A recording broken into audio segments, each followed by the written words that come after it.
activities increase the natural greenhouse effect, which works to warm the earth and sustain life.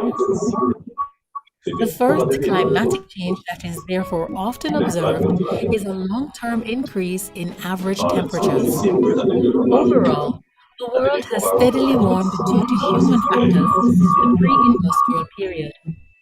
The warming of the world has led to other changes in climate, including in rainfall patterns, storm events, and sea levels.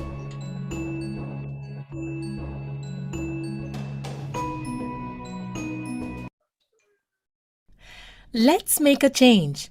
A Caribbean primer for teaching climate change.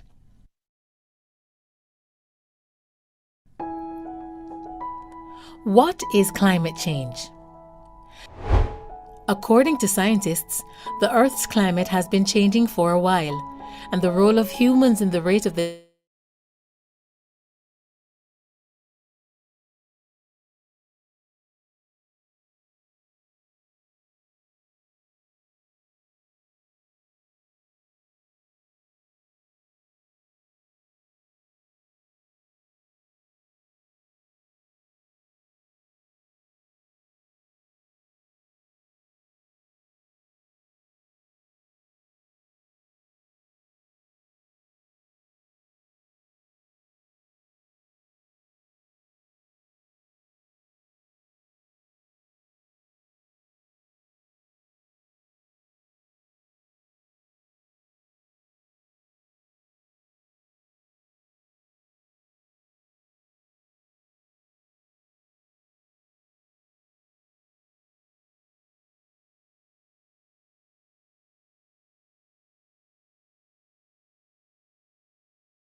Agents only?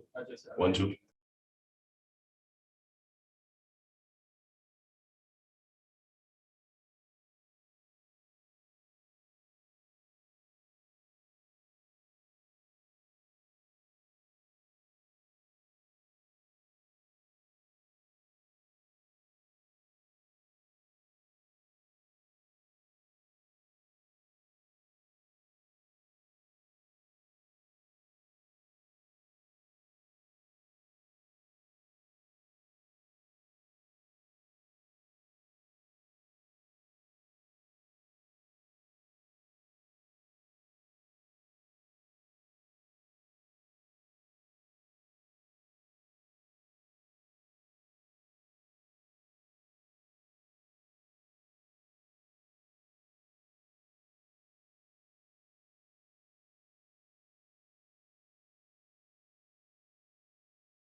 One, two, 1, 2.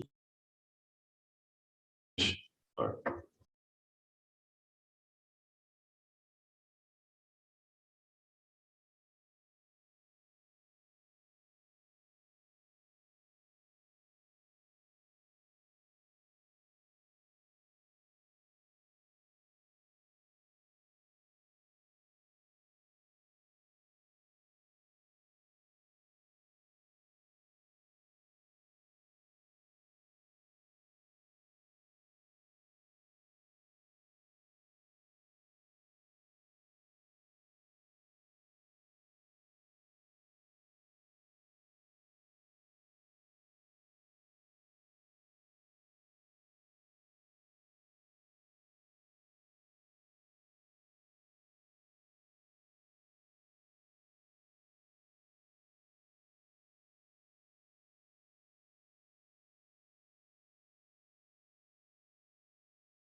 Morning, and welcome to the second day of our Building Climate Change Resilience, Innovative Tools, Emerging Digital Applications in Climate Smart Agriculture.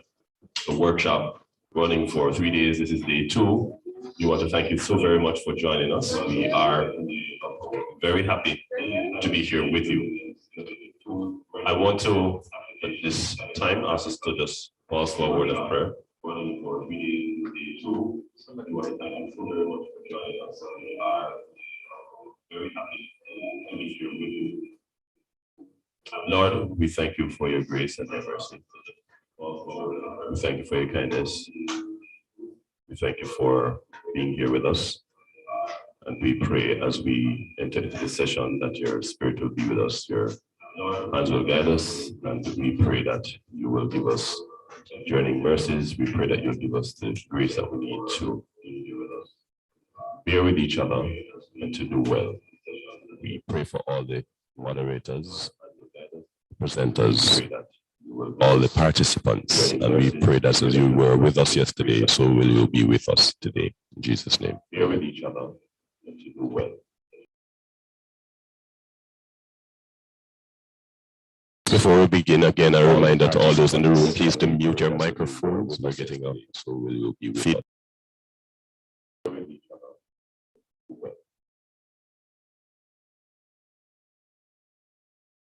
Before we begin, again, a reminder to all those in the room, please to mute your microphones. We're getting up, so will you. All right, so I'd like to, at this point, welcome to make a presentation Miss Gina Sanguinetti. She is from the CCRIF SPC, and we are very happy to have them as our co-sponsor, our main sponsor being the Caribbean Regional Track of the PPCR. The final day of the workshop in particular is exclusively funded by CCRIF SPC, but they have also provided some amount of funding for the workshop in general. Today's presentation focuses on an important aspect of addressing resilience. So many times persons complain that they are unable to find avenues through which they can access funding. And as such, we are very delighted that the CCRIF SPC has volunteered to provide us with disaster risk financing tools applicable to the agriculture and the fisheries industry, because it gives us a first-hand opportunity to hear what they're doing, to understand what exists, and also to be in a position to interrogate the information and be enriched thereby. Without much further ado, therefore, I'm going to ask Gina to make her presentation. Gina, you have the floor. Thank you so much. Thank you, Dale, and good morning, colleagues. I'm very pleased to be here on behalf of CCRIF SPC. So I'm going to go ahead and turn off my video while I share my screen.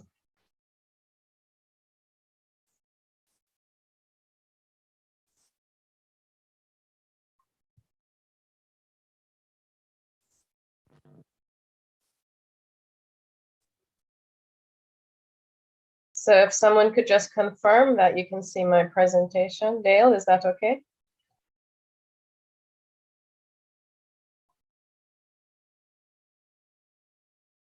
Dale?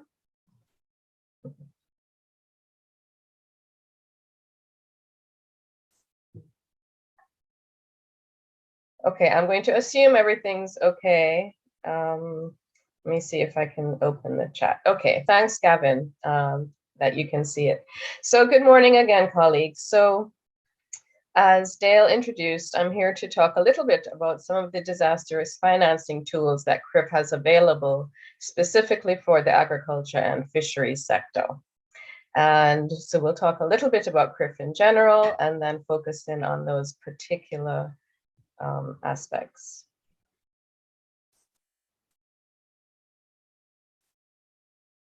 So before I get started, some might wonder, what does insurance have to do with climate change adaptation and climate change resilience, which is the focus of the workshop this week? And as many of you probably already know, the UNFCCC has actually been recommending climate insurance, climate risk insurance, catastrophe insurance as one of the many tools that can help in climate change adaptation. And so this kind of insurance really has the ability to reduce the catastrophic impact of natural hazards and ultimately to enable a timely recovery and contribute to long-term development and building back better, building back stronger, etc. And it can provide resources to governments, to organizations, to individuals to both reduce their vulnerability and promote their long-term resilience in terms of providing resources for recovery and also creating an increased awareness about risks in the country among individuals and so on. Insurance has a role because it is based on risk. It has a role in increasing capacity in the region or throughout the world in doing risk assessments, in identifying risks, quantifying risks, spreading awareness about the risks that will potentially impact countries. And this is one thing that we have found with CCRIF in our work with governments is that the ministries of finance who purchase the policies, their understanding, their level of awareness and understanding of the risks of their particular country has increased because they've had to engage in these discussions around purchasing catastrophe insurance. And so this impetus to improve risk assessment is beneficial not just for the insurance industry, but for all efforts to implement climate change adaptation and disaster risk reduction activities. And so the work that this kind of insurance does can help to the wider understanding of climate change risks throughout academia, throughout the insurance industry, and throughout government decision makers. Climate insurance can also help with new and emerging risks. We've all been affected by the COVID-19 pandemic, for example, and even though that's not a climate-related issue, the focus of hazard and catastrophe risk insurance has also enabled progress to be made against other kinds of hazards, such as epidemics, pandemics, and other biological hazards as well. And so within the climate change adaptation, the focus on insurance or inclusion of insurance in the tool set helps give peace of mind to players in the field, where if they have this insurance, there is a certain level of certainty that they will have access to certain resources so they can implement long-term planning and investment. And by investing in the insurance in the first place, that is an example of their proactive efforts to invest in long-term sustainability of their enterprise, whether it's their country, whether it's their business, whether it's their individual livelihoods. And so climate sensitive sectors such as tourism and agriculture and fisheries, for example, can benefit from increased investment in insurance and increased investment in planning to ensure that they know what they want to do when they receive their insurance payment. So this is just an initial link between kind of what we were talking about yesterday with the climate resilience actions on the ground with the proactive step of purchasing insurance to help implement climate change adaptation activities. And please, at any time you wish to ask a question, I have the chat up. please go ahead and pose a question, or I guess just speak. So just a few words. A lot of you know CCRIF already. It was formed in 2007 as the Caribbean Catastrophe Risk Insurance Facility, and it was prompted by Hurricane Ivan, which wreaked havoc across the Caribbean in 2004, when the Caribbean governments made a request to the World Bank to develop some kind of mechanism to help countries in the region deal with these catastrophe risks. So CCRIF was the world's first multi-country, multi-peril risk pool based on parametric insurance. And in 2007, it was originally designed to limit the financial impact of the following two hazards: tropical cyclones and earthquakes. So it was created to provide short-term funding to support relief immediately after a natural disaster. And as the graph underneath shows, CCRIF was really designed to meet that liquidity gap between the immediate emergency response in the days following a natural catastrophe event, such as, providing water and food and so on, and the long-term sustainable development assistance. So CCRIF was formed to meet that liquidity gap, to provide revenues to continue government services shortly after a natural catastrophe event. And just a word on our name. So in 2007, it was the Caribbean Catastrophe Risk Insurance Facility. In 2014, we were restructured into a segregated portfolio company and was legally renamed CCRIF SPC. So it's no longer the Caribbean Catastrophe Risk Insurance Facility, but is now CCRIF SPC.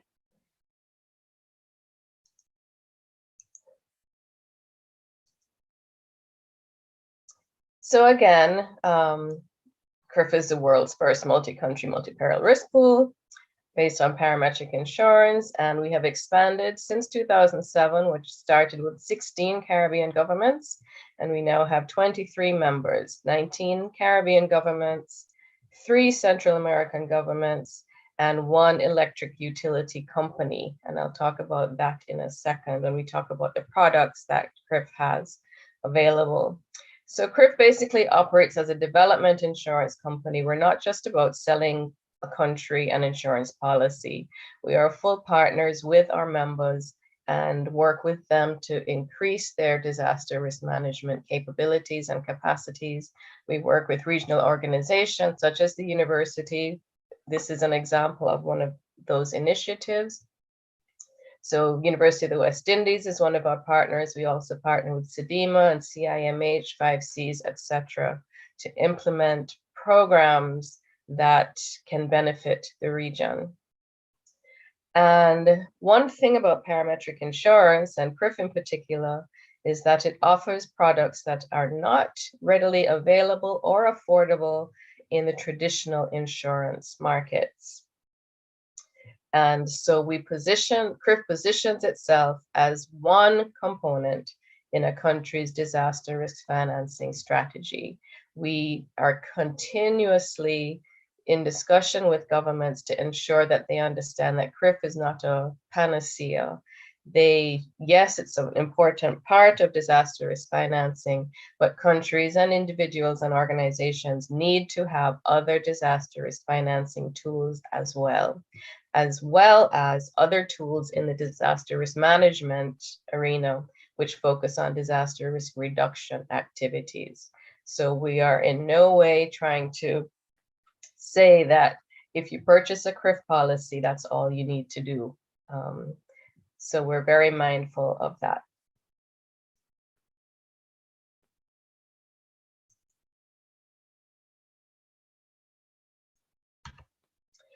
So this is just one slide. These are the CCRIF members, as I mentioned before. I won't stay on that.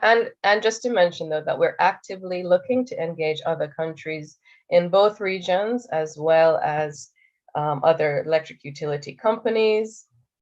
ANGLEC was the first one to join CCRIF. And we're even looking at potentially other regions as well. So CCRIF provides parametric insurance products. And these are very different from indemnity insurance in that they make payments based on the intensity of an event and the amount of loss calculated in the pre-agreed model caused by those events. So they are not triggered by actual losses on the ground.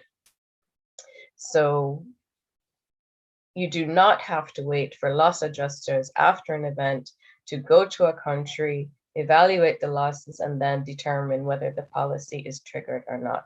So therefore, parametric insurance policies are triggered very quickly, and payouts can be made very quickly after a hazard event. And this is one of the main advantages of parametric insurance policies. And for CCRIF policies, each country can purchase a policy for up to 150 million US dollars per peril for each country. And the next slide will talk about what these perils are that CCRIF provides insurance for. So we provide earthquake policies and tropical cyclone policies, which have been in place since 2007. So earthquake policies are triggered based on the level of ground shaking that a country may experience. Tropical cyclone policies are based on the level of wind and storm surge that countries do experience from a tropical cyclone. So you'll notice that tropical cyclone policies are not based on the amount of rainfall that's associated with the tropical cyclone. And this, of course, was a big gap which countries, our member countries, were clamoring to address when CCRIF was first established. So CCRIF worked on an excess rainfall model, and in 2013 was able to launch the excess rainfall policy. And this, therefore, is based on impacts from rainfall, and that may occur during a tropical cyclone or any other time throughout the year.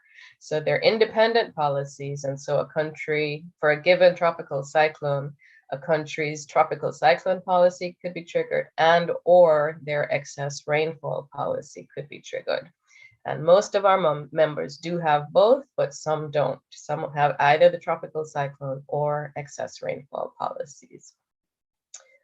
And then more recently, in 2009, CCRIF launched its fisheries policy based on under the Coast Initiative as the Caribbean Oceans and Aquaculture Sustainability Facility. And this is based on bad weather, adverse weather, rainfall, and high waves, as well as impacts of tropical cyclones.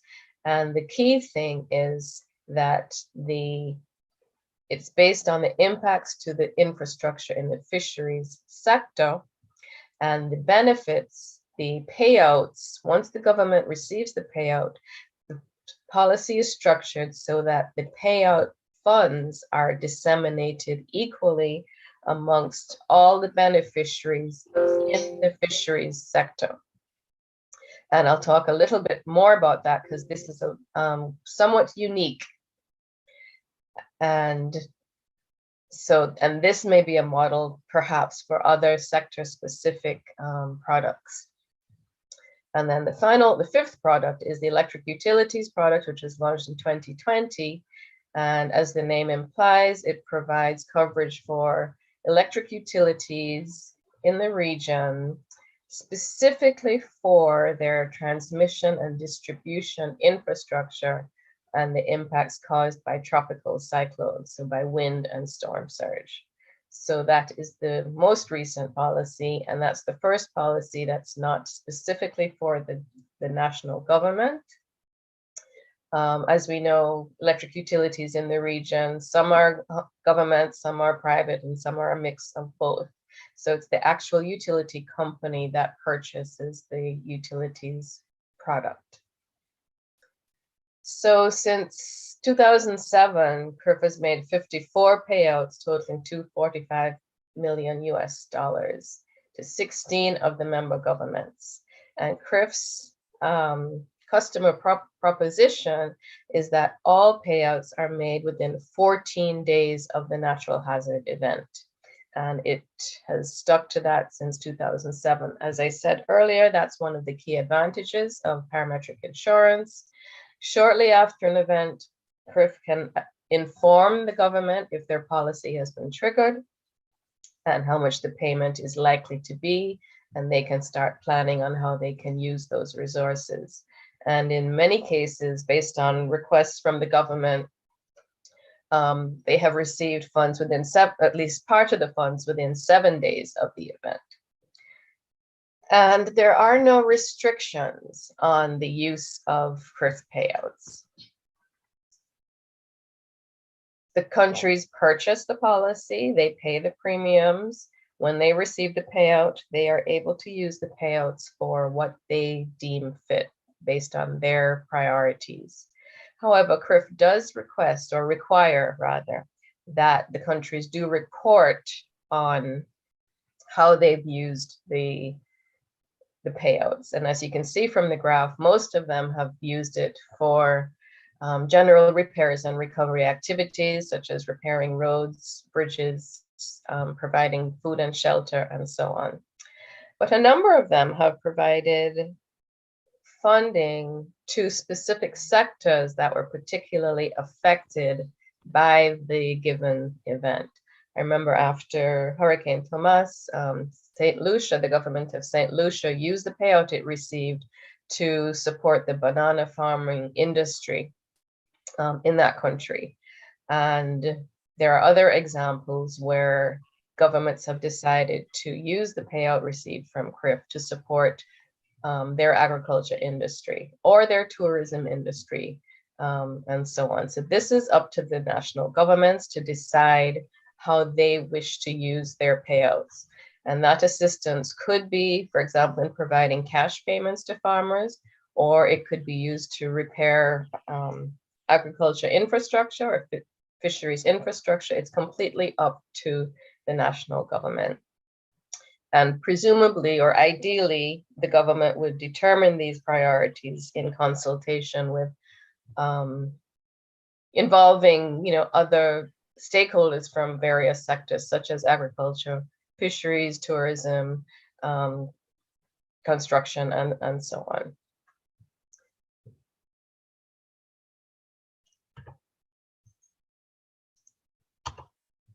So just another word about the coast product for fisheries, because that's somewhat unique. And it's a parametric insurance products like all of other CRIF products. And it targets the livelihoods of fishers and others in the fisheries sector. So not just the fisher folk who go out to sea, but others in the fisheries sector, such as your boat captains, boat boys, fish vendors, and so on. So it's for everyone in the fisheries industry as defined by the country. And it's designed to provide assistance to persons who may be prevented from going out to sea, for example, so kind of like business interruption insurance. And it provides immediate economic relief after a natural hazard event if the policy is triggered. And as I mentioned earlier, a key factor in this particular policy is that it includes a specific mechanism to disseminate the payout to the beneficiaries throughout the sector. And the COAST project itself is more than just providing insurance. It's really looking at increasing resilience in the fisheries sector and promoting and supporting climate smart fisheries practices.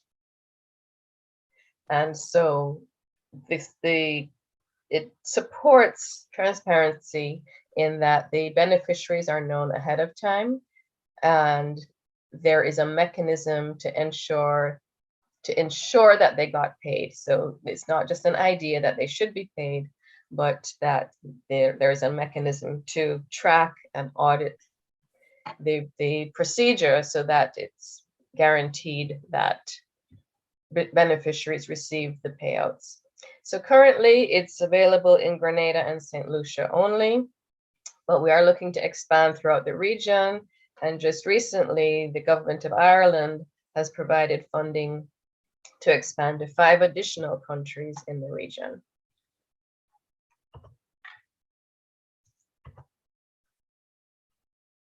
So these are just a list of the various products that CCRIF has and is looking to develop. So we mentioned the tropical cyclone, the earthquake, excess rainfall, electric utilities, and fisheries products.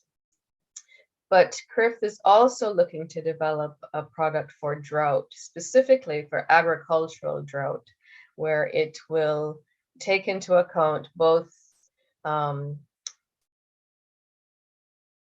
intense dry spells that might affect a farm, as well as long-term crop yield reduction over an entire year. And so it's looking, so this is not just for, or the drought product is specifically focused on the agricultural sector. So this would be in addition. For example, a country could still have a tropical cyclone policy and use its funds to target the agriculture sector. But in addition, if they purchase a drought policy, then that policy could be triggered as well.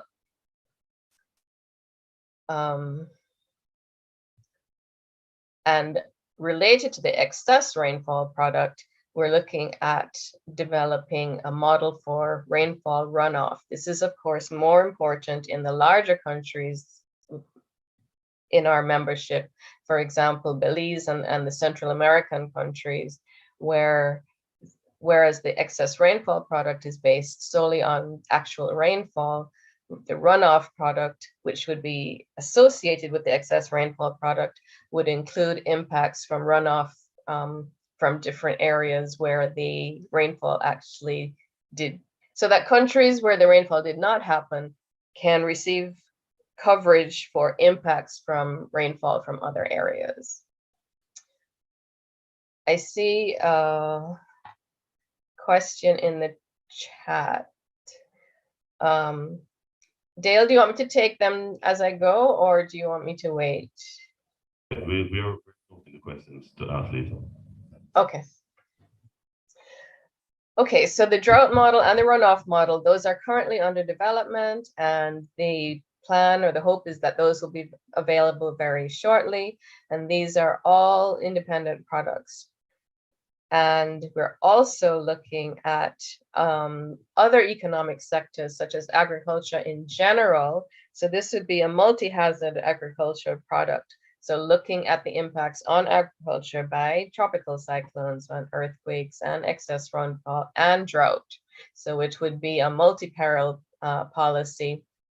And it would also include impacts on livestock as well as crops. So this has been under consideration for a while. We've been in discussions with partners such as the CDB, who's also very interested in this. And this is something that we is in the pipeline to be developed. Also looking at developing products for housing stock and for tourism and other infrastructure such as that. So I skipped over the LPP. You may have seen that and wonder what that is. So CCRIF is also involved in microinsurance and has developed, in conjunction with the Munich Climate Insurance Initiative, a product called the Livelihood Protection Policy, which would be of very high interest to small farmers and fishers in the region. And I'll talk about that in a couple minutes. So just a few words on parametric insurance. This is the crux of the support that CCRIF provides. And so it's important that stakeholders, that our members understand what the parametric insurance product is. And so I just want to spend a couple minutes on this.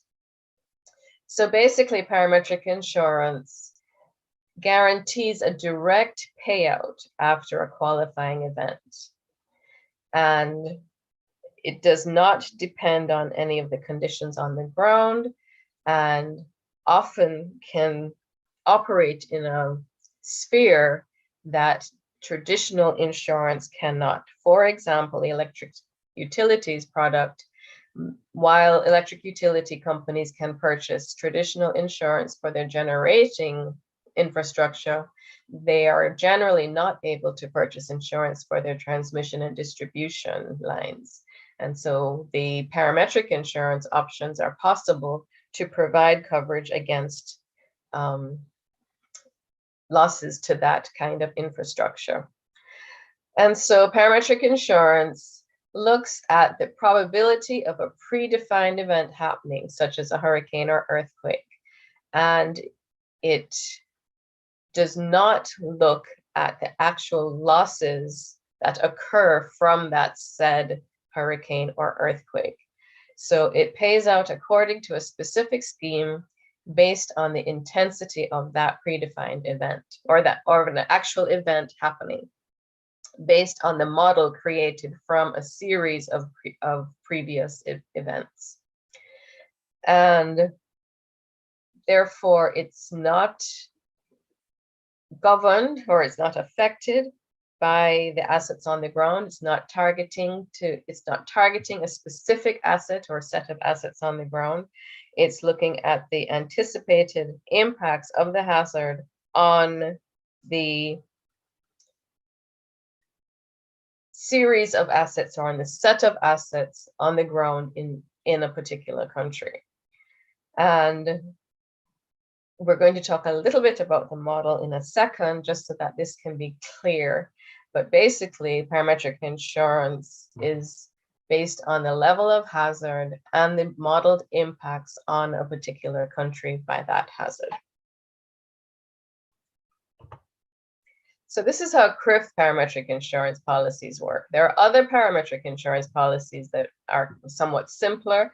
For example, there's what they call a cat-in-a-box model, where if you get a category 3 hurricane, a country gets X payout. If it's a category 4, you get a higher one. If it's category 5, you get a higher one. Simple models which are not as robust, not as accurate.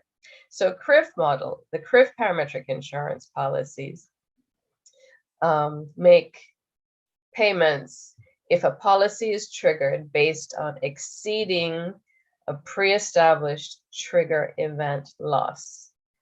So they model based on the wind speed and storm surge for tropical cyclones, as I mentioned, or ground shaking for earthquakes, or level of rainfall. It is estimated based on those parameters, and then those are applied to the government exposure or the assets on the ground to produce a loss estimate. So the model takes in the hazard parameters and calculates a modeled loss. And then if that modeled loss is above the trigger loss of the policy is triggered, and the payout amounts increase with the level of modeled loss up to the predefined coverage limit, which is set by the policy that the country selects. So the country decides what the level of coverage that they are purchasing. And of course, that would depend on the premium that they are able to pay. And as I mentioned earlier, CCRIF makes payouts within 14 days after an event.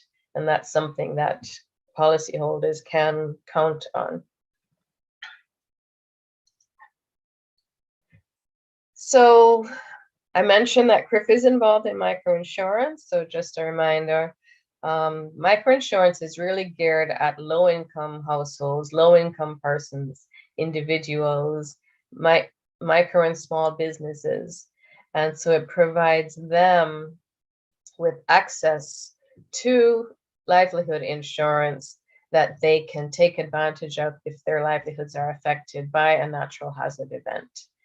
And typically, microinsurance policies are more affordable for your individual farmer, your individual fisher, etc., or your small business. So whereas farmers may not have been able to purchase traditional indemnity insurance, either because it's not available or because it's not affordable, microinsurance provides an avenue that they can take advantage of.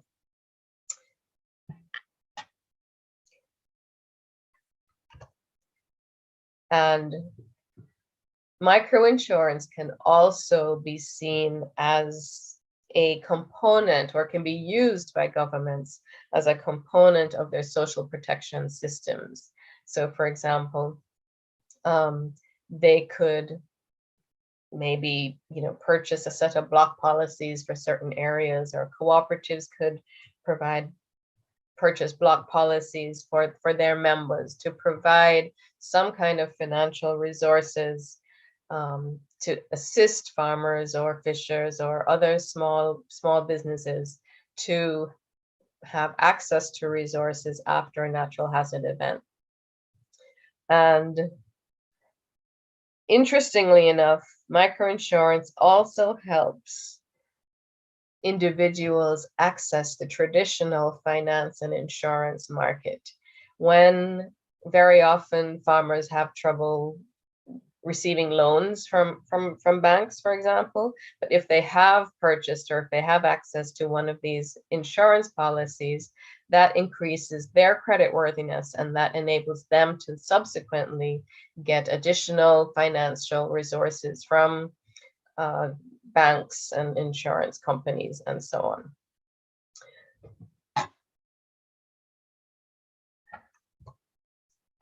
So CCRIF is involved in microinsurance in two ways. One is kind of through the COAST product, where it kind of acts like microinsurance in that the beneficiaries get the payouts directly. But the second one is through this climate risk adaptation and insurance in the Caribbean project, working with the Munich Climate Insurance Initiative, that CCRIF has been involved with since 2014. And this basically has produced what we call the livelihood protection policy, which is available was available in Jamaica and St. Lucia, or it has been, and we're expanding to Belize and Grenada and Trinidad and Tobago. These are the pilot countries that are available, that we are working with right now, with the ultimate goal of expanding throughout the region. And so the livelihood protection policy is targeted, it's purchased by individuals, and it's meant to help protect their livelihoods. And this would include small farmers, which have been the bulk of the persons who have purchased these LPP policies, day laborers, market vendors, any person whose livelihood is affected by adverse weather. And in this case, for the LPP, we're talking about strong winds and rainfall.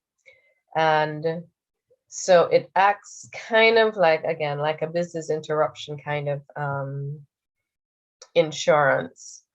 And it was launched in 2013, and in December of that same year, I don't know if many of you may remember the St. Lucia December rains, and a number of policyholders in St. Lucia received payouts on their LPP immediately after that. So they can receive payouts from rain during a tropical cyclone or anytime throughout the year. And if their policies are triggered, they're immediately notified with a text message, and the payments are made into their account. So there's no overhead in terms of filing claims, doing assessments, and so on. So this is where CCRIF is actively engaging with the countries now to move forward on this particular project. This initiative will, as you can imagine, require a lot of awareness raising and sensitization. You can imagine that most people in the sector do not have a favorable impression of insurance and are not likely to get insurance. And so promoting this product involves increasing awareness about the benefits and about the relative cost, which is relatively low, and ensuring that the providers of the policy, the insurance company, reach out to this target audience, which should be very different from their normal target audience. And so the plan would be clearly to work with officers from ag extension officers, such as from RADA and others in other countries, to raise awareness among communities about this particular product. Also to raise awareness among our disaster risk managers as well. So this is the bridge between the sovereign insurance and the individuals. So while a country can and should purchase sovereign level insurance, individuals within the country can purchase these kinds of policies to ensure that they take care of their own business, as it were. Okay, so yesterday, Dale spoke about crop modeling. Today, we are going to talk about catastrophe modeling. This is the basis of how CCRIF works. We're not going to talk about modeling per se, but just as I think Dr. Kaur yesterday said that looking at the mathematical formulas help people understand the assumptions and so on that go into the model. Looking at the model that underlies these policies and these products help the consumer or the policyholder understand what goes into these policies, what they're purchasing, and can actually enable them to use some of the information that is used to develop the model and develop that are underlying the policies. So the CAT modeling or catastrophe modeling basically is what's used to understand the level of risk based on the hazard and allows countries to tie in the level of hazard to the projected impacts, which is the underlying basis of all CCRIF products. And so just these are the specific models that underlie the main CCRIF products. And just for our records, when we say a tropical cyclone, we're referring to anything with wind speed greater than 39 miles an hour. So it includes tropical storms as well as hurricanes. Earthquakes, we look at anything with a magnitude over 5, but which generates a peak ground acceleration of at least 0.01 G. And then the excess rainfall is looking at the amount of daily rainfall across the country, and it has to cover a specific, at least a specific percentage of the country's area. So this is the main model construct, and this is not unique to CCRIF, but this is the basic model construct for a catastrophe model. So it's looks at the hazards. It has a hazard module, exposure module, vulnerability module, and these feed into the loss module to calculate your model loss, which is then compared to the insurance policy to determine whether the policy is triggered, and if so, what the value of the payout is.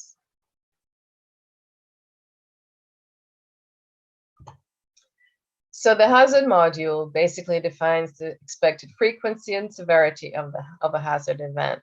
So the hazard module is used in 2 modes. One is to develop the underlying database, as it were. So the earthquake model, for example, is based on actual and simulated earthquake events in the region from 1520 to 2017. Tropical cyclone for 1850, starting in 1850, and the excess rainfall is based on actual and stochastic events just since 1998. So you can see that that is more recent, and that's updated more continuously. And so developing the model, that's how the hazard module is used. In operation, this is the module in which the hazard parameters are input. So for a particular tropical cyclone, Hurricane Dorian, for example, the actual wind speed and storm surge and location of the hurricane, which affected the Bahamas, would be input into the hazard module. And then the exposure module has the assets at risk. And so the hazard data is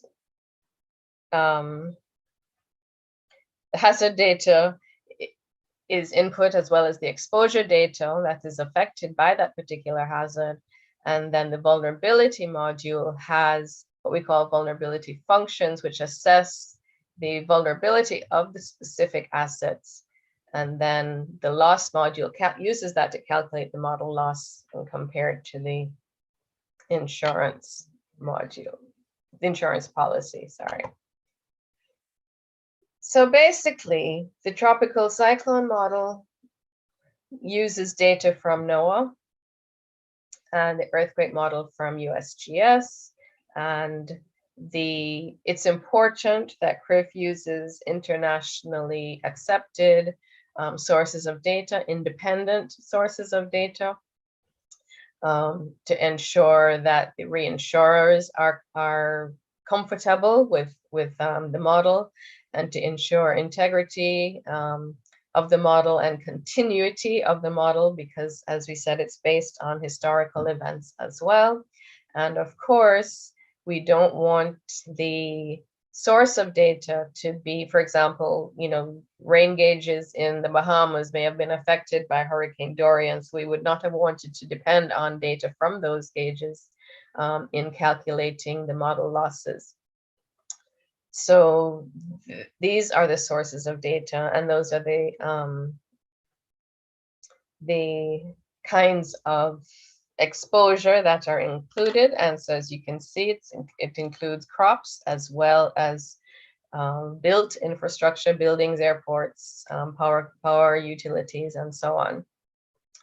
And so the exposure module records the location and the economic value or replacement value, as well as the physical attributes of each element of the infrastructure. And then the vulnerability module relates the wind and storm surge intensities to actual damages in the past to create these damage ratios, to create a vulnerability function.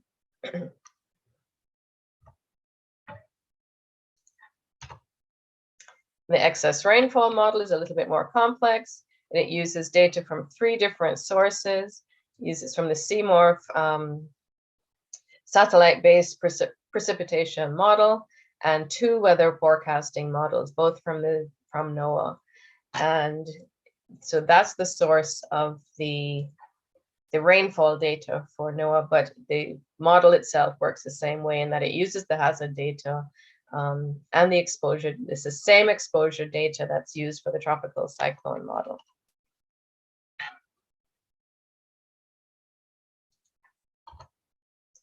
And the coast, as I said, this is a bit different. So it has 2 components, adverse weather and tropical cyclone. So the tropical cyclone part works just like the regular tropical cyclone policy, but it's looking at direct damages only to the fisheries infrastructure. So rather than look at the entire infrastructure of a country, it focuses on the infrastructure that's relevant to the fisheries sector. But it also includes what they call the adverse weather component, which is kind of like a livelihood protection policy, in that if there's high waves or heavy rainfall anytime or throughout the year, the assumption is that the fisher folks' economic activity was affected, and therefore the payout is meant to help address that livelihood interruption. So it has 2 components, and it can be triggered by either one if either condition occurs after a particular weather event.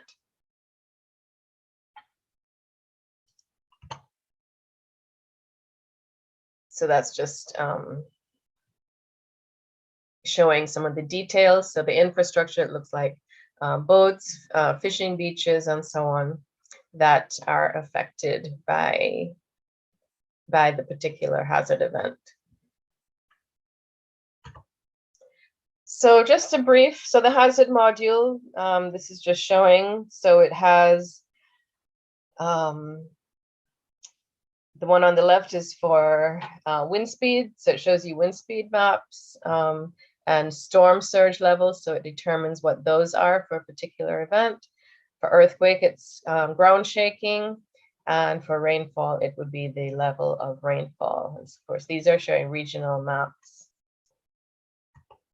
And then the exposure module covers these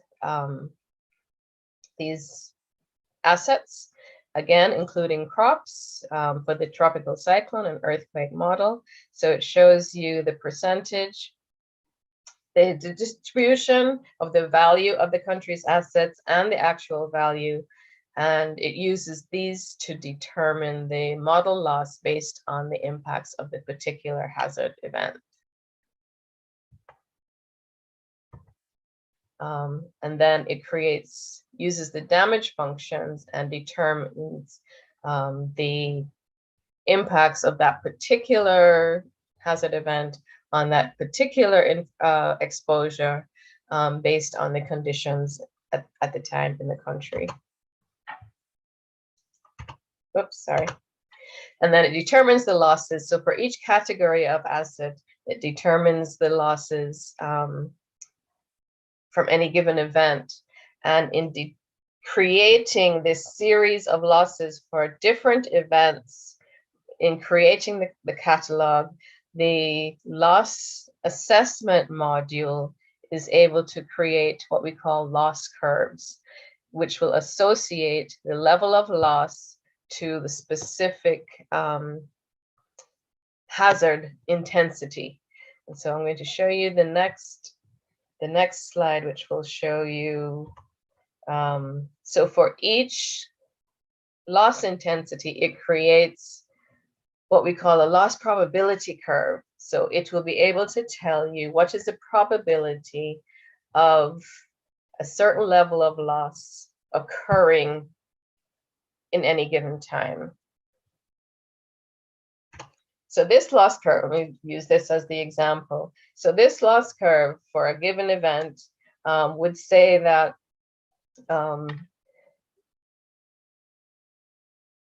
for 100 years, for example, it would be $2.5 billion would have a return period of 100 years. That would mean that once every 100 years, that country is likely to be affected by a hazard event that causes $2.5 billion US dollars, meaning that it has a 1% chance of occurring in any given year.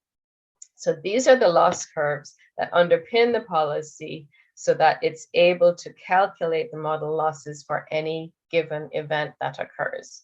And these loss probabilities are the basis for the policies that countries purchase, that countries select.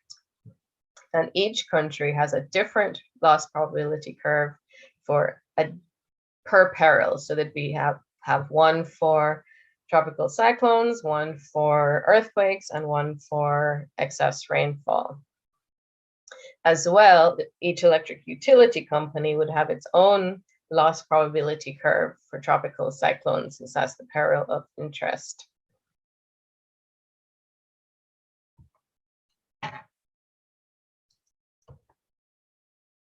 And then, as I said, the insurance module just compares it to the policy to see whether the policy is triggered or not.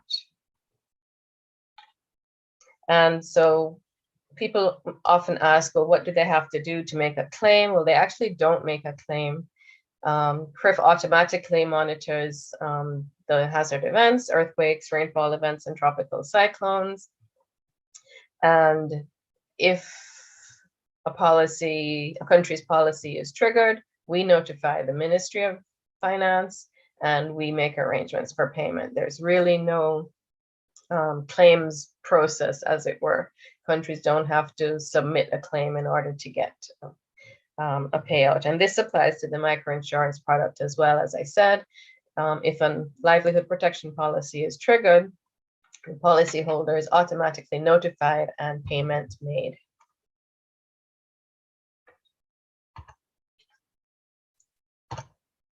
So I just want to end with one final thing. So the basis of these policies are country risk profiles. So for every country and every peril, CCRIF creates a risk profile for each particular country, and in the case of utilities, for each utility.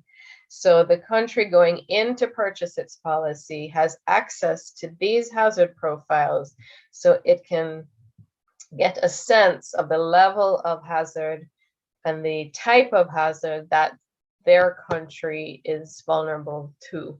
And so by linking these hazard profiles, these country risk profiles, with the decision-making process and purchasing of insurance policies, countries can make the links between the financial and insurance systems and the actual hazard and risk of the particular country. And so, as I mentioned earlier this morning, insurance is kind of, catastrophe insurance is kind of a bridge between the financial systems and the natural hazard risk management systems. And so each country has these country risk profiles, as well as electric utilities. So these are just an example of what's in them. So it provides you information about the hazard in your country, the exposure, some historical events and the economic losses due to that event. And then the key thing is the risk curves. So in this particular country, for example, you can evaluate, your relative risk to earthquake, tropical cyclone, and excess rainfall, and make a decision as to which policies make sense for you to purchase. So the risk profiles also provide information that can be used by disaster managers or by planners or by emergency managers as well. And so it's not, while these particular ones were created to underpin the CCRIF policies, the risk profiles include information that could be useful to planners in the agricultural sector or planners in national development and so on. And unfortunately, these are not publicly available, but they are, the ministries of finance do have the risk profiles for their particular country, and probably have shared it with the disaster managers and maybe Met officers as well. So where possible, where countries allow it, we do make them publicly available, but it is proprietary information and it belongs to the governments.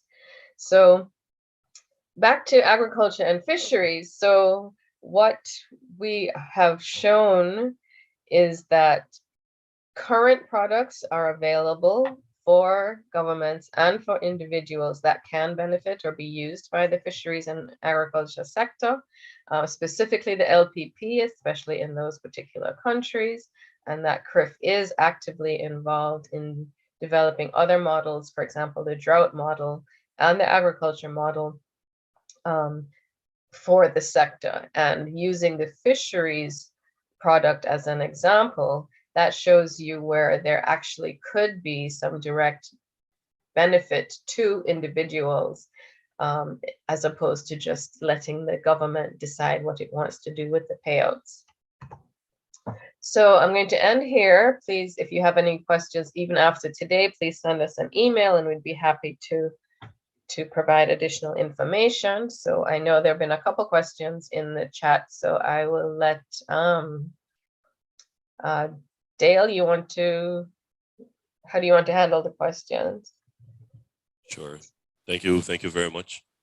I appreciate very much the presentation. I really appreciate the clarity that you provided, and also providing us a full range of the products that are offered. What I want to do now, before we get into the questions, Gina, just because we have had some new persons have join. Okay. The feedback. All right, thanks. What I'd like to do to ask Regina, if you can just clarify just a few things for me before, because we have had a number of new persons that have joined us. Sure. If you want to ask, can you just confirm with me that you deal with sovereign governments and not?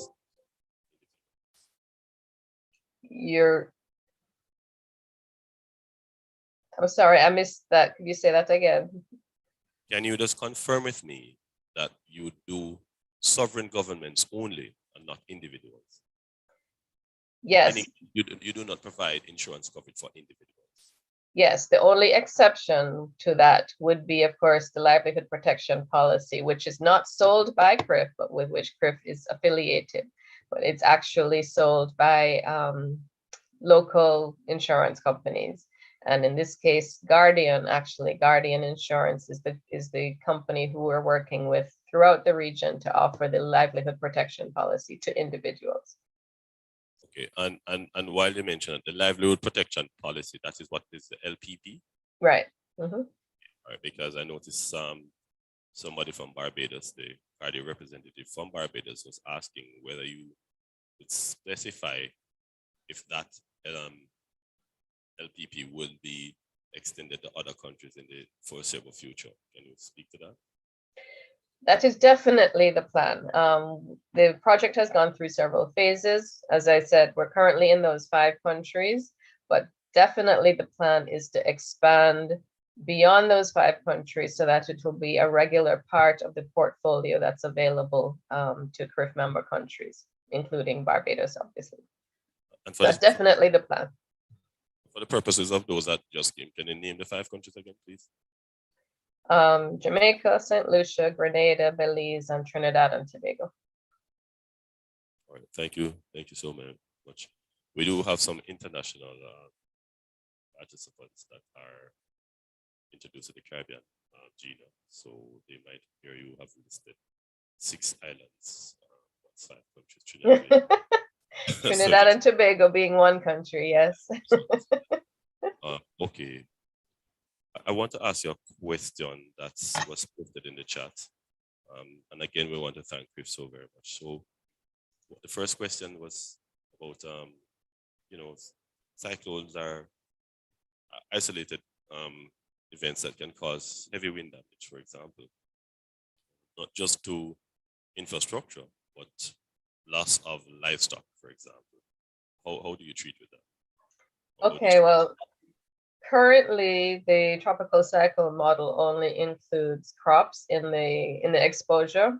So unfortunately, right now, livestock is not included in that. However, as I mentioned, we're developing a more holistic agriculture product, and that will definitely include the impacts of livestock. And that will be based not just on hurricanes and cyclones, but also will be based on rainfall and drought. So it will be a multi-peril product for the agriculture sector. Thanks for that information. The questions are coming in thick and fast. Here's another one, which has always been a little challenging. We understand that, as we say in Jamaica, you can't eat your cake and have it, right? Mm-hmm. The process of waiting for a full damage assessment report takes time. And often there is disagreement between, even in motor car insurance, for example, right, what your mechanic says it takes to fix it, vis-a-vis what the insurance company is willing to pay.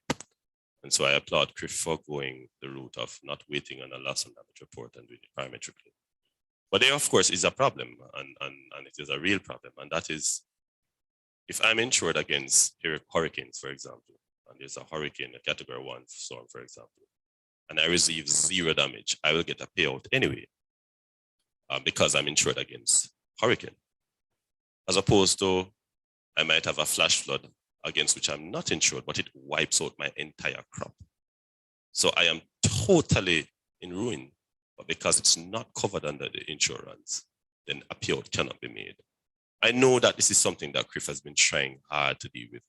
What do you say to persons who have that genuine concern? Because I know, for example, we had an event like that in Jamaica, and it caused a firestorm in the parliament. To this day, it still remains a problem. How does CCRIF plan to treat with that? Okay, first of all, the flash flood being rainfall will be covered by the rainfall policy, right? Not the tropical cyclone policy. So that's the first thing. And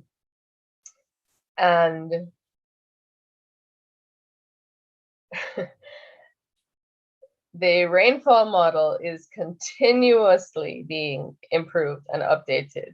And for example, the current model uses the factor, for example, of soil saturation, because I remember in Jamaica last or 2 years ago, there was the instance of Zeta and Eta, which occurred, right after each other. So each individually, the impacts may have been less, but because they occurred so close together, the impacts, cumulative impacts, were sufficient that the rainfall policy, Jamaica did receive a payout under the rainfall policy for that. So flash floods, again, we want to make note that the policy is called a rainfall policy, right? And not a flood policy.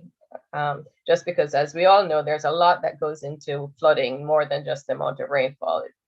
Looking at our gullies and our solid waste management practices and so on. And so I would have to say that CCRIF's excess rainfall model has been increasing in effectiveness and accuracy. And of course, remember before 2013, it did not exist at all, right? So because I remember, I think Hurricane Dean was another issue where Jamaica had several impacts and there was no payout on its tropical cyclone policy. And that's of course before the excess rainfall policy was in existence. So I think CCRIF is just tries to be responsive to its members and to make sure that its products cover their needs and are continuously improved to increase their effectiveness and their accuracy.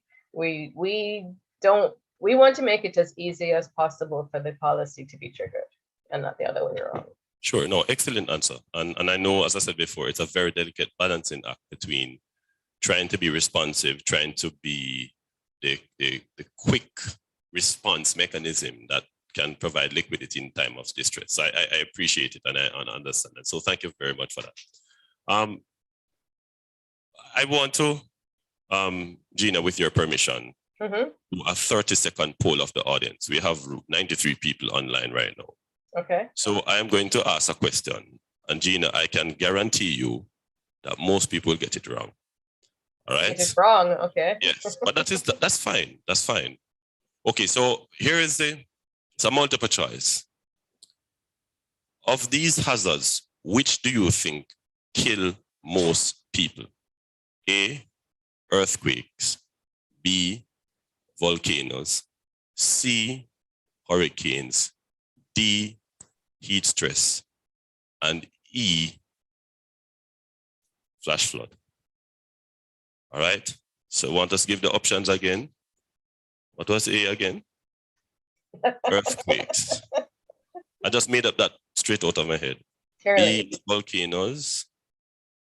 C is hurricanes. D is heat stress.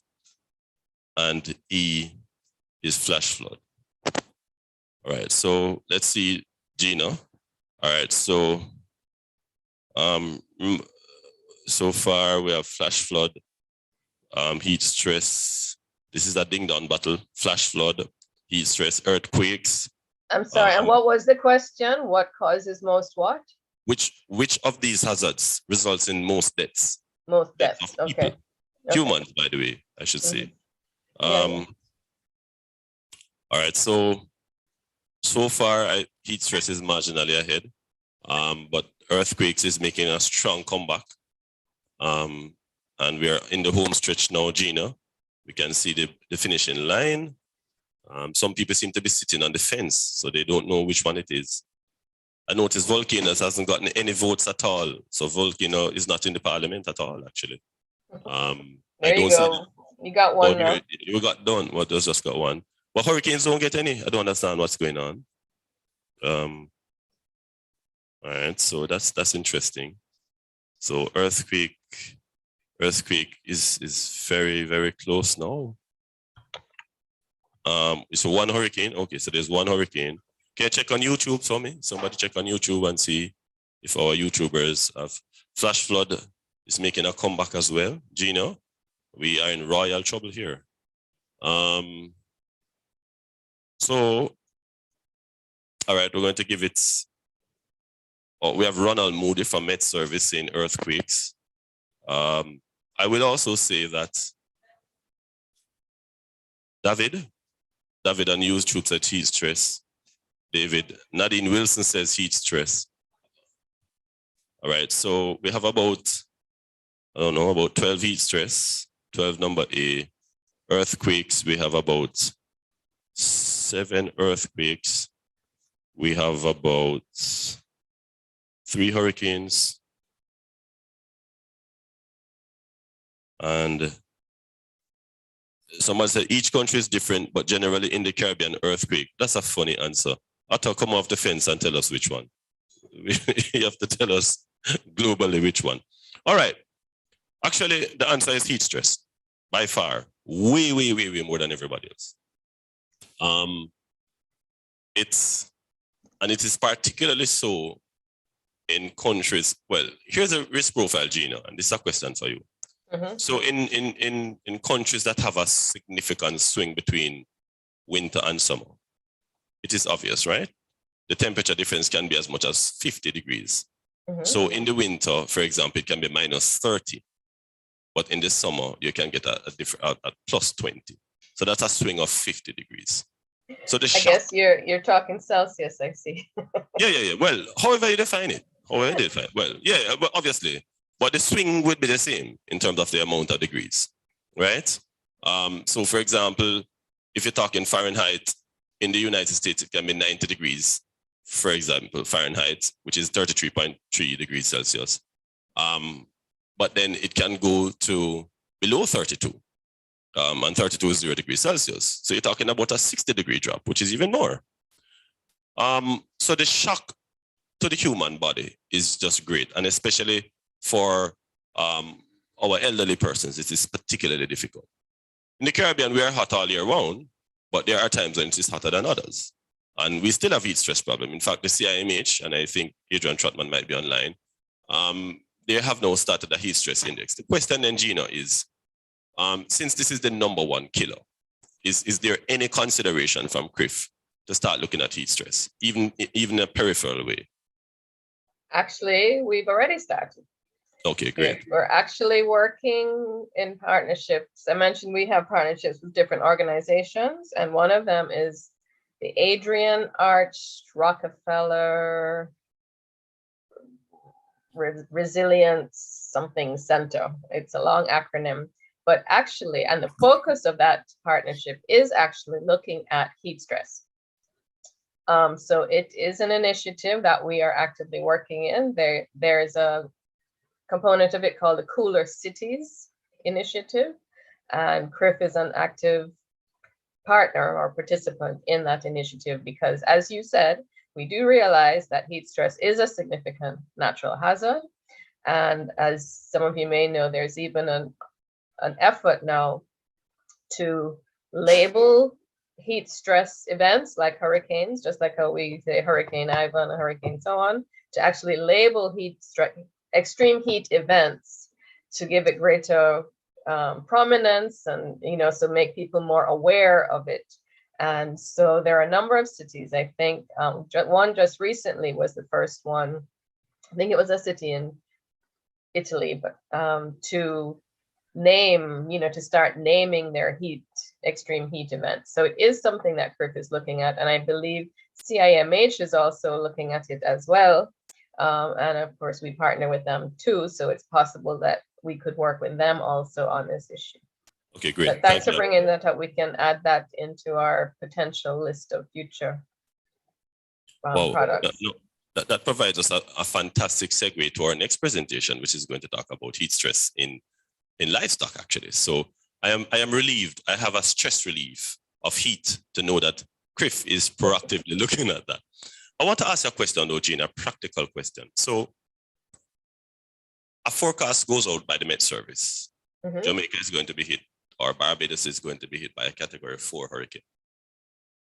But by the time it gets to you, it's a Category 2. What does CCRIF pay on? On the Category 4 or the Category 2?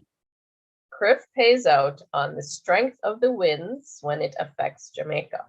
It doesn't know what category it is. It just pays out based on the strength of the winds that affect Jamaica. All right. Okay, so the exclusive economic zone of our islands is 200 times the size of the country. The land mass itself. So if it affects the exclusive economic zone, we get payout on that, right? Meaning it might be over water, but it don't affect the land because it's no. Remember, the second part of it is not just the strength of the event, not just the intensity of the event, but the assets at risk that were exposed. And where are those assets? Those assets are on the ground, on land. So it looks at the impacts of those winds on that infrastructure on the ground and determines the modeled losses. All right, so what about your keys though? Because Jamaica has keys, the Pedro Keys, for example, that is 60 miles south of Jamaica. And there are very good assets out there. Compared to Kingston?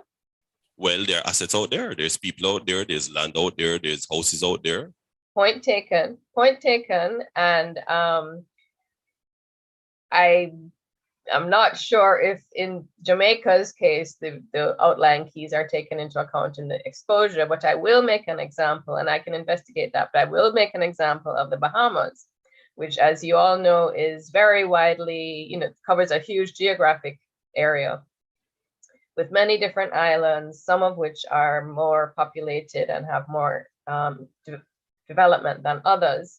And so what we did maybe 5 years ago, whereas they used to have a tropical cyclone policy for the entire country, what we did a few years ago was to divide the country into 4 geographic regions so that the Northwest Islands in the Bahamas have their own policy, the center and the South Islands have a different policy, because what was happening or what could happen is, because a lot of the resources are concentrated in Nassau, if damage occurred to a less populated island, they wouldn't trigger the policy. So what happens now is each geographic region's policy is triggered independently so that it more accurately reflects the resources that are affected.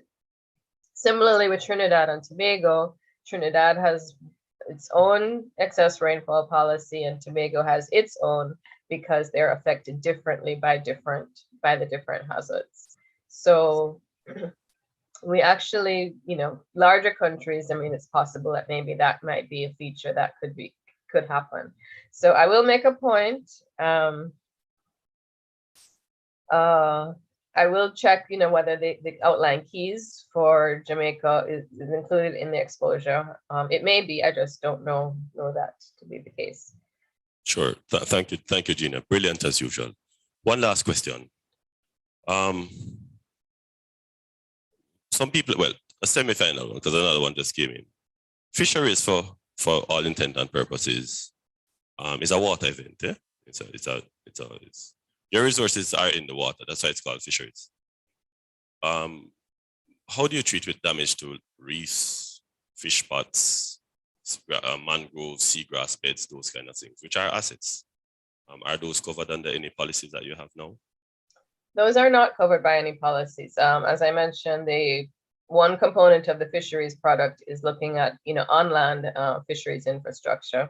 But however, do recall that the second part, the adverse weather component, is not asset-based, it's livelihood-based, as it were. And so if there are conditions at sea, rain and waves that prevent fishers from going out, they will receive a payouts based on the level of intensity of the natural hazard event. So presumably, so so like I said, so it's that policy is not 100% asset based like the other ones are. Okay. Okay. All right. Well, good enough. Last question. I noticed you mentioned drought. Drought is probably one of the most difficult things to ever cover. First of all, there is no universal definition of drought. The meteorologists, for example, say if your 8 weeks consecutive rainfall falls below a certain percentage of what your normal rainfall is, you have drought, normal drought, you have severe drought, extreme drought, moderate drought, that kind of stuff. For the agriculturalists, they have a much shorter term drought. In fact, once the amount of water is not sufficient for maintaining crop production, you are in a drought. But you usually don't know that you're in a drought until after you're in a drought, because then you have to watch to see. So my question is, number one, what definition of drought are you using? Are you using the agricultural drought or the meteorological drought? That's the first question. And part B of that question is, in that context, how are you going to determine severity? Because it seems to me that there's going to have to be some amount of post-event assessment, since for all intent and purposes, whilst we try very hard to predict, we cannot predestinate the amount of drought we're going to have. I hope I'm not confused. Predestinate, I'll have to remember that word. Okay, first of all, the CCRIF drought product will be based on agricultural drought, so not hydrometeorological drought. So it's looking strictly at crop yields and how they are affected. So as I mentioned earlier, though, there are two types of drought events that would be considered. Intense, short-term drought events, which where the crop is affected drastically in a short amount of time, and then an annual, over the period of an entire year, some evaluation of the impact of drought on the agriculture sector or on the farming sector. So that would be determined at the end of the year, whether during that year or throughout that year, drought conditions affected the agriculture sector to such that it or affected crop yield such that the policy would be triggered. So it's definitely agriculture based. Okay, great. Well, Gina, I can tell you that sorry, Dale. I think there's a raised hand by Shelley. No, I know. I know that, and I'm going to ask the person to speak. On the matter of drought, I'm sure there's going to be a lot of consultation, because I know it is a very contentious issue. And I know for all intent and purposes, with all good intentions, there are a whole lot of things that have to be considered. And I know that CCRIF, in its normal consultative approach, will include all the necessary stakeholders, because you can have a situation where in some cases, for example, and so as not to bias any crop, I won't name them, there are some crops that benefit from drought stress, for example. So that is something you also have to look at. But and we're working with CIMH on this as well. Yeah. But even within the same crop, there are some varieties that don't benefit either. So that's all. Anyways, thank you very much. I see my good friend, Dr. Shelley Cox, has her hand up from Barbados. Shelley, you have the floor. Go ahead, please. Hi, good morning. Gina, thanks again for that excellent presentation. I know we're short on time, but of course, I'm very excited about coast and the benefits to the fisheries sector. I'm going to speak later about some vessel monitoring systems and using that data. Ideally, in Barbados, we are looking at affordable vessel insurance that looks at third-party liability. And we're working to update our bills and regulations to suit. So I do know that CCRIF has had some engagement with Barbados along the lines of course, and I'm hoping that we can explore that in the future for sure. But I'd like you to know that there has been some movement on the third-party liability insurance based on some liability limits. And I think that going forward, even using this vessel monitoring location data and other inputs, especially the innovative data analytics we're going to pursue, can really help to inform some of the parametric insurance policies going forward. Thank you. Okay, well, thank you. Thank you for that. And just to mention that part of the process to enable countries to purchase coast products is for them to ensure that their internal systems, their inventory, their database of, persons in the fisheries industry and so on is up to date, and there's a mechanism to do that, to ensure that they have fisheries policies in place. So there are a few steps that countries have to go through before they can actually purchase the fisheries product. Again, because COAST is aimed not just at providing this insurance product, but to improving the fisheries sector in general. So. All right, well, thank you so very much. I want my live audience and those online to please give Gina a hand. Excellent presentation. And Gina, I did bowl some tough balls at you, and everything was unscripted. It was not all planned, and you did very, very well. Thank you so very much. I really hope you can stay with us for whatever time your schedule will allow, and stay with us lesser mortals as we try to navigate the waters moving forward. Thank you very much. Please express your gratitude to CCRIF for the sponsorship again and for being with us. I know you'll be with us tomorrow for the panel discussion. We look forward to your involvement. Thank you very much. Okay, thanks very much, Dale, and thanks everyone. All right, no problem. And so with that, we are going to move to our next presenter, Dr. Jane Cohen, a retired lecturer, Department of Life Sciences, University of the West Indies, as a lecturer of over 20 years experience in the Department of Life Sciences, UMONO.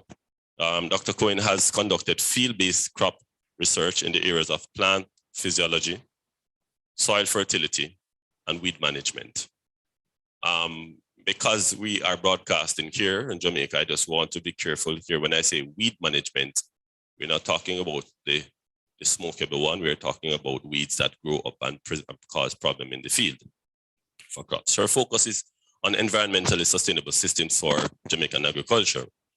Recent work is on rapid propagation of cassava, and in partnership with the Climate Studies Group, MONA, modeling of root crops and the use of heat indices for application in the changing Caribbean climate, particularly in heat stress. Dr. Cohen was one of the lead authors in the paper that focused on heat stress in livestock that actually made the IPCC special report on 1.5 and was the report that made the case for agricultural impacts in heat stress.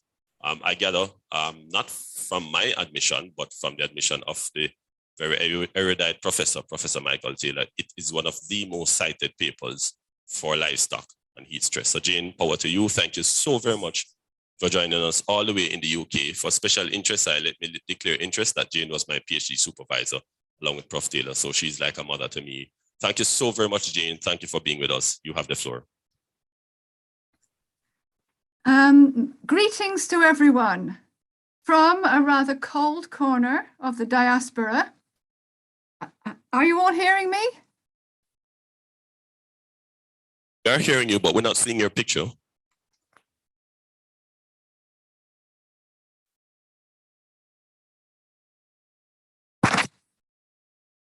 How's that? Camera down a little bit more so we can see a little bit more. Ah, that's better. Okay. A bit more. Wonderful. That's fine. Right. Fine. All right. So, as Dale mentioned, I have recently returned to the land of my birth. But since I spent most of my life in Jamaica, I consider my navel string to be buried, even virtually, under a certain tree in Mona, Kingston. And that tree is a Julie mango. Anyway, I thank everybody organizing the workshop for inviting me to participate in this session. I thank Gina for that fascinating session starting us off today.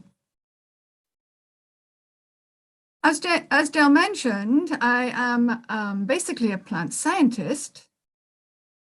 Now I am going to give a presentation on investigation of heat stress in livestock in the context of climate change. Therefore, I humbly ask anyone who has questions to do with animals to refer them to Cicero, and anyone who has questions to do with climate and weather, climate change, to refer to the climate scientists. Let me start sharing my screen.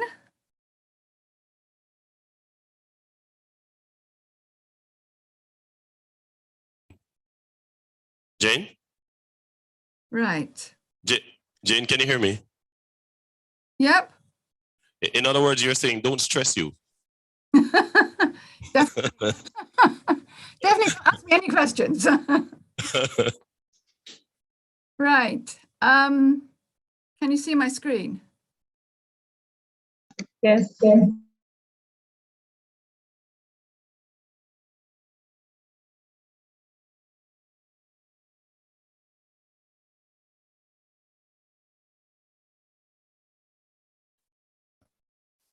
Yes, we can see a screen, Jane. Okay. This presentation is about characterizing environmental heat stress on livestock. And the particular way we do it is using the temperature humidity index. So for this presentation, first of all, I'll introduce the use of heat stress indices for animals, describe this temperature humidity index and how we calculate it, then give some results of THI determinations for 3 locations in Jamaica for livestock and poultry, using measured values for recent years and projected values for the rest of this century. And finally, the likely impacts on heat stress levels for the temperature rise thresholds 1.5, 2.0, and 2.5 degrees C. A little bit of background first. What are the influences in animals producing heat stress? Well, we can divide them into environmental or external factors and inherent factors, and both of these are very complex. In terms of the environmental factors, we have the climatic parameters of temperature, humidity, wind speed, solar radiation, and localized or managed aspects such as shade, exposure time to heat, husbandry factors that would include hydration of the animals, their feed, their supplements, etc. The inherent factors that are specific to a particular animal species or breed, such as sweating, panting, allowing the animals to thermoregulate, these will be covered by Cicero in the next presentation. So how would we assess the environmental influence on heat stress in animals? We can use an index that incorporates the environmental factors determining the heat load, and this in particular will be the climatic parameters, both macro and micro. Not just that, but link them to their impact on the particular species of animal. Now, if you want a definition, we can use this one by Dickman and Hansen, that such an index attempts to measure the sum of forces external to the animal that acts to displace body temperature from its set point. In the past, there are several different types of indices based on climatic parameters. As I've already mentioned, the temperature humidity index is a commonly used one. This requires values for air temperature and humidity, with others optional. Another one is called the Black Globe Humidity Index, and here's a black globe and another black globe in this picture. This requires less common measures of black globe temperature and dew point temperature, although the black globe temperature can be estimated using just air temperature and solar irradiance. Here's an example of the formula for this. Another index called the heat load, which requires, again, black globe temperature, relative humidity, wind speed. And finally, we'll have some indices that are related to respiratory rates, the respiratory rate predictor, the breathing rate equation as used by USDA, that require a whole range of weather measures, black globe temperature, relative humidity, wind speed, solar irradiance. And these are important ones, but there are others as well.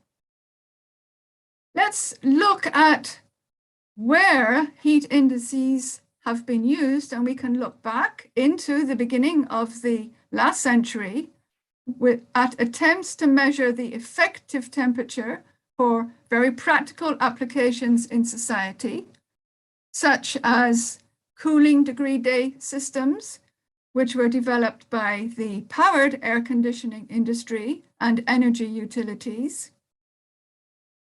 With respect to humans, one of the first indications was by Earl Tom of the US Weather Bureau, who in 1959 reported on a discomfort index. But importantly, THI thresholds and heat indices have long been used to alert livestock producers of potential weather-based heat stress, particularly in the US, called Livestock Weather Safety Index, and using heat stress forecast maps. So we're very interested to hear of plans by the CIMH to produce similar services and products, and hope these could also be linked to the offers by CCRIF. An example of heat stress forecast maps. We have here 7-day forecasts using temperature, humidity, wind speed, cloud cover from NOAA, used by USDA and color-coded, showing normal levels in blue and then increasing heat stress levels from yellow to orange to red. They use a type of THI, combining both the weather forecast data and the likely response by the cattle. And because these estimate general trends of stress based on peak heat stress categories, obviously this would not be able to predict individual animal stress because of the variability among animals and how and where they are kept. So why choose this particular index, the THI? Well, it uses basically air temperature and humidity, and these are readily available data, both in the past, the present, and for the future. They use different weightings for different species, different weightings of air temperature and humidity. So this allows a wide applicability to a range of livestock and poultry. There are optional additions, wind speed, solar irradiance, but because these are not so commonly available, they're not normally used, but would presumably add some accuracy. Some background to the use of THI. It has been used in research worldwide, particularly in Brazil, South Africa, the US, Southern Europe, and traditionally for cattle, using values of THI and relating to animal physiological state. Close to home, here in the Caribbean, we have a report of using THI values to assess heat stress on layer hens in Cuba. Lalo and colleagues have looked at grazing time of sheep in Trinidad, suggesting that the sheep came under heat stress, and also the effect of heat stress on egg production in Tobago. So there there already has been some use of heat index for the Caribbean livestock industry. Now we'll move on and look exactly what is the THI. As I said before, it's an index based on temperature and humidity. The impacts of the two are added together, but in different proportions, by multiplying the temperature and the humidity by different constants. And these will depend on the relative effect of temperature versus humidity on the species. A number of formulae have been developed by different researchers. These vary slightly, and they are still being refined. In our study, we chose formulae based on reported usefulness in research and applicability to tropical conditions, and for ruminants raised outdoors. So having got TH values, they have been categorized into ranges for the different species and breeds that indicate different levels of heat stress. So a particular THI range that is less than a threshold value would indicate normal conditions, no heat stress, and then higher levels would indicate increasing stress, moderate alert, severe, danger, and very severe or emergency. Here's an example from the US of the so-called Livestock Safety Index, showing 3 categories of stress. We see the relationship between relative humidity increasing from left to right, with temperature, which is actually increasing from bottom up, creating the THI values, or the Livestock Safety Index values, color-coded with the white region representing normal conditions, and then increasing heat stress from yellow to orange to red.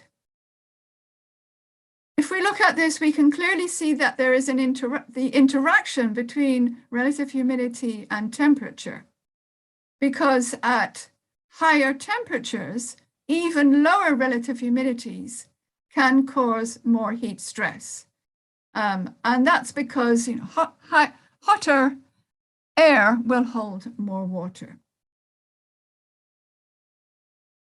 Now, we categorize the THI values into these different levels of heat stress, but we should make a couple of provisos to this, that in some ways you could say the specific ranges are chosen somewhat arbitrarily, because obviously heat stress depends not only on prevailing climate and species, but also on the breed of the animal, how well adapted it is to the climate, its physiological state, and practices employed to manage heat stress that are determining the microclimate.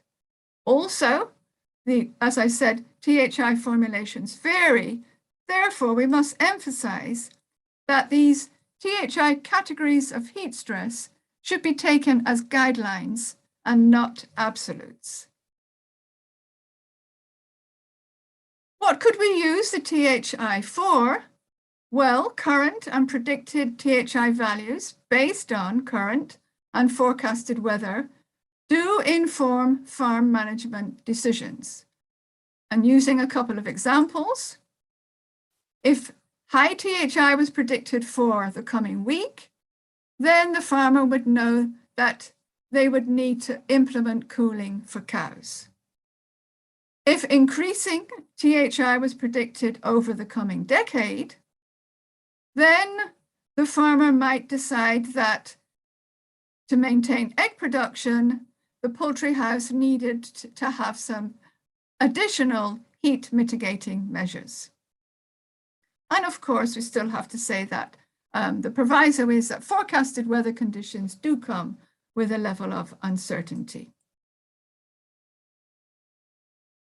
Apart from those kind of practical applications, we can use THI values to look at changes over time to indicate trends that can inform industry and government policy for livestock poultry farming, as well as research needs, and longer-term trends to inform national and international goals for food security. And we have examples of that in the State of the Jamaican Climate Reports, the IPCC reports, and coming out of COP26. And of course, the THI can be used in many different aspects in research. So what are these THI formulae? A little bit complex, as you can see here, for ruminants and pigs. Notice T for the temperature, RH. In fact, temperature is used twice in both of these formulae. Formulae used for chickens are somewhat simpler, and rather than using values of relative humidity, normally use values of temperature for dry bulb and wet bulb. And I'm sure most of you will remember whirling these hygrometers to get wet bulb and dry bulb temperatures to be able to calculate relative humidity. How often would you want to calculate the THI values? Well, this depends on the objectives of the investigation and the frequency of reliable temperature humidity measurements.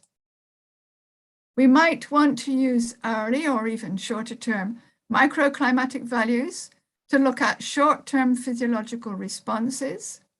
We could use daily values of THI for longer-term physiological and yield responses to look at weather impacts, for seasonal heat stress forecasting.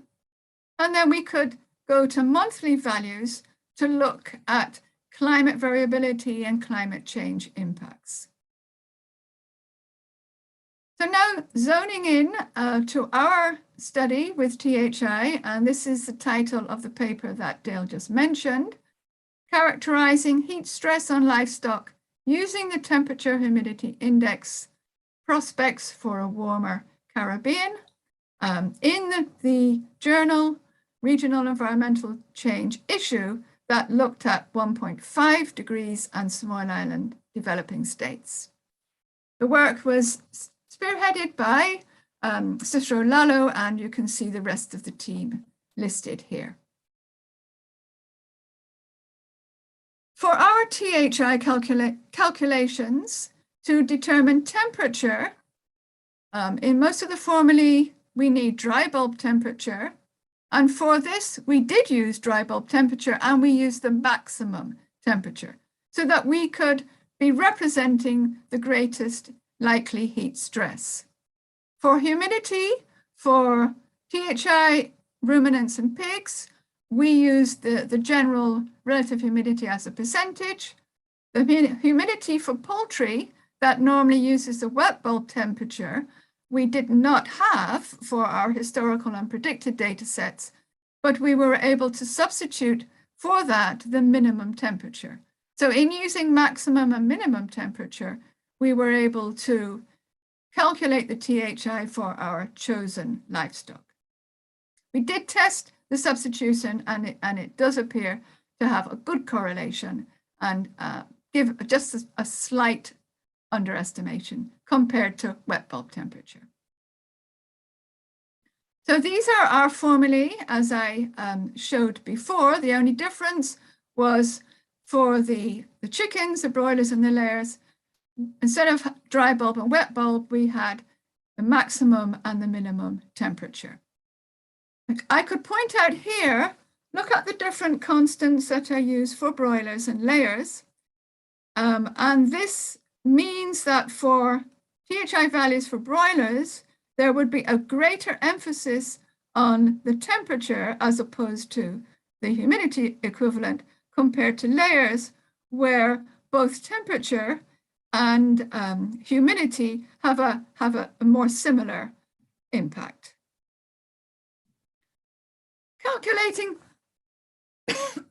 Calculating the THI values was done very simply, no specialized software, using Excel. So this is really where I came in. So we produced monthly means from daily values of relative humidity and temperature, and from those calculated monthly THI values.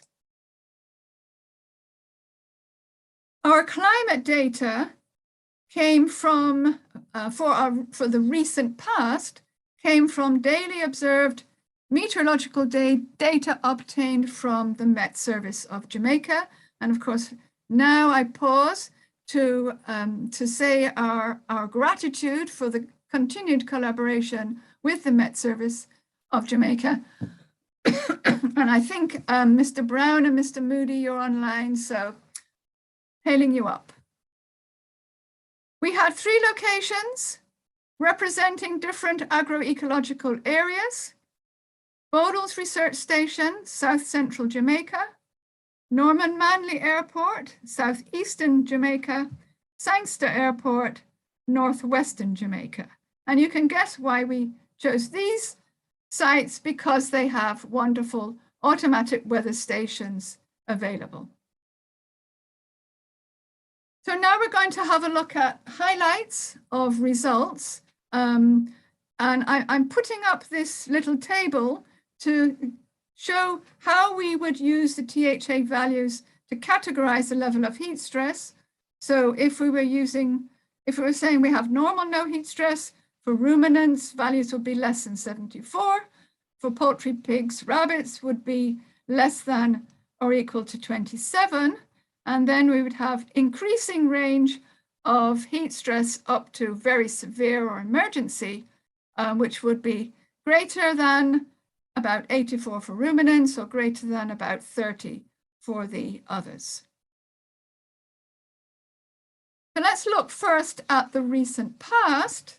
And here we have 4 charts for the 4 different, for the 2 poultry at the top, the ruminants, and pigs at the bottom, and looking at the values, the values for THI over the years 2001 to 2012. Now these are box plots, so the middle bar here represents the median value of the year, and also clearly represents the range. So if we look at these, we see the trends are similar for all 4 graphs, where we have fluctuations, small fluctuations from year to year in each of these, for each of these livestock. But if we compare these fluctuations with the differences or the fluctuations within the years, we can see that there is actually much greater differences within year than there were over these 12 years. So there were small, non-significant differences among years, but large, significant differences among months within years. In other words, we're looking at very high seasonal variability. And we can see that better from this graph, where we're looking at the THI values for chickens and pigs over this side, for ruminants over this side, across the year from January to February. And we see a very high peak in the summer months, much lower in the winter months.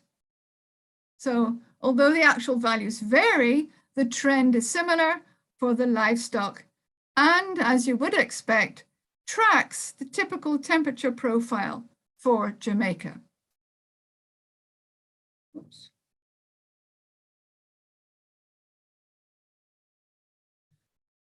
Were there any differences amongst our locations? Yes, there were small differences, as we can see here. So again, we're plotting THI values for the months of the year. And this time we're looking at these 12 years, 2001 to 2012, averaged for the 3 locations. So we have values for Bodles in green, for Kingston in blue, and Montego Bay in red. We can see that the trends do vary for the different poultry and livestock. For example, if we look at the ruminant THI was highest at Bodles, this green line, throughout the year. And this was because Bodles had the highest maximum temperature. Remember, we're using maximum temperature to calculate our THI values. Crossing over, when we look at the two other locations in the winter months, so January, February, November, December, the THI values were slightly lower at Montego Bay than in Kingston. And this is because of the slightly lower maximum temperature in Mo Bay. But as the year progresses and we move from winter into summer, the relative humidity increases more steeply in Mo Bay than in Kingston. So we actually have the Montego Bay THI values being slightly higher than those in Kingston in the summer months.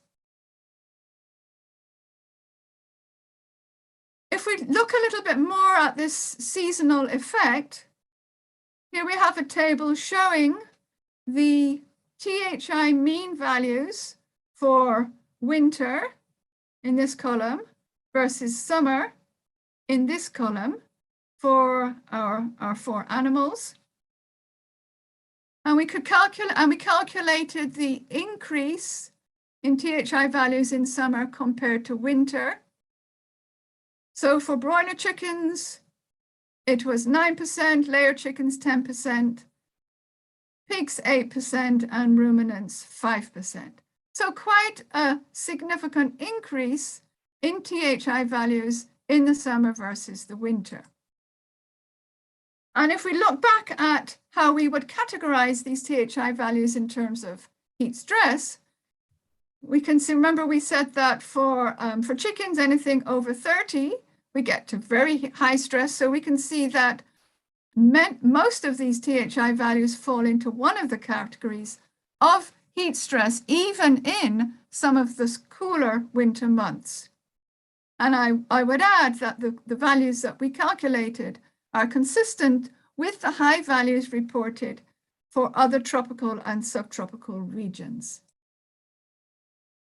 Let's move on now to what we're expecting in the future. We've already got heat stress. What's going to happen as this century proceeds?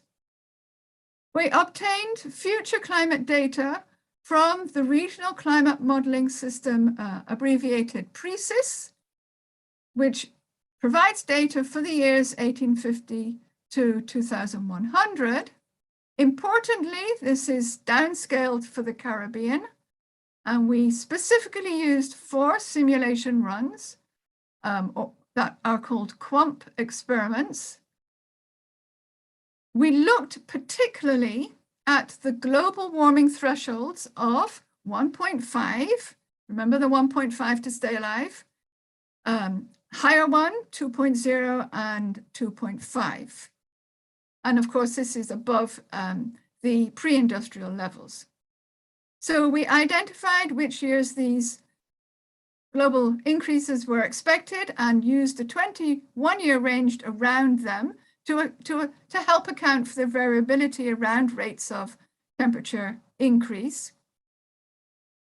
We obtained values for relative humidity, maximum minimum temperature for these target years, these 3 target years, and a baseline range from 1961 to 1990.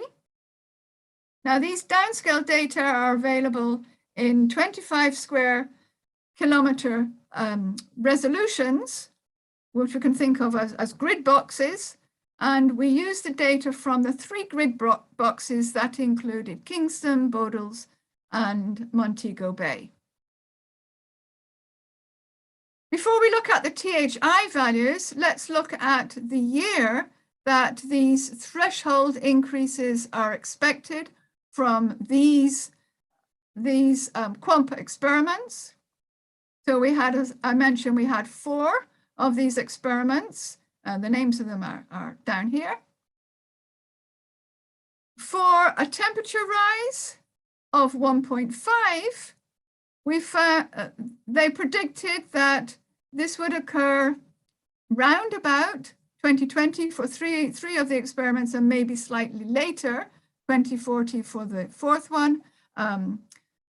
Temperature rises 2.0, 2.5, obviously occurring slightly later in the century. And you can see that 3 of these experiments gave very similar expected years. The fourth one suggested slightly later, a slightly slower increase in temperature. So from the data, we calculated the THI values over this range of years. So we've got from 1960 up to just about the end of this century for broilers, layers, ruminants, pigs. And I don't have to point out the trend. It's similar for all 4 animals, similar for all 4 of the experiments. So the individual lines represent the individual experiments. The bold line represents the average of the 4. And these data apply to Bodles.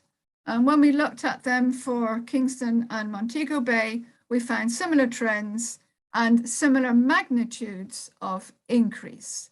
So we have, if we think we're in heat stress now, around here, what kind of heat stress are we going to move into later in the century? We actually calculated the increase in THI units that would be expected. So these were the increase in THI units with respect to the baseline period 1961 to 1990. We're not looking at pre-industrial era here, but in our more recent past. So the blue columns represent an increase of 1.5 degree global temperatures, the mauve 2.0 and the red 2.5. So we could see we would expect a THI unit increase of almost 1.5 if we had a 1.5 degree increase, but see what greater THI increases would be expected at the higher warming levels. And this is the same for all the 4 animals. These graphs help us put it into perspective throughout the year. So again, we're looking at what happens across the year from January down to December. And we're comparing it to the heat stress level. So these horizontal lines, these black horizontal lines, represent the threshold of heat stress when you're moving into the very extreme or emergency level. The blue curves, as you can see here in each of the graphs, the blue curves represent what we could think of as the current situation, which is actually taken from the data for 2001 to 2012. And as we saw before, we are seeing heat stress, particularly in the summer months. So if we look for broilers, winter months, November, December, January, February range, we're at least below the most extreme heat stress, but moving into extreme heat stress by the summer. Similarly for the other animals. If we look at a 1.5 degree increase, which is this purpley line, then you can see that for broilers, when we're 1.5 degrees higher, then we would expect the broilers to be at extreme heat stress throughout the year, no kind of relief within the winter months, and higher THI levels with the 2.0 and the 2.5 degree temperature increase. Slight differences for the different animals. Possibly layers are suffering less from heat stress and will still suffer less compared to broilers with increases in global temperatures. Ruminants expected to suffer greatly, already under heat stress, and in future even more, continuously throughout the year. Pigs a little bit more similar to layers. But anyway, we do see an increased future threat for all animals throughout the year.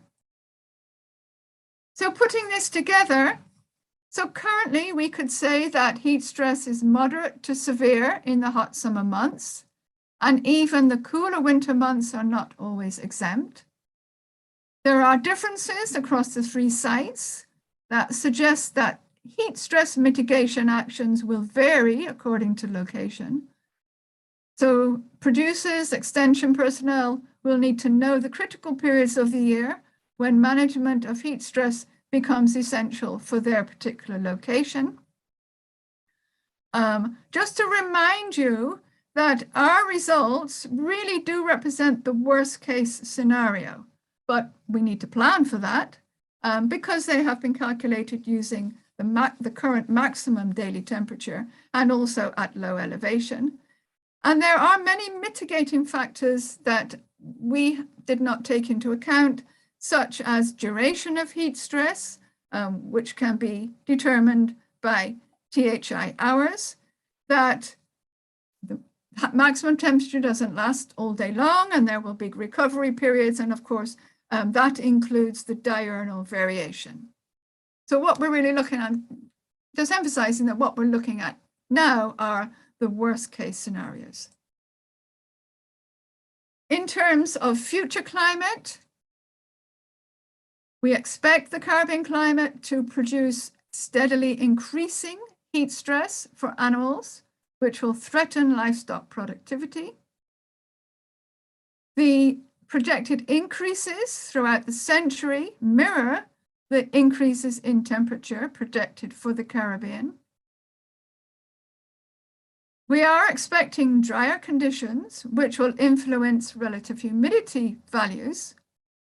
So, and we know that relative humidity and other meteorological factors do influence the THI values, and therefore a lower relative humidity could reduce the expected THI increases.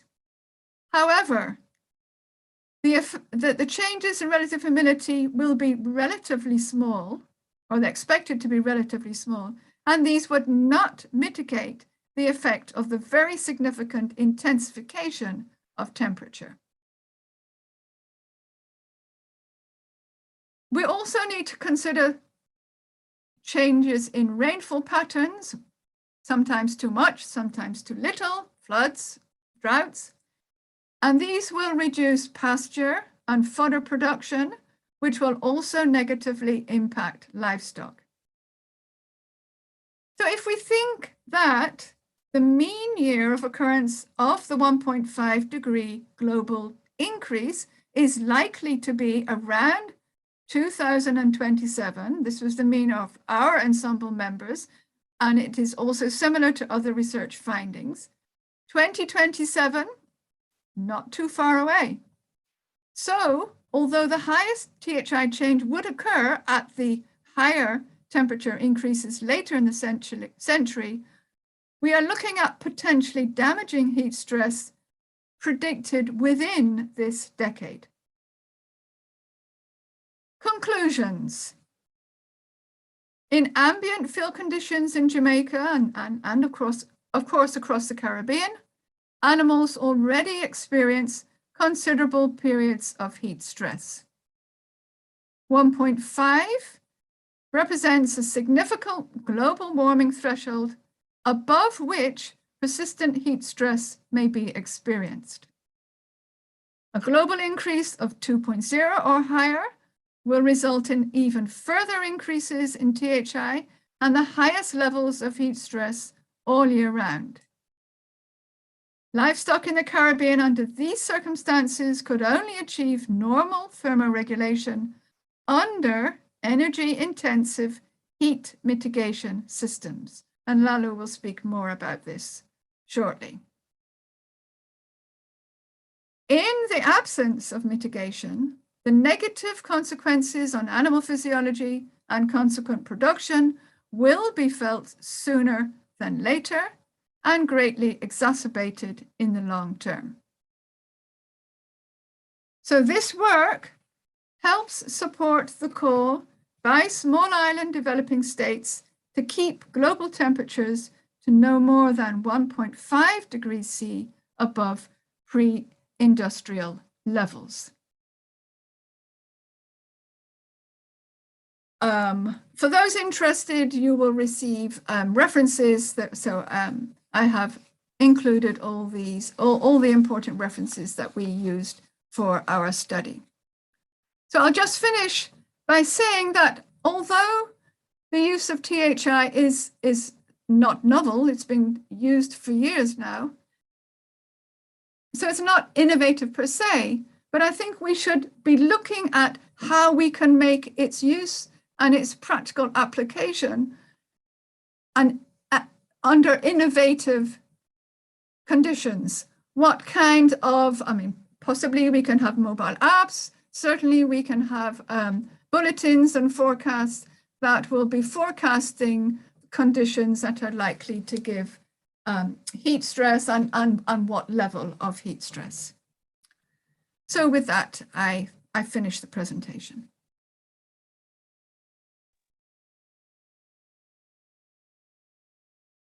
Thank you so very much, Jane. So well presented.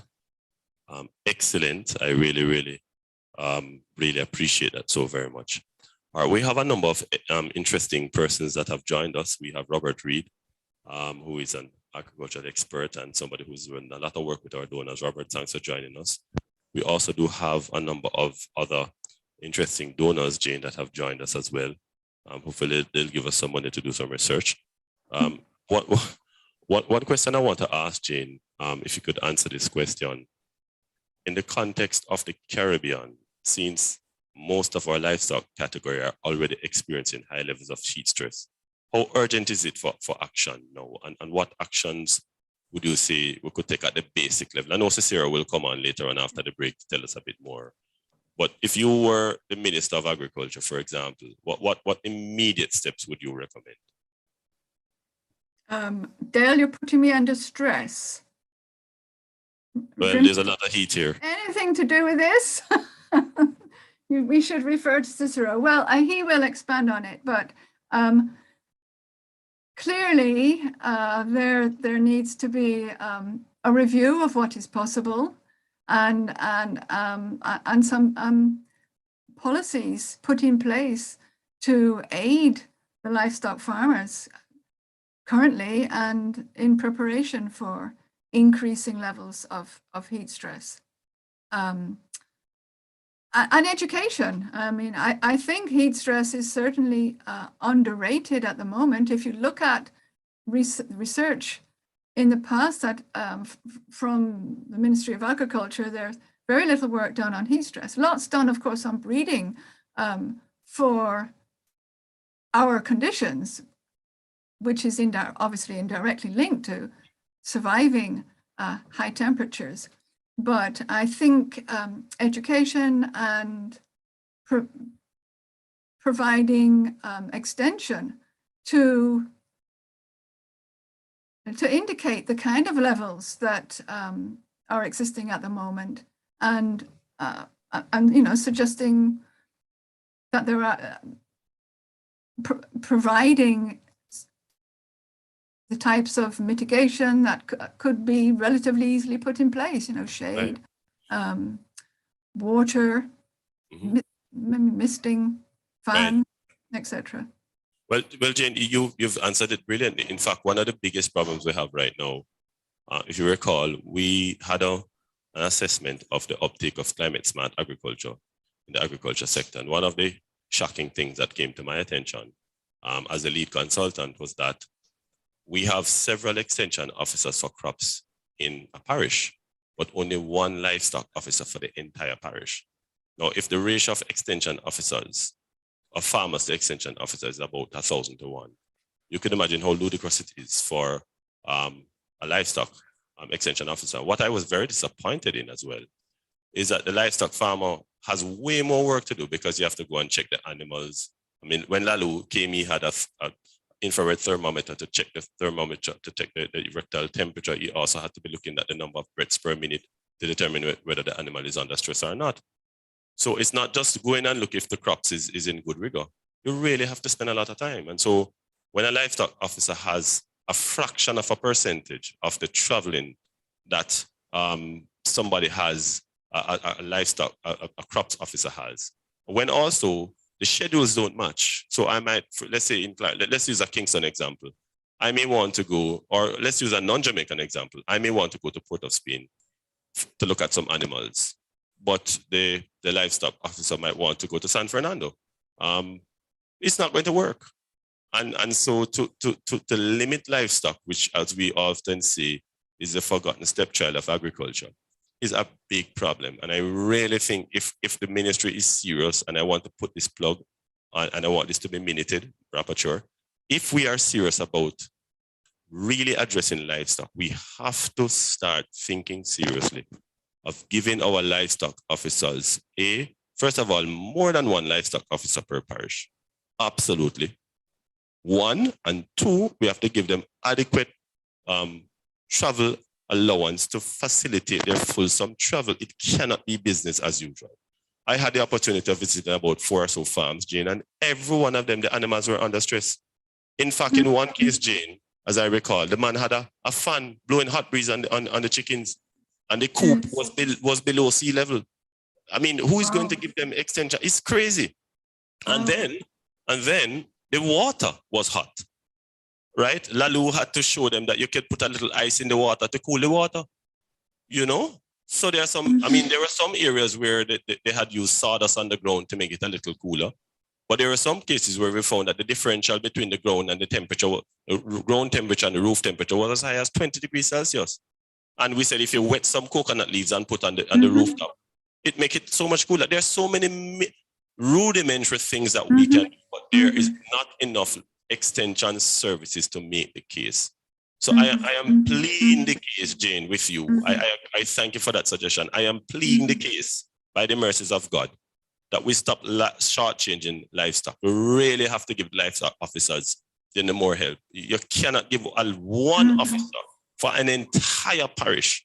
I mean, and some of the officers is not even men. Some of them are ladies. And so they have a very difficult workload. You know, I have personally interviewed some of them, and they're at breaking point.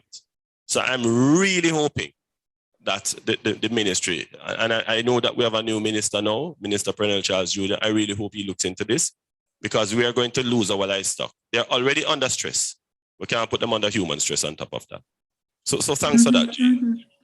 Lalu, I know Jane, if I can put a question to Lalu, if you don't mind. Please do. Okay, so Mr. Lalu, I know you're going to cover this in your presentation afterwards, but I wanted to ask a question that came out of Jane's presentation. And that is, Lalu, in light of the fact that we have different focus in different parts. For example, in Jamaica, it is said that we are self-sufficient in poultry and chicken, except for chicken back, of course, and chicken foot that makes soup.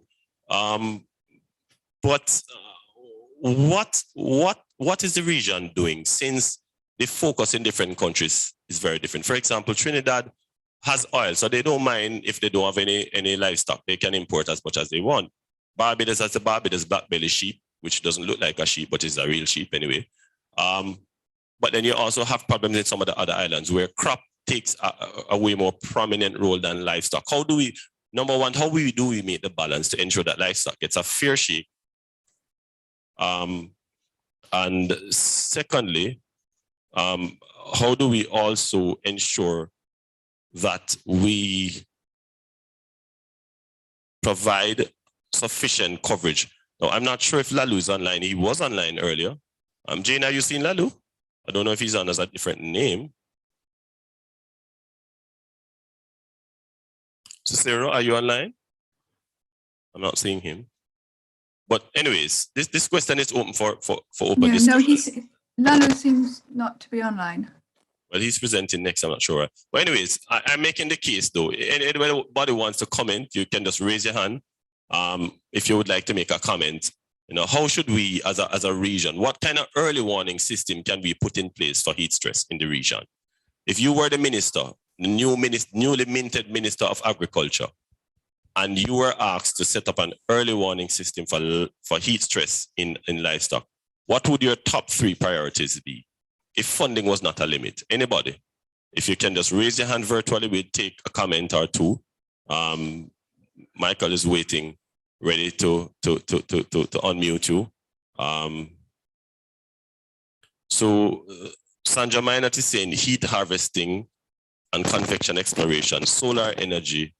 Very good. Those are very, very good options. Robert, I don't know if you want to help us with that one. Robert Reed, you're free to speak if you want. Sensitization, all right. That is important as well. Very, very critical. Public education. Any other one? Any other one from anybody else? Just before we go to the break.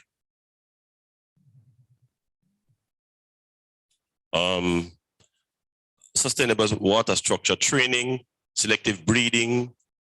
All right. Recycling of water.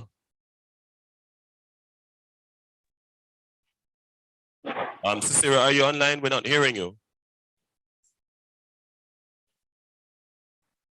What name is he under?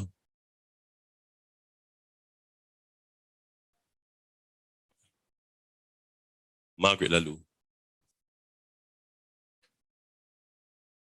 No, see. Tell him to raise his hand, please. All right, so Maxine Brown, can you go ahead? Can you unmute Maxine Brown for me, please? Maxine, go ahead, please. Okay, good morning, everyone. I hope you're hearing me clearly. We are. My location. Okay, so I just wanted to say that I am happy to hear that somebody, even outside of the general dealings with livestock, is seeing what is happening and is sharing that concern about how we are to approach livestock production. And I think what we need are persons who have the data to speak up loudly as well. So when these when the research is done, and yes, the papers are written, I think the individuals who own the research need to start doing things to get to the policymakers to let them know that we're not just speaking from our feelings, but there's actual research data to show it. And it's important because our cattle breeds that we have developed are currently at risk. And I don't think we're looking clearly on how the heat stress may be affecting them. We're already losing them. We are bringing in new animals under a current program now from overseas. Are we looking at how the heat stress may be affecting them, given that they weren't bred here or would have grown here? So I think persons who have the data need to engage policymakers to let them know that this is a real issue. I mean, they are well aware of climate change, but like you have indicated, a lot of focus is on crops. So we need individuals who have the climate change information in the same way that you're stressing it and can show them the devastation from crops. I think that is what they need to see, the devastation that can happen to livestock if that is not taken on board. And as somebody further indicated, capacity building for farmers to let them know that they also need to be aware of climate data to make decisions.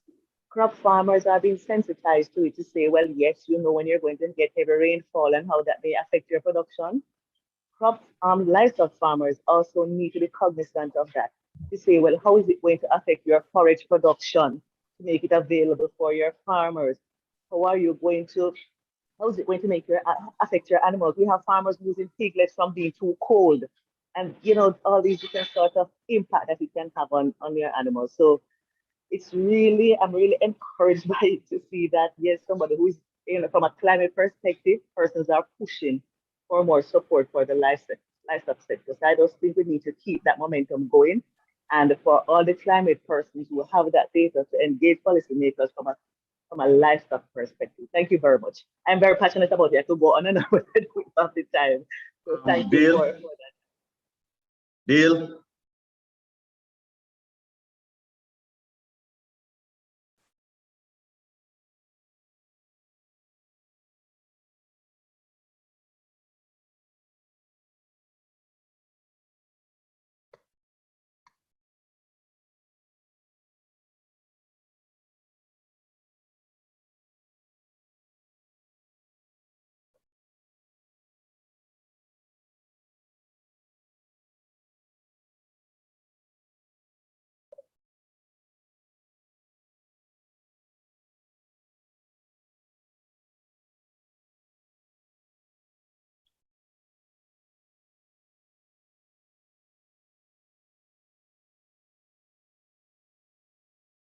man would have the money to install a large extractor fan, ensure that things are kept at an optimum base.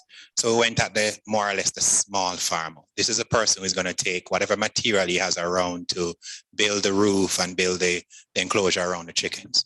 And we had a weather station there for a little while. And in some instances, you'd be surprised to see what kind of temperatures the chickens would get to.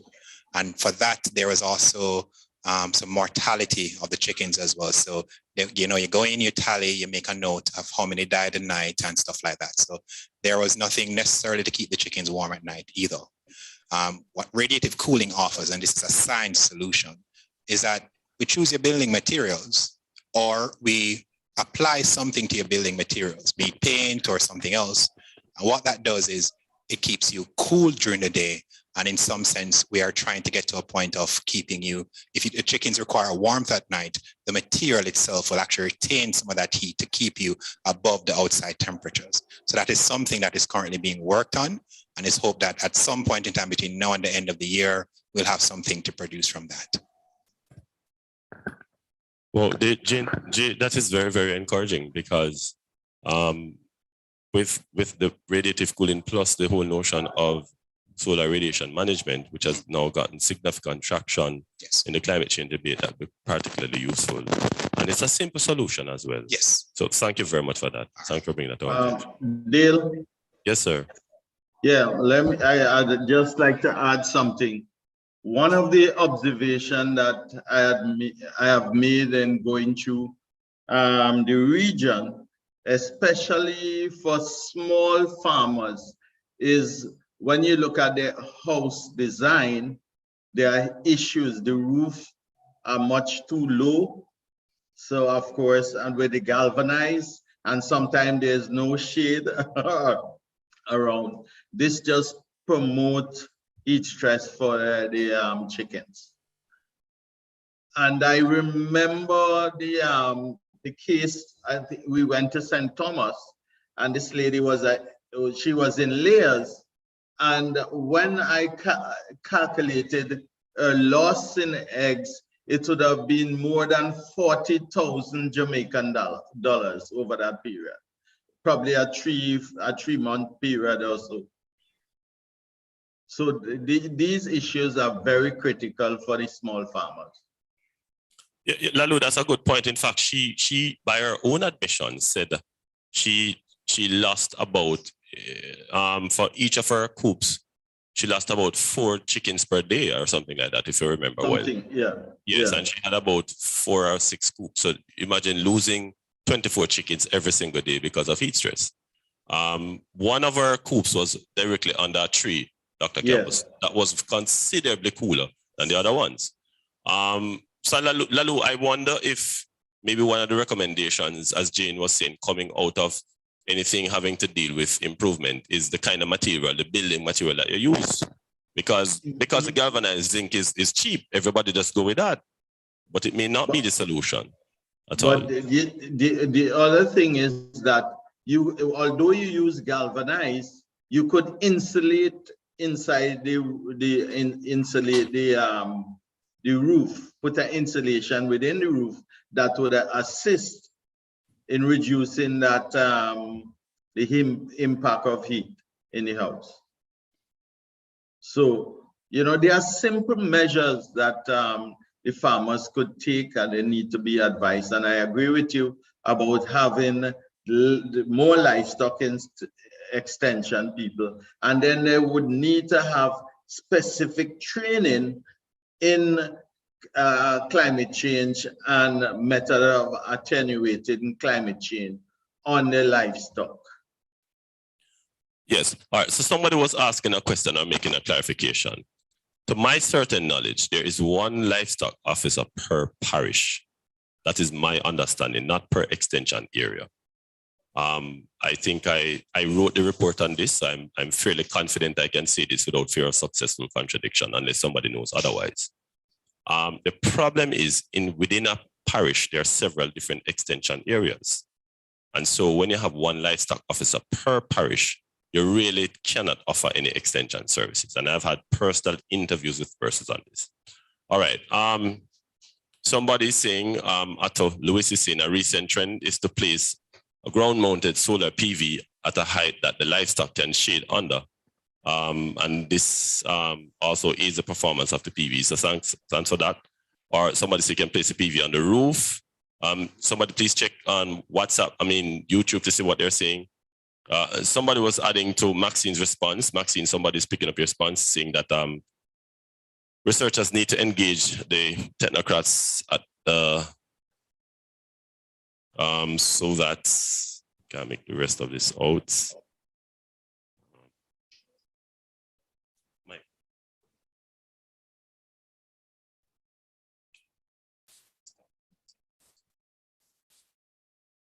Okay, so somebody was saying that we should to paint the roofs. Yes, you can do that too. Yeah, you can actually paint the roofs white. Yeah. It's one of the ways that actually can help to minimize your heat accumulation. Yeah, so that's something that's true. Education and construction of appropriate materials, that's also true. Rural designing, Dr. Anita is asking us about that. The problem, Moya, as you could understand, it is well and good for us to say to somebody, buy this material because it's better for you in terms of your losses because it's more heat resistant and so on. Right, Walter? When the rubber hits the road though, and the guy has to make a choice between buying that more expensive material and buying food for the chickens, he's going to choose the cheaper option. In the same way that choosing an incandescent bulb makes you pay more light bill than buying a fluorescent bulb. But when it goes into the store, the fluorescent bulb is $600 or $1,000 and the incandescent bulb is $50. He forgets about the light bill, he's going to buy the $50 bulb. So there are some educational issues that we have to address. I agree that it's not easy at all.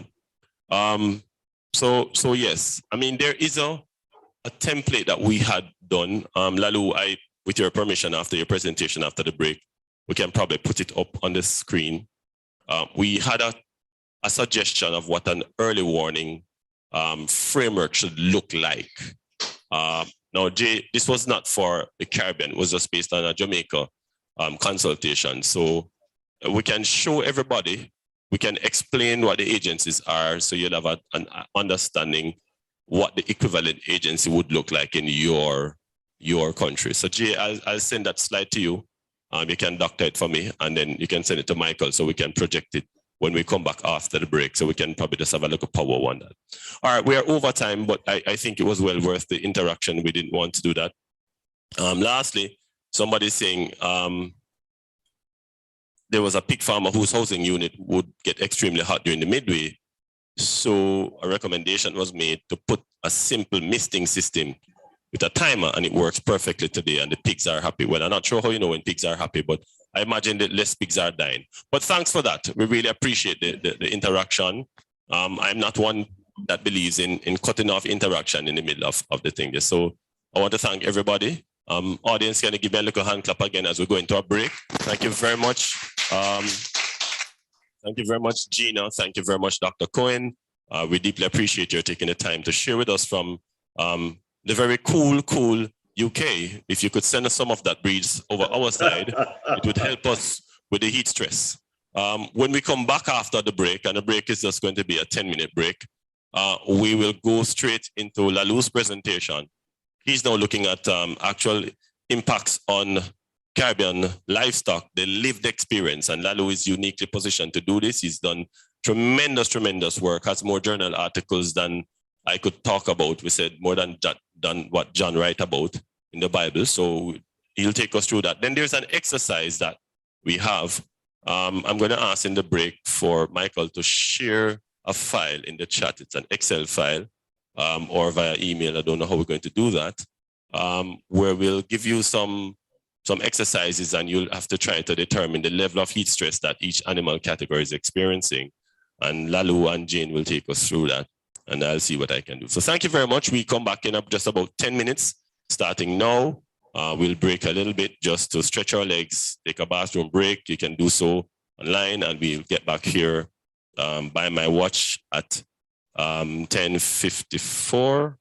All right, so thank you so very much. And we have a little break now. Thank you.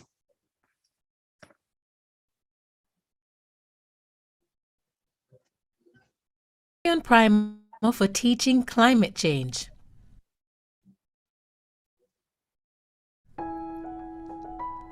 What is climate change?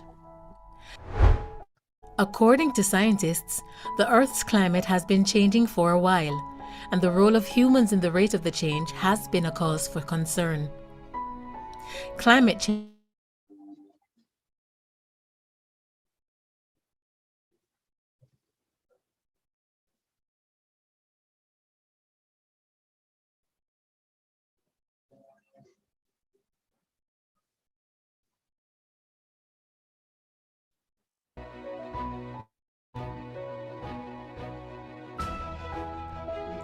Climate change is caused by various natural and man-made factors. Natural factors include volcanic eruptions. Man-made factors, also called anthropogenic factors, include activities resulting from population and economic growth, such as transportation, electricity, or agricultural production. Most times when we refer to climate change today, we are referring to the changes we have seen due to human factors. These activities release greenhouse gases into the air. These greenhouse gases released from human activities increase the natural greenhouse effect, which works to warm the earth and sustain life. The first climatic change that is therefore often observed is a long-term increase in average temperatures. Overall, the world has steadily warmed due to human factors since the pre-industrial period. The warming of the world has led to other changes in climate, including in rainfall patterns, storm events, and sea levels.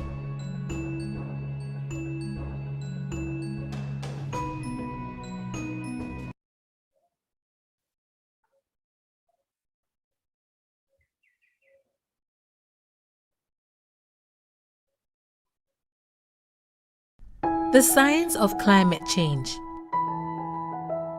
Are weather and climate the same? What is weather?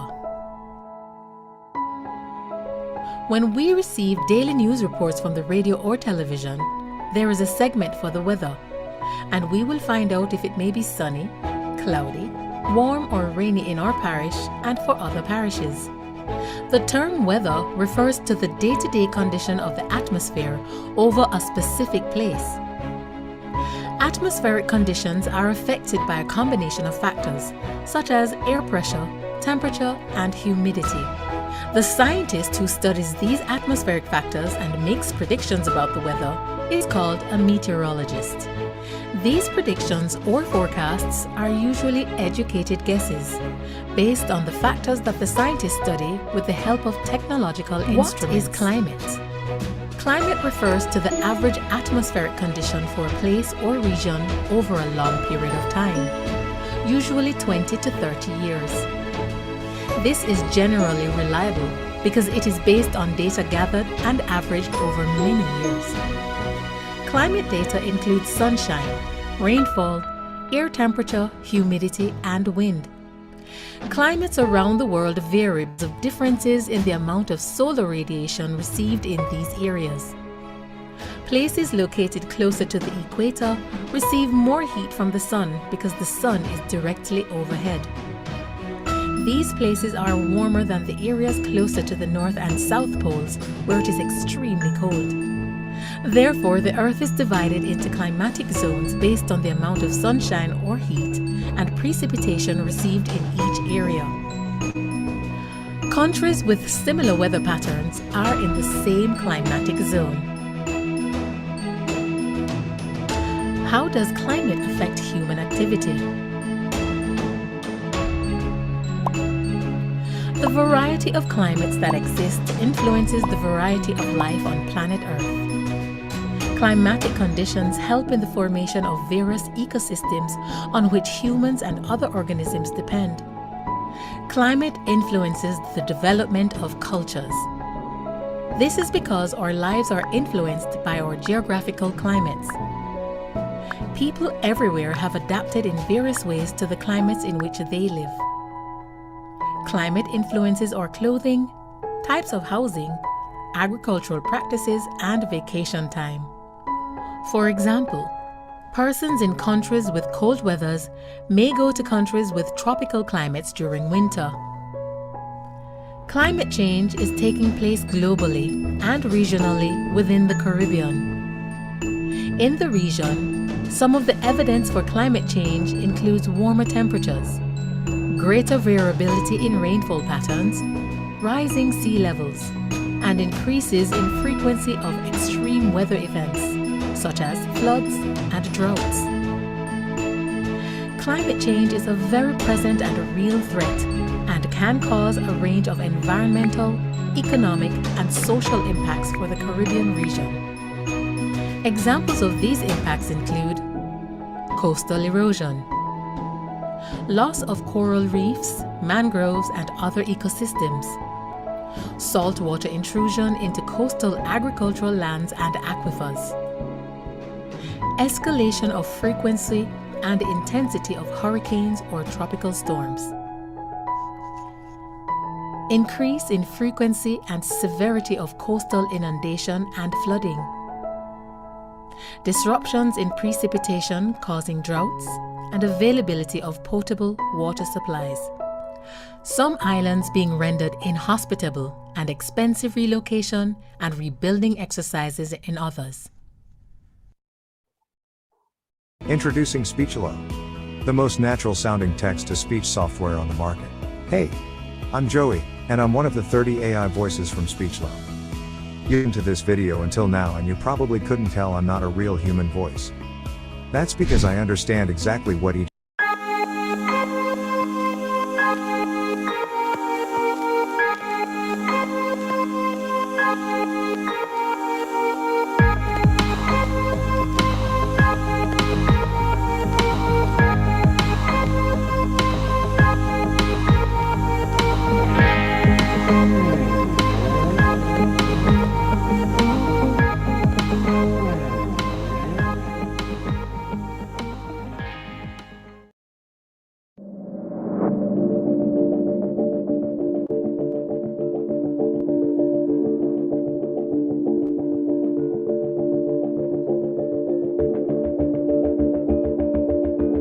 At one point, the city put out a statement saying people were trapped in flooded cars. Can we make it through?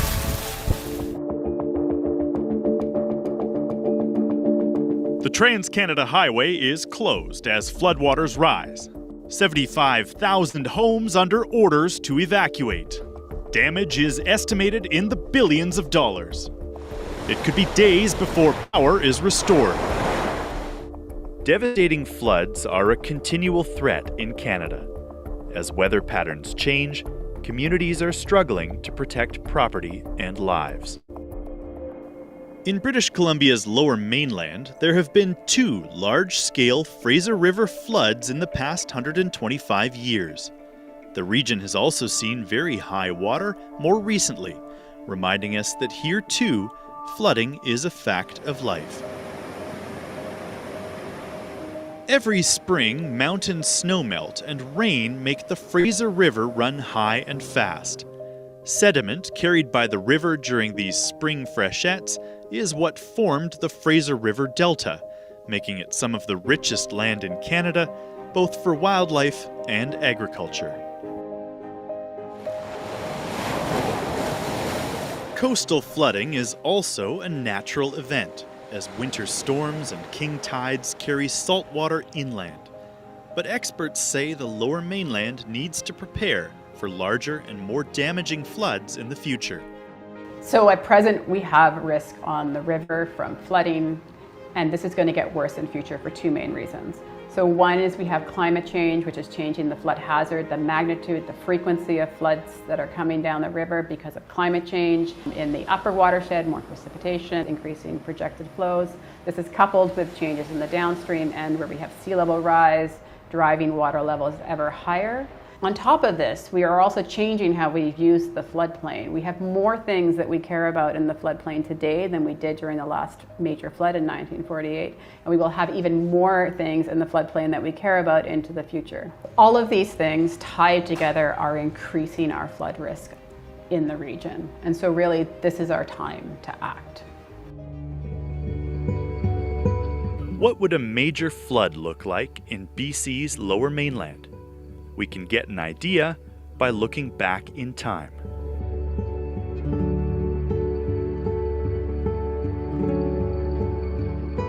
The Fraser River flood of 1894 was the biggest in written record. At its peak, the river flow was nearly 17,000 cubic meters per second. That's like emptying 400 Olympic swimming pools every minute.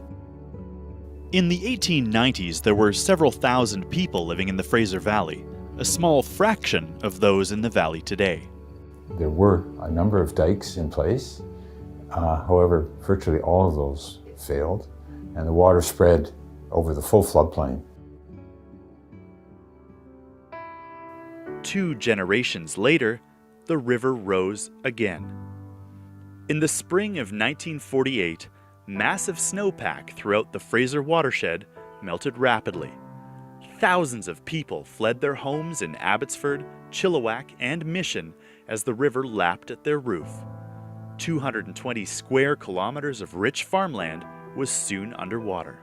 I took a boat one morning, a boat at corner of South Sumas Road, and was going to go to the store, and the whitecaps were so big that I turned around. And that's the way the lake was for days. Big whitecaps, just like on the ocean. Before that dike broke, people remember seeing the pressure of water on the outside of the dike was pushing the water underneath the dike, and it was coming up in spigots, in jets of water in the field and lifting the sod off the ground there. So there was such a tremendous pressure from the river that, the land was acting in really interesting ways.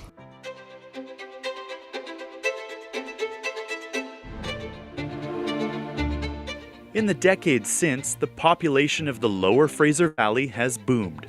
With limited land to build on and property values climbing across the region, development has spread across the floodplain.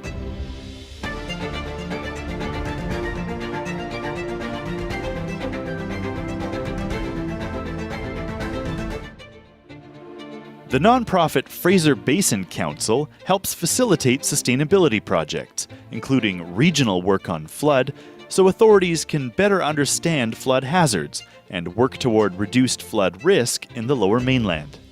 In terms of impacts, a major Fraser River or coastal flood in this region could displace more than 200,000 people from homes. It would damage homes, disrupt businesses, transportation corridors, shipping, and critical infrastructure.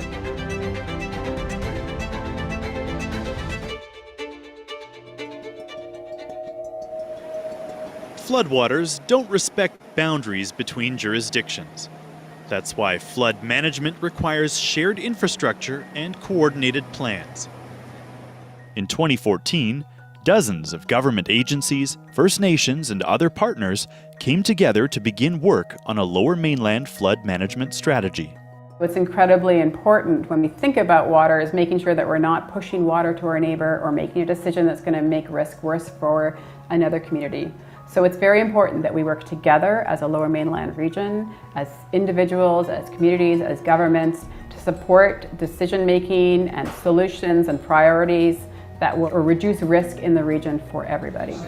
Yeah, so this map here. The flood management strategy started by updating the research on Lower Mainland flood risks. The findings are sobering. As climate change intensifies, coastal and riverine flood hazards are expected to increase in magnitude and frequency. If the 1894 Fraser River flood occurred in the year 2100 with 1 meter of sea level rise and a higher peak flow due to a changing climate, municipalities from Chilliwack to Delta, Richmond, and Vancouver could be underwater. Next spring, the chance of an 1894 flood is about 1 in 500. Mathematically, that's like being dealt 5 cards at a poker table and coming up with a flush. But climate change makes the probability of a major flood far more likely. By the end of this century, the odds could increase to about 1 in 50. Now imagine drawing 1 card from a shuffled deck every year. If that card is the ace of spades, the Lower Mainland floods.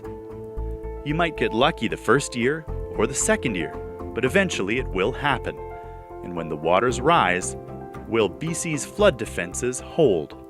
Most of the dikes in the Lower Mainland were built in the 70s and the 80s, and they were built to the standard at the time. And this unfortunately did not include for such things as earthquake impacts or climate change impacts.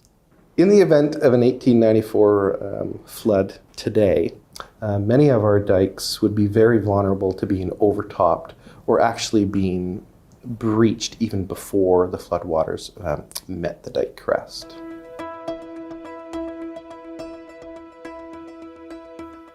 Here's what popular locations around the Lower Mainland could look like if the water reached 1894 levels, or if there was a 1 in 500 year flood in 2100.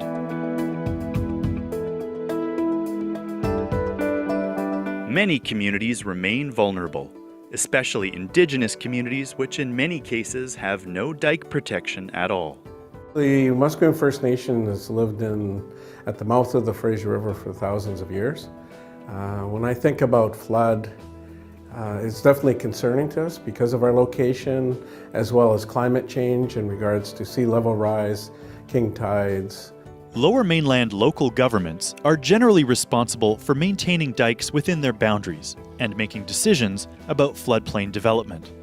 In addition to keeping dikes operational, an increasing number of communities are also updating local flood plans and making dike upgrades to better manage flood risk.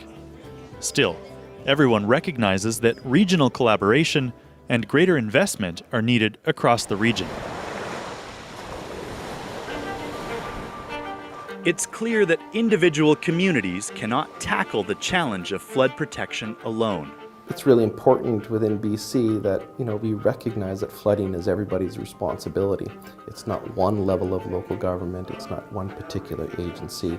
We all have our part to play in it. It's taking the borders off of the cities and all the cities working together, the province, industry, different crown corporations, to come up with a plan for all of us to live by about how to protect this area in a significant flood event, and also how to work together.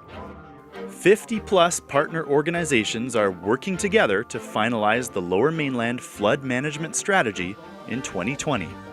The plan will identify the most urgent and important areas to reduce flood risk. It will offer different options to reduce flood risk, including land use planning and regulation, as well as physical infrastructure. And the flood management strategy will offer recommended models for making decisions and seeking funding for the overall plan.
Water can be a powerful force, and flooding is a natural process.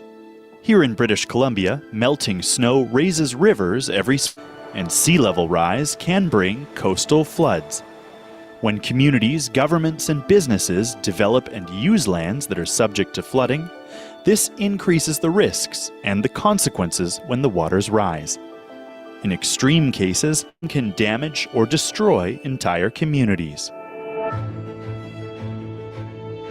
To plan and be prepared for floods, we need to understand how water moves. That's why a new computer model has been developed as part of a Lower Mainland flood management strategy planning process. On the Fraser River, we can anticipate some fairly extreme flows. And the design flow that is used is what's called a 1 in 500 year, so a flood that has a 1 in 500 chance of occurrence in any given year occurring. And the flow that we designed for is 16,500 cubic meters per second on the Fraser River. And by the year 2050, we anticipate a 16% increase to that peak flow. And by the year 2100, a 39% increase to the peak flow. Most of the dikes in the Lower Mainland were built in the 70s and the 80s, and they were built to the standard at the time. And this unfortunately did not include for such things as earthquake impacts or climate change impacts. The floodplain model and associated flood maps are inform policies and actions to reduce the impacts of floods. These include diking, land use planning, and emergency planning. Fraser River has flooded many times in the past. The biggest flood of written record occurred in the spring of 1894. Today, a flood of that magnitude would cause widespread disruption and displacement of residents. If flood protection dikes failed, the damage to buildings, agriculture, and infrastructure could add up to $20 or $30 billion. That would make it the costliest disaster in Canadian history. 5 to 6 times more costly than the floods in southern Alberta in 2013. The social, cultural, health, and environmental impacts would be immeasurable. A large coastal flood could cause similar damage in coastal parts of the Lower Mainland. Large floods are beyond the capabilities of any one community or agency, and the impacts would be felt all across the region. That's why more than 50 partners have come together to develop the Lower Mainland Flood Management Strategy. They include federal, provincial, and local governments, First Nations, and the private sector, with support from the nonprofit Fraser Basin Council. The goal is to work together to reduce flood risks across the region. Floods cannot be entirely prevented, but with planning, the risks can be managed and negative impacts can be minimized. To be effective, a regional flood strategy for the Lower Mainland will need to have broad support from all levels of government and other partners across the region. That will require agreement and alignment on some key questions. For example, where are the most important opportunities to reduce flood risk? What options and approaches make the most sense for the Lower Mainland region? And how can all jurisdictions work together to fund and implement the flood strategy? The fact is, BC is not facing this challenge alone. Coastal and riverside communities around the world face increased flood risks because of climate change and continued development in floodplains. We can draw on expertise from other jurisdictions, as well as traditional knowledge here in the Lower Mainland. Luckily, we have many tools available to support us to reduce our risk to flooding. Some of them include flood protection infrastructure, like dikes like we have in place today, but also include things like our land use decisions and planning, how we build on the floodplains, and in terms of actually having a flood event, how we respond and recover during that emergency event. We have a whole suite of tools. The challenge at this point is to figure out how we're going to make decisions about what to use. And to do that, we really need to understand our shared priorities and values. Examples of these values include human safety and vulnerable populations, including First.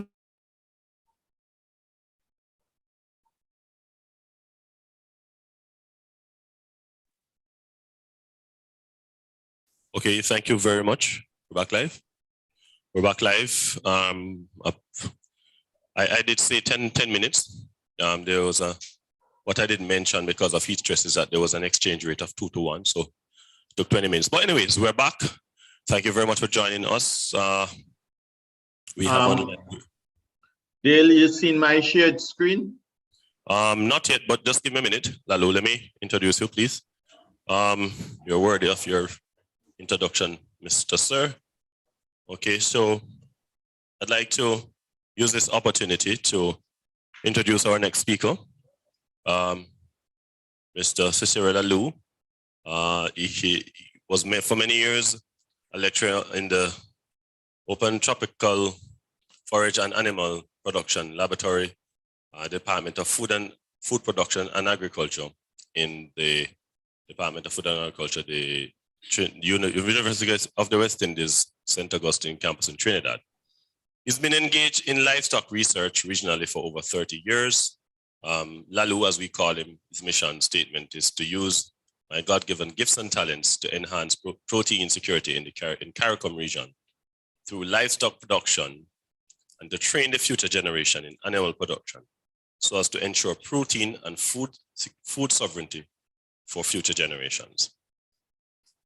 He's worked with Sugarcane Feed Center for 10 years as the livestock productionist and 25 years at the University of the West Indies St. Augustine campus in Trinidad and Tobago. Lalu, though he sounds Trinidadian, is a born and bred Jamaican. He's just married to a Trinidadian and lived there for too long. I just add that for free. He's retired since 2018 as a senior lecturer in animal science with over 60 publications, 60 peer-reviewed publications, which is a record, and has trained a number of students as regional researcher at the MPhil, PhD, MPhil, and BSc levels. Ladies and gentlemen, put your hands together and welcome with me Mr. Cicero Lalu as our next presenter. Audience, no clap, no clap, no clap. We just had breakfast and lunch. We're supposed to get. All right. Okay, Lalu, you can go ahead and share your screen. All right. You seeing it now? Yeah. Huh? Yes, sir. Yes, Lalu, you can go ahead. We're seeing it. Okay, fine. Good morning, ladies and gentlemen. Just put it in screen on slideshow mode, Lalu, so we can see it bigger. Okay. Let me get up this slide screen mode here. Can just go to the bottom right hand of your screen on the first slide. Bottom right. There's two ways to do it. You could go to View, Slideshow, and just click Start at the top. Right, Slideshow. You're going too far. View and then. No, Slideshow. You just pass over it. Slideshow. Where that? It's right beside the record. You have animations, and then you have slideshow. Come up. Yes, right there. Click that. Right. And then click Start from beginning to the extreme left. Right. All right. So we good? Yes, we're good now. All right. Well, as we all know that globally livestock is an integral component of global agriculture. And of course,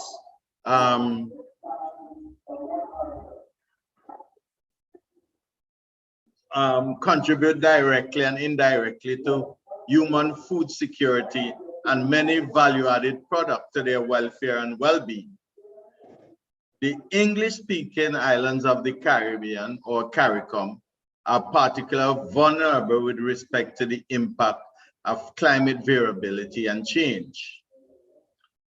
Generally, temperature will remain fairly constant, with the highest value occurring in the period between June and August, and present a major challenge for livestock and livestock farmers, since there's often need for cooling to prevent adverse impact on their production and reproductive performance, and also their thermoregulation. As we all know, and Jane spoke about this, that the climate change will exacerbate these challenges in the Caribbean, especially with respect to increasing temperature. Both the IPCC and the Caribbean studies have reported that the range will increase from 0.7 to 1.8 degrees by 2050,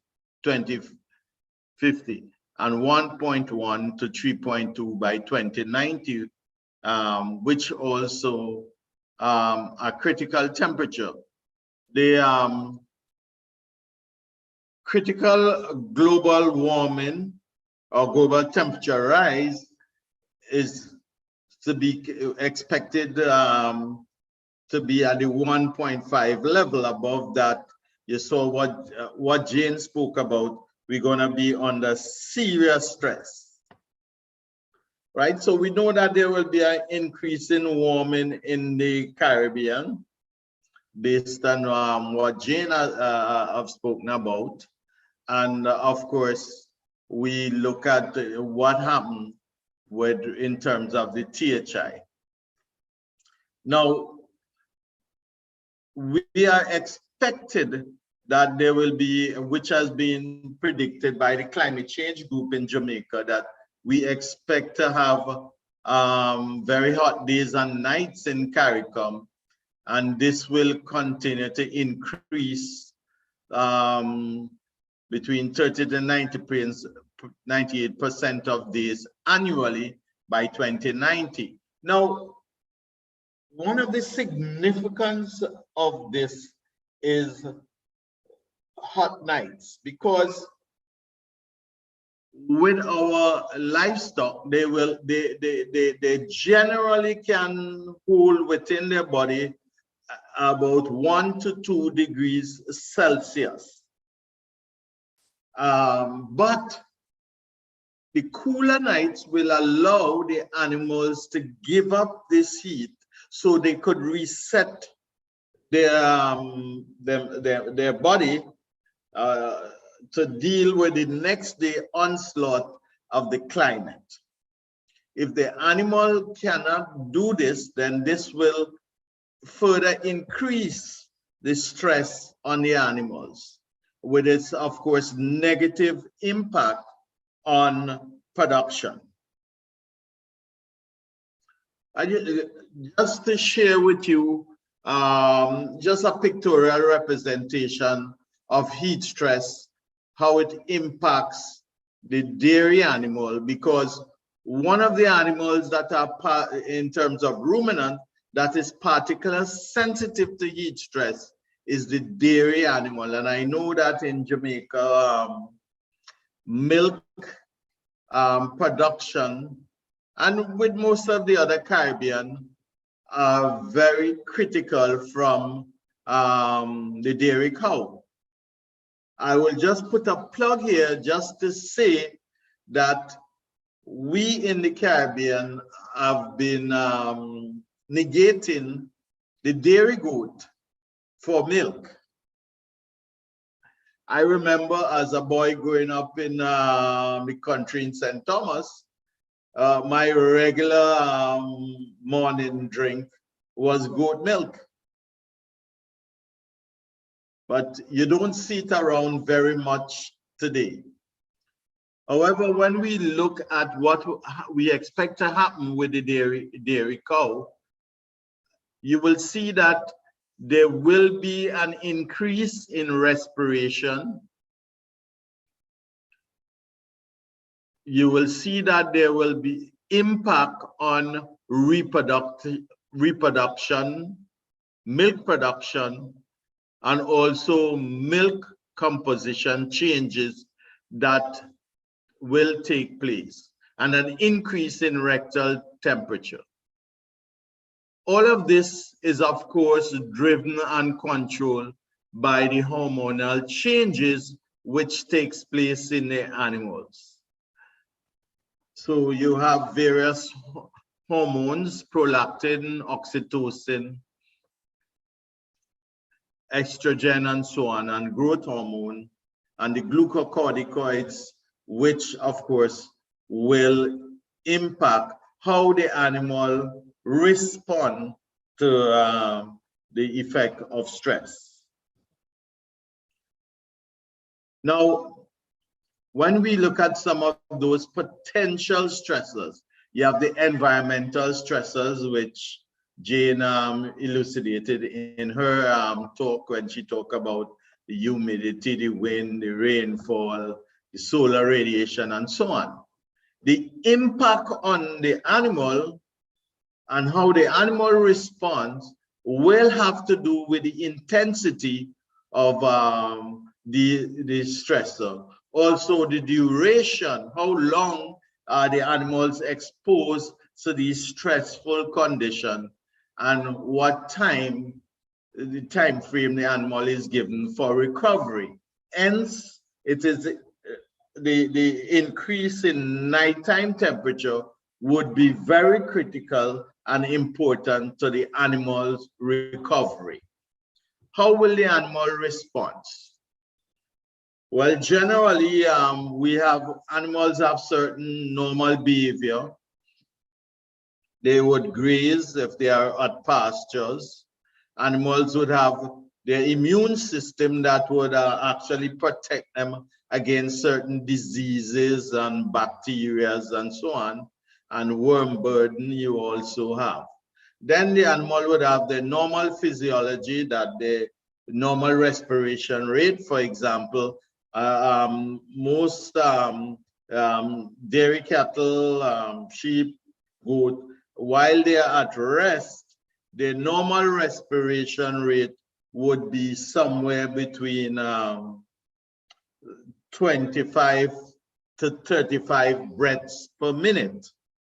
Of course, if we look at the animal coming under stress, all the normal behavior are disrupted. For example, from studies that we have done, what we see is that when the animal is under stress, they will look for a shade on the tree. They'll spend less time grazing, therefore there will be less grass or food intake. Impairment of immunity will allow animals to succumb to disease or bacteria or microbes or stuff that have been in their environment that didn't affect them, but with an impaired immunity, this will affect them. We see that in dairy animals, for example, where they are an organism within the environment, but if their immune system are impaired, then you will see them coming down with mastitis and those things, which is an infection that takes place in the udder. In terms of the impaired physiology, you will see the animal will increase their respiration rate. Do you see animals that sweat, like the cattle, they will increase their sweating. And also you will see an increase in rectal temperature and heart rate. These are some of the physiological factors that will be impaired and affected by the environmental stress. What are some of those physiological signs that we would notice of heat stress? Of course, I just mentioned some of them, but just to give you some figures, for example, with breaths, animal respiration rate between 80 to 120 breaths per minute would indicate that these animals are under moderate stress. Of course, by the time you get to 120 to 160 breaths per minute, this is very, very strong stress the animals are under, and severe heat stress would be greater than 160 breaths per minute. Now, for some species, as the respiration rate increase and so on, you could lead to things like respiratory alkalosis, which is what happened in some of these species, that as they continue and the heat stress continue to impact on their respiration. And of course, when we look at the rectal temperature, that's critical to lactating dairy cows, for example, is a range of 38.5 to 39.5 degrees Celsius. Now, what I should also mention is that these response are also influenced by the cow adaptability. For example, we have Jamaica, who that's an adapted animal developed in Jamaica. So you find that they would respond less than, say, Holstein cattle that are not fully adapted to Jamaican condition if they were just fairly imported. For example, here in Trinidad, we at one stage we had the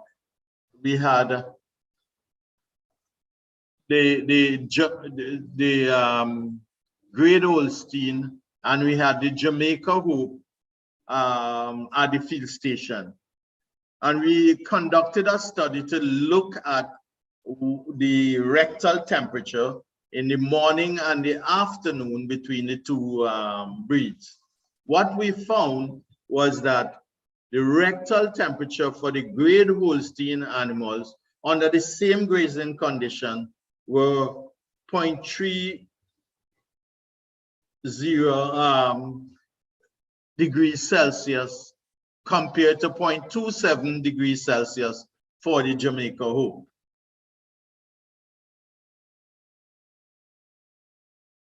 Then, of course, one of the critical things we have to look at is the direct effect of heat stress that on growth rate, on feed intake and growth rate. Now, the feed intake is considered an indirect effect, which will be due to forage availability, particularly in the dry season. When we look throughout the Caribbean, remember that most of our animal production system, which are dependent upon grazing, are rain-fed system. And therefore, during the dry season, what we would normally see is a chronic nutritional deficiency in these grazing ruminants. There are other there are economic consequences to that. One example is that in Tobago, where they're largely growing sheep, we have itinerant butchers from Trinidad, and they would go to Tobago during the dry season to purchase animals. Why? The farmers would have serious problem with feeding the animal with a forage supply and so on. And therefore, generally, they would buy or purchase these animals from the farmer far below the price of those animals. So the farmers, from an economic standpoint, they lose. We talk about the suppression of the immune system, which increase the animal's susceptibility to various diseases. One that is very common in our part of the world, especially among our small ruminants, is worm burden. Of course, for your larger ruminant too, and therefore this has to be managed. And if the animal immune system is depressed, then the animals succumb more readily to those worm burden, which could actually lead to death of that animal. The question that we have to ask, though, is how do we adapt our livestock production system to meet the thermal challenge of our current and future climate, as to put what Jane was alluding to. So we need to adopt risk management strategy for the consider and perceived thermal challenge, and then potential consequences and response according to reduce the impact of such challenges that we would face. Some of our mitigation action will include provision of shade, modification of the environment by housing. In some cases, we may have sprinklers or other active cooling system. For example, where we use tunnel ventilated housing for broilers.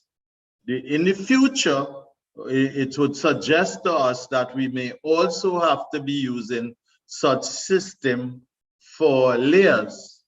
However, one of the drawbacks to this is the energy source to be used, and as such, if we of course are using the municipal power grid, then this will also not help the impact of climate change.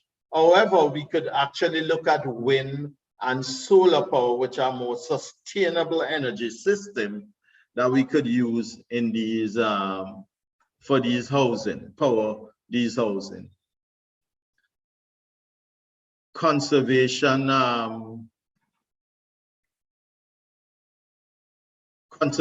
of forages to be able to use, such as making hay or silage, which is done in Jamaica, I know, and it's a bit of a challenge. Having that hay that you could feed to the animals during the time when forage availability are low due to drought problem or issues. Now, I'd like you to take a look at this this graph, and the very interesting thing was that at the university field station here in Trinidad, we had imported some Jersey heifers and the thing about these Jersey heifers, they were pregnant. I remember at the time one of my colleagues said, "You guys are in livestock are really crazy. You're bringing pregnant animals into our climate." By the time they reach to the airport, they will all abort, and you know, you would lose all of that. You all have to be very crazy. However, we brought these animals in. We had a very, very brilliant colleague. God rest his soul now, he has departed. He was a physiologist, and I spoke to him at length about this and my concern. One of the things he did, he said, "Cicero, we'll organize as soon as these animals land, we give them some heavy doses of vitamin C," which we did. Nevertheless, these animals were also had to be turned out to pastures. So what I did was to monitor these animals for a period of time, basically up to about 15 weeks, while they go out to pastures. And we took their rectal temperature. So the pattern you're seeing is that these animals, it took actually about 8 weeks at pasture, and those pastures had good shade. By the time those animals started to adapt to the system, as you could see how close the difference is between the morning and the afternoon rectal temperature. So during the first 7 weeks or so, the animals were under stress. We also did some look at some other profiles, which I didn't present here, but we looked at the blood profile, and of course that showed that the animals were under stress, because there was a reduction in the amount of eosinophils that were present, that slowly rise after time. Now, we also looked at some physiological parameters for the Jamaica whoop at Bodles, and we also did that for Surge Island dairies, which of course are two different ecological zones. As you could see, if we look at the rectal temperature in the AM, there were 3 genetic lines at Bodles that we looked at. One was design, count, and chief. But you would have realized that there are really no significant difference in the morning temperatures, right? But when we look at what happened in the PM, you could also note that they basically all the temperatures for those animals were quite similar. However, if we look at the respiration rate, in the morning, they were normal, as 30-31. In the afternoon, they were similar. You see they were in the region of 41, slightly increased.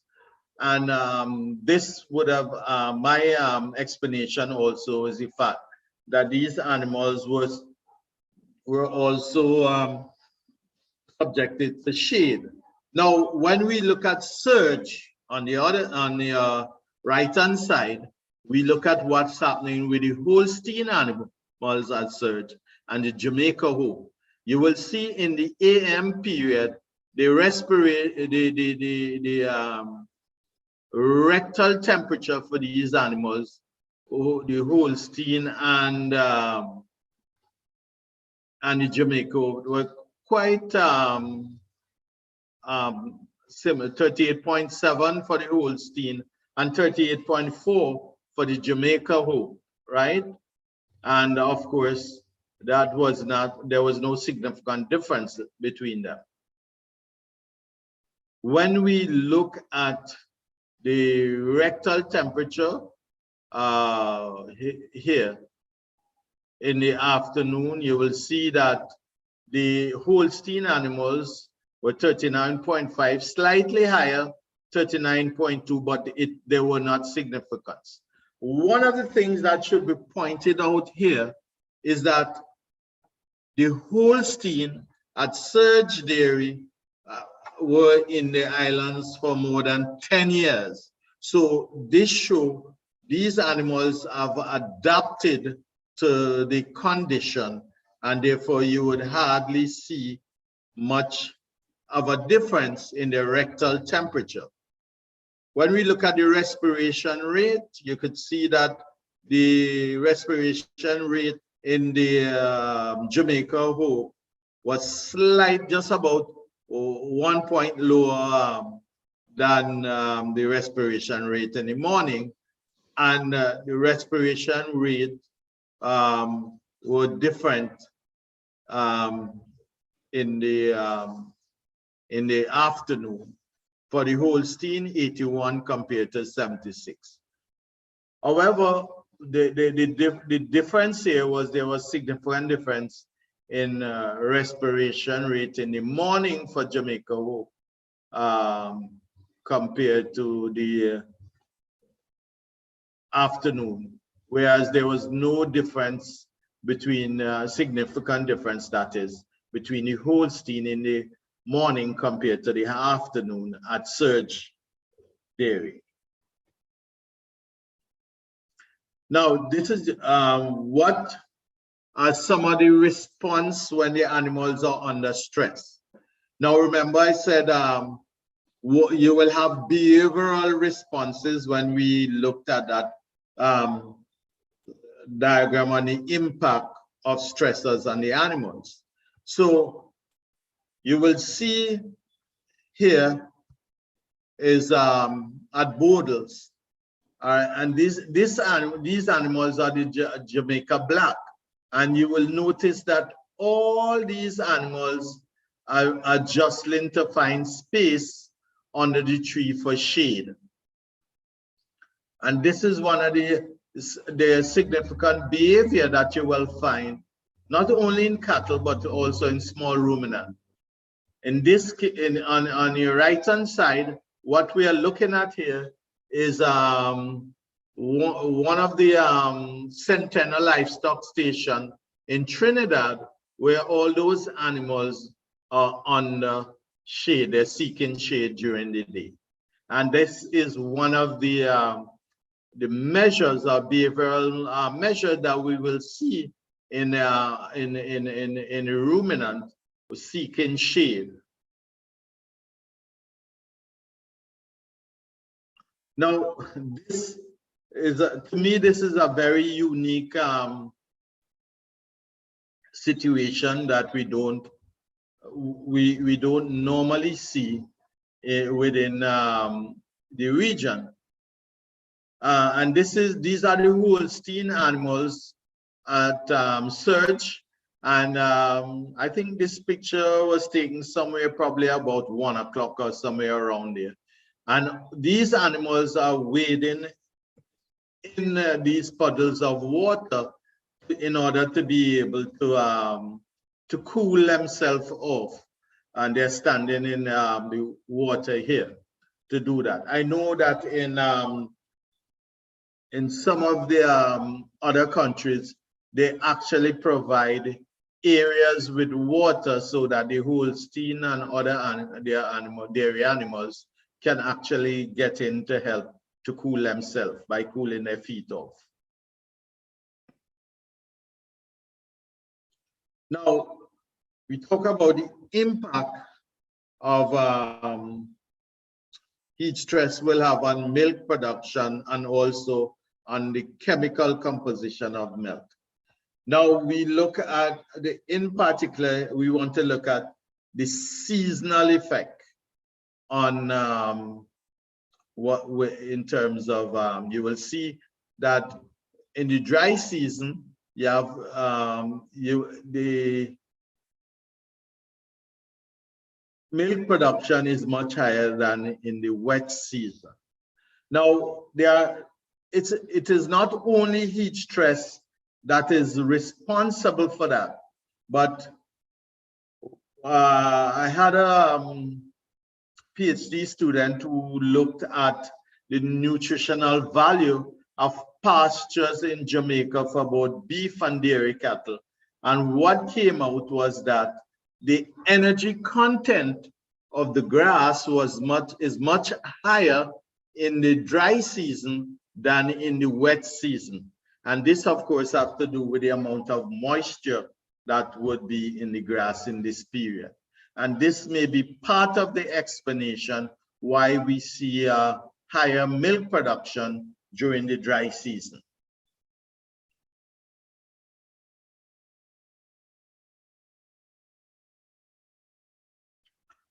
Again, we look at some milk composition parameters, but the most crucial one that we want to look at is what happened with your milk fat.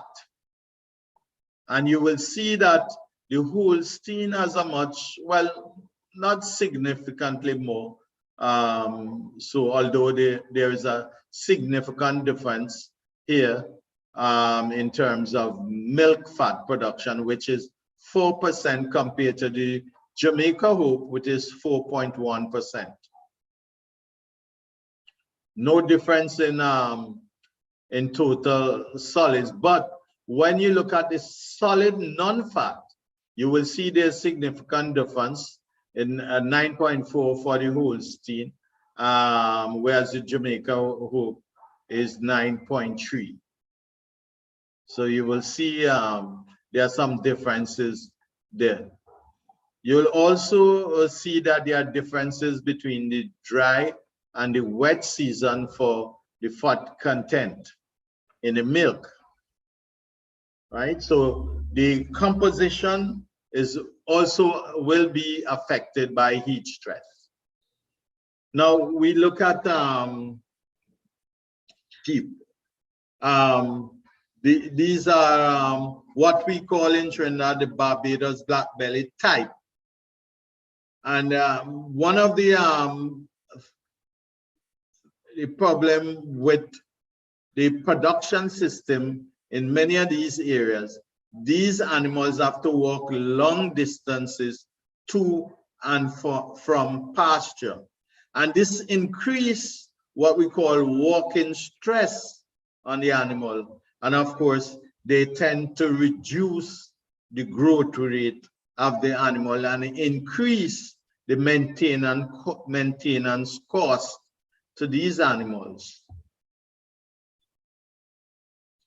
Now, one of the behavior that we also observe when we look at hair sheep. Here was hair sheep that actually are at pasture without shade. And what we noted is that most of these animals will try to push their head under the belly of the next animal. And there's a wise guy on the side. He decided to lie in the shadow of the rest of those animals. And this is one of the behavior that we have observed with our hair sheep in the region. We also did some studies at in St. Elizabeth with the imported Doper, and they had the Doper cross with the St. Elizabeth sheep at Hounslow. And we'll notice, we look at the rectal temperature between the Doper and the crossbred. And you will see that you have lower temperatures in the crossbred than the Doper. We look at what happened during the different season. In the dry season, you see the temperatures 39.07, and in the wet season, here we tend to see the temperature are lower, 38.95, although there are no statistical significance between them. And with the crossbred throughout the seasons, you will see there are lower temperatures in those crossbred. Again, no significant difference between the season for those crossbreds either.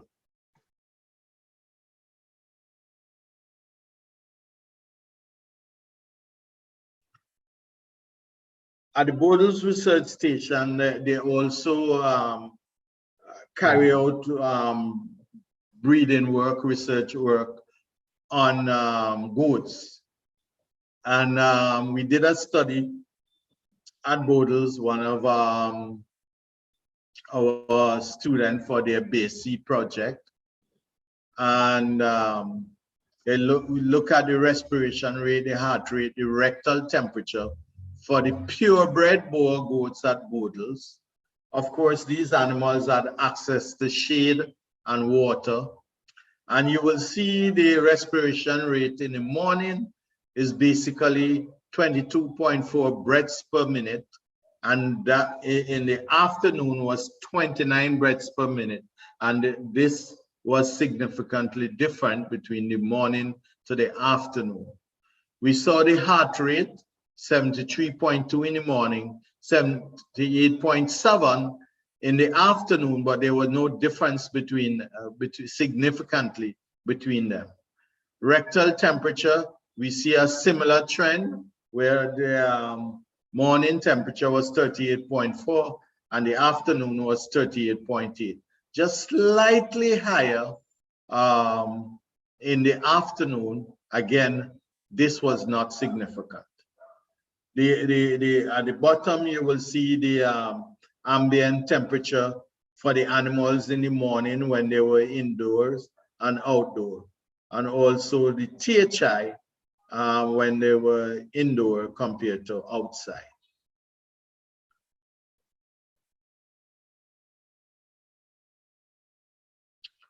We also look at some of the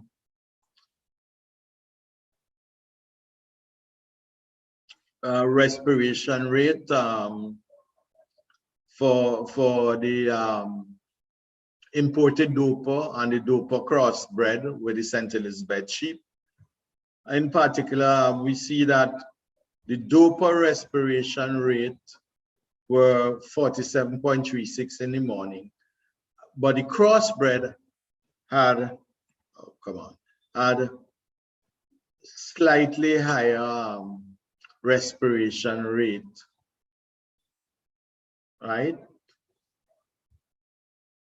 But again, there wasn't any, statistically, there was no significant difference. So for all intents and purposes, we could assume that there's no really difference between them. Any difference may have been due to chance. Similar, you will see a similar trend when we look at the seasonal effect on the respiration rate. Now, we want to switch now to look at the effect of heat stress on non-ruminant in the basically broilers and layers. Now, the CARICOM food import bill is up around $4 billion US. Could be a little bit more than that because this data would have been a little bit dated, but we are producing roughly over 122 million dozen eggs per year, and we are close to 100% self-sufficiency with regard to egg, except for around Christmas time when some countries will have to import some egg to take care of all that baking of black cake and whatever during the Christmas time, because the demand actually will go higher than our supply. So as you see, this make egg production a major part of our protein supply from the poultry industry, which also enhance our food and protein security within the region. Now, when your poultry is under heat stress, well, we have, for example, this diagram. We need to take a closer look at this diagram. You will see we talk about heat, which basically temperature and humidity, and of course we'll use this to develop our THI index, as Jane explained earlier. Now, once the animals start to move out of its comfort zone and start to you find the animal will start to pant. This is one of the reaction to the elevated temperature or elevated THI level beyond the bird's comfort zone. One of the things the animal also do in an attempt to reduce the heat produced within its body is tend to decrease its activity. Not only that, but if you observe animals that are under heat stress in the pen, they will tend to lie on their side and burrow into that litter and spread their wings out, that they could get airflow under the wing where the blood vessels are exposed to the skin and very little feather under the wing to impede air movement and heat loss. They will also reduce their feed intake and increase their water intake. Now, from a physiological point of view, once the animal increase panting beyond a level, then it will impact the ionic balance that takes place within the animal to keep it in homeostasis. And so we have a condition that called respiratory alkalosis that the animals suffer. This will, if you have layer and they're experiencing respiratory alkalosis, there will be very, very thin shell being produced because of the hydroxide, the iron and the calcium. So you get what we call, you'll see a lot of thin shell eggs. And of course, you end up with an acid-base imbalance. The net effect of this is that it will decrease performance if it's happening with broiler, you will see poor feed conversion. It could increase mortality, and of course, it will impact ultimately on the farmer's profit. If you're dealing with egg, as I said, you will also see poor feed conversion. You will have increased mortality among your birds, but you will also see an increase in crack eggs, which the farmer won't be able to sell, and this will also impact on his profit. Lalu? Yeah. 5 minutes. Okay, cool. Just looking at, I think this is a strain of bird that are used for layers in Jamaica also. This was a study done in Tobago. It's the Novagen brown. And this just shows the actual production, hen-day production of this bird in open-sided house in Tobago. We look at the PHI values, which Jane had already shown for heat stress. And then based on the study we did, we look at the effect of the THI in these on milk production. And you could see from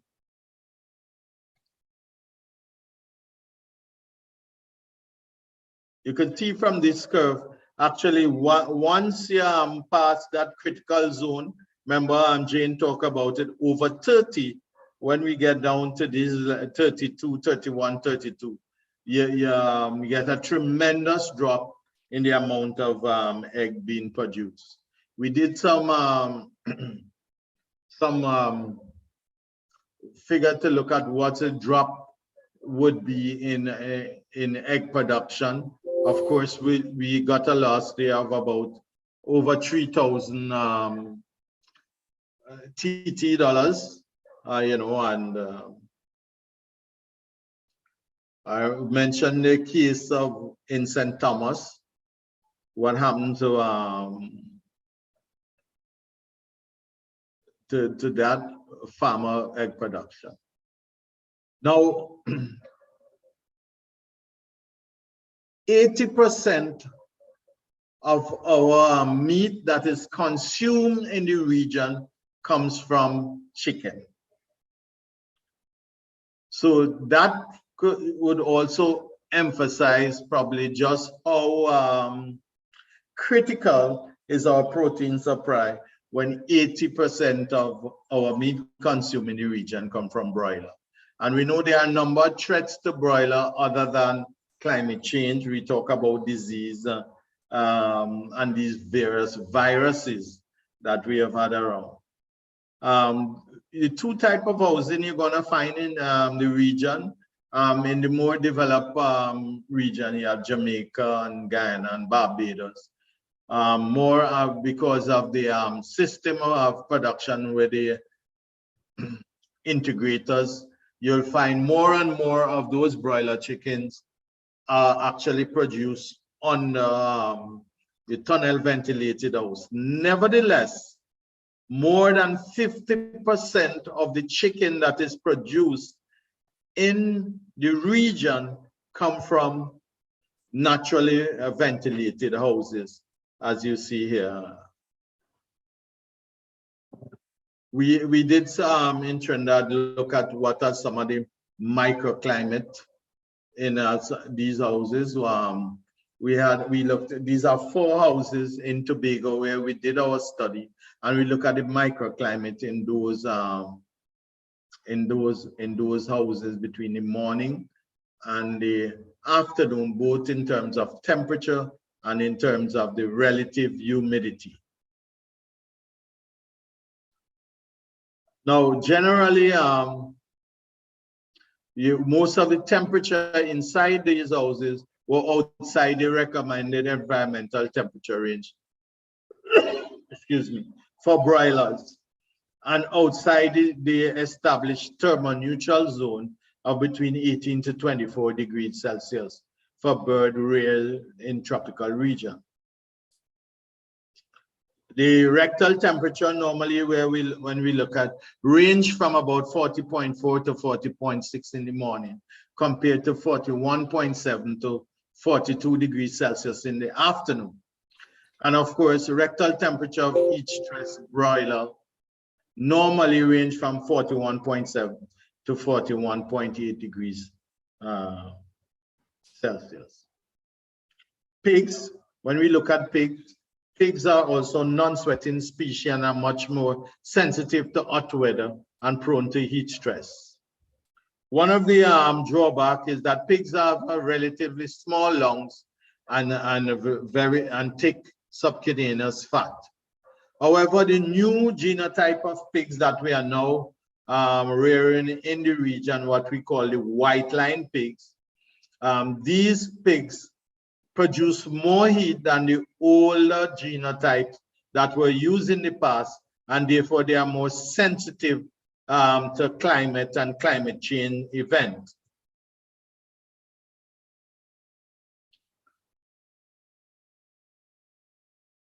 Now, you will see certain behavioral changes. One of these is lying down so that the body make greater contact with the floor,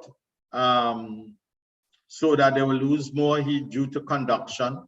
They will lie down so they don't touch each other, and they tend to spread out from each other. Now, pigs in our intensive housing cannot huddle, but pigs that are outdoor, you find pigs will huddle. Those that are not stressed, but those that are stressed will not huddle. In the intensive system, they do not have the opportunity to engage in wallowing, which make a significant impact on the pigs' ability to lose heat. There is just an example of the pigs. They are lying on the floor, and these floors are really the metal slatted floor, which is good because it will also help to remove heat. And there's a channel underneath which allow air to actually blow through and come up through these metal slats.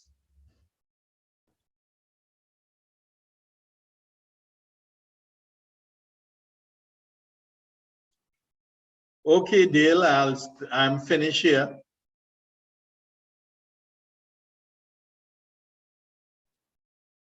All right, Lalo, thank you so very much. Really, really appreciate it.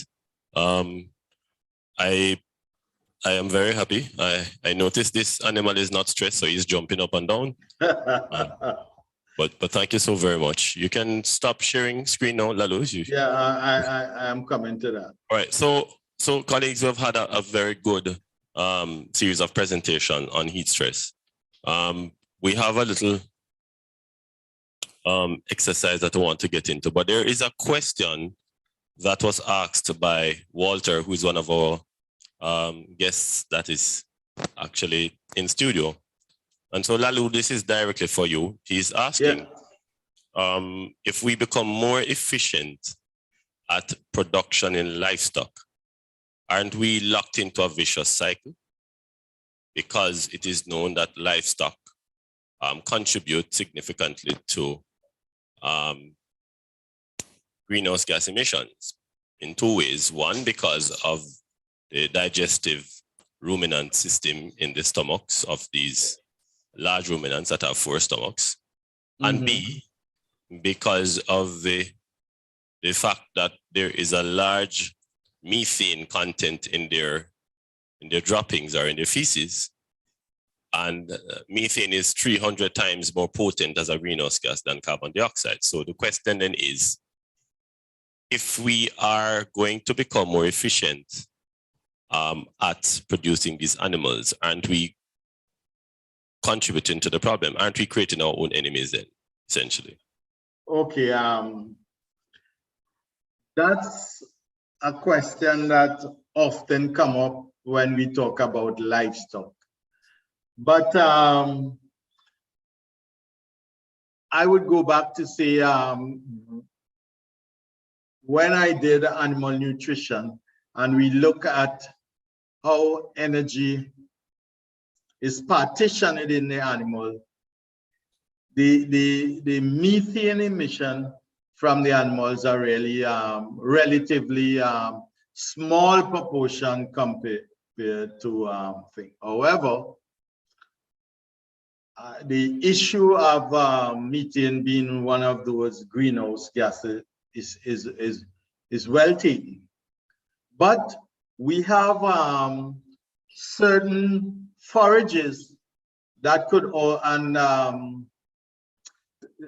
the biotechnology feed additives that could, or that can be placed in the feed that will reduce the production of methane and lead to a more efficient utilization of the energy. Because these methane the methane gas is really produced by certain microbes.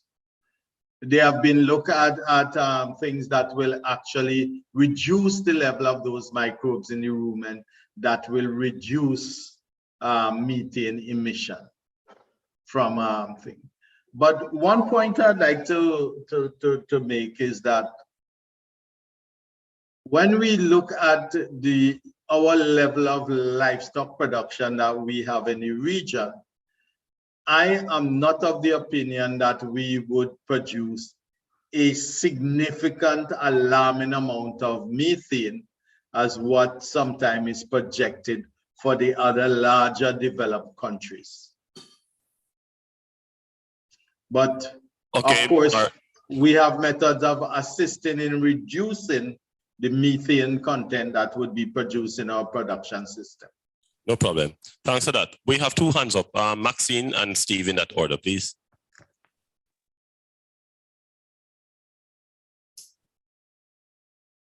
Go ahead, Maxine. I didn't realize I didn't unmute myself. So good afternoon again. I just wanted to support what the 2 points that Dr. Lou had made. One, in terms of what we feed our animals to reduce the carbon emission or methane emissions, and also in terms of the type of production that we have here that would contribute significantly to greenhouse gas effects.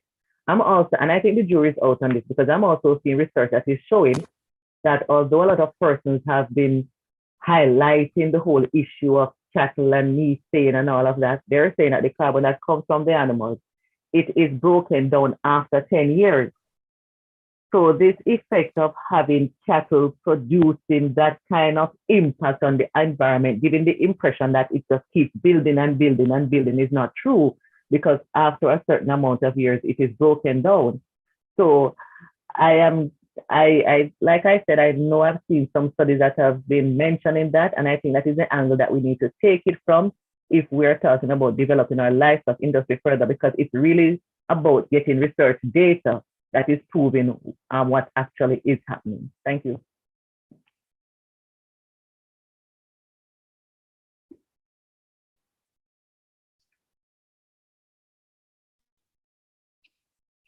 Thanks a lot, Dale. I just wanted to agree with Cicero, as I often do. Great to see you, Cicero. We go back. To you, my friend. We go back a while. No, but I think that it's no longer a big debate about cattle producing methane. I think it all has to be seen within the context of a wider debate, a debate that has to do with food sovereignty, that has to do with production modes, and the fact that we are low carbon producing producers generally. And it's to agree with Maxine in that we have technologies now, the feeding of ionophores, and so that Cicero probably didn't want to get into, that could affect the overall regime. I think a lot of the flack coming out of livestock production has to do with, Amazon type production where large areas are being cleared and so, and the net impact of livestock production. But our production systems as I hope to show later on when we do the CSAC tool, is not a great contributor to the overall carbon emission output. Thanks. All right, that's a good point. I mean, and I agree with everything that everybody has said, except Steve, of course. Well, even Steve. I think the one point that we have to remember, though, is if we use the point just made by Maxine just now, along with Steve and Lalu, we would find that they said numbers don't lie, right?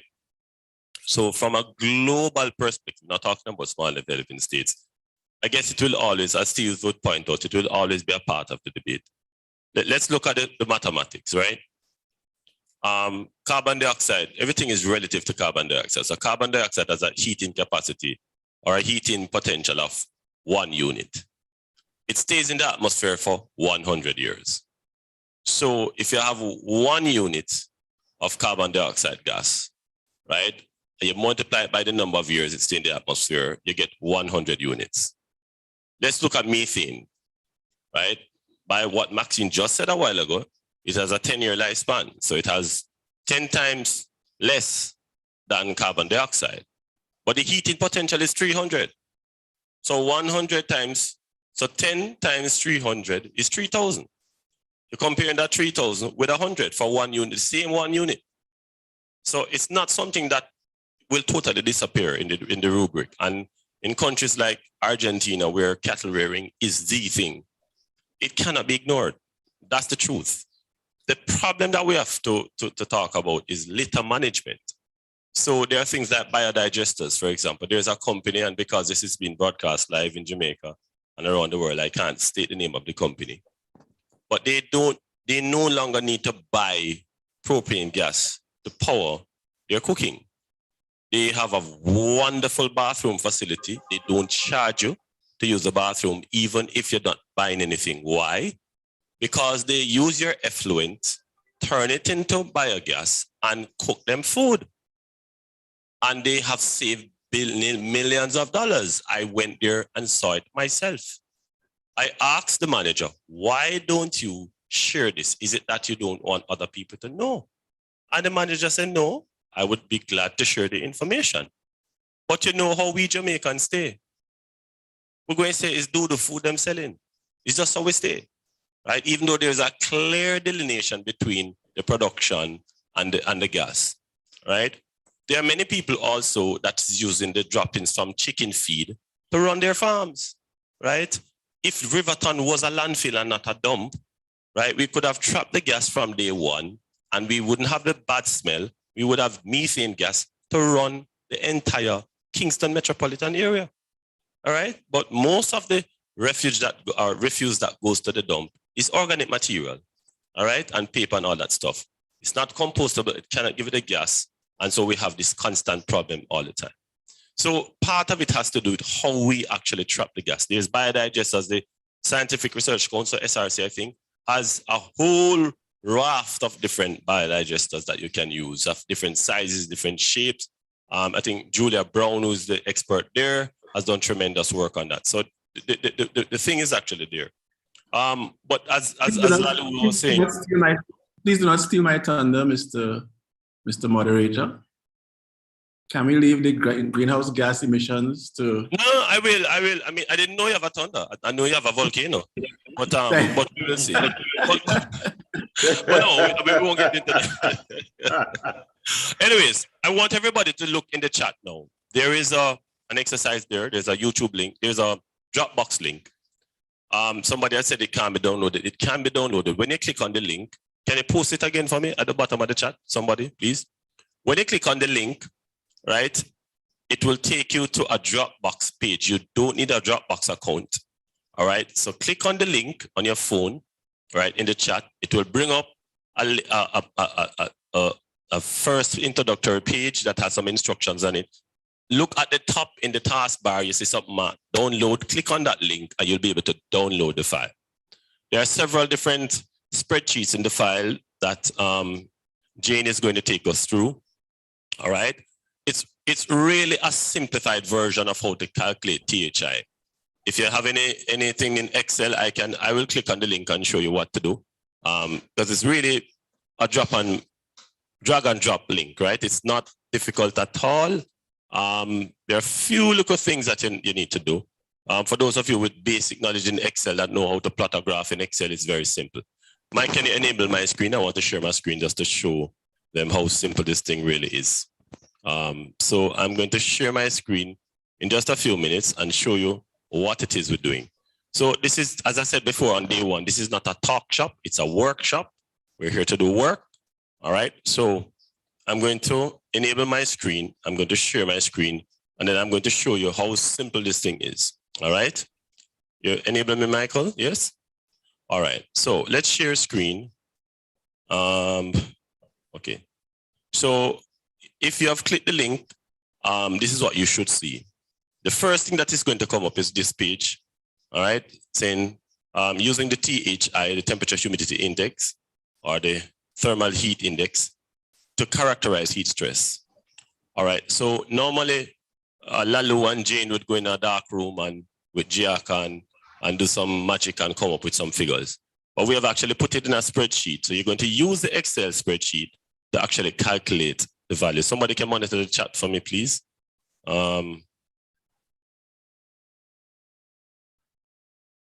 Okay, all right. Thanks for that, Kay Edwards.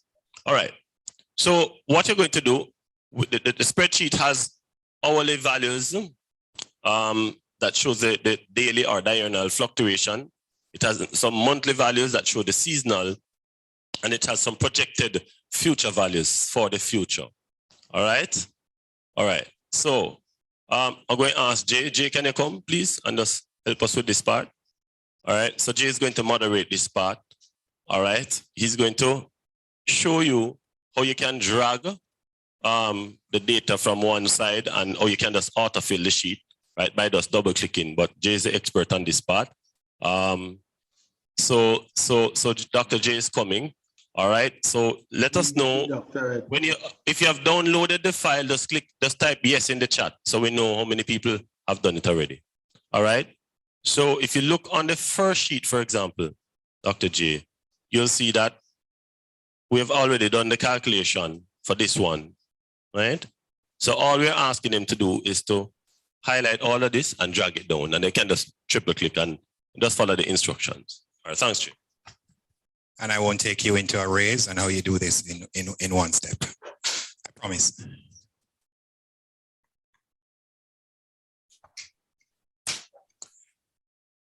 All right.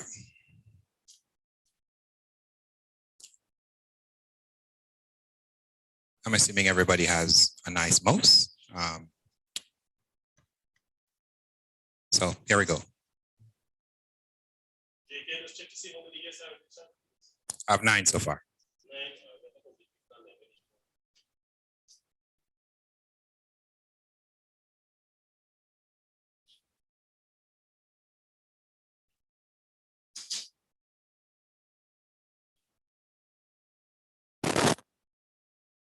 All right, I'm just giving you about 30 more seconds.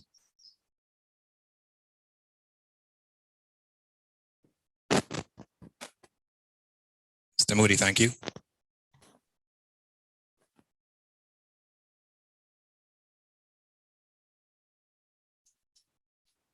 All right, so 15 more seconds and then we go ahead.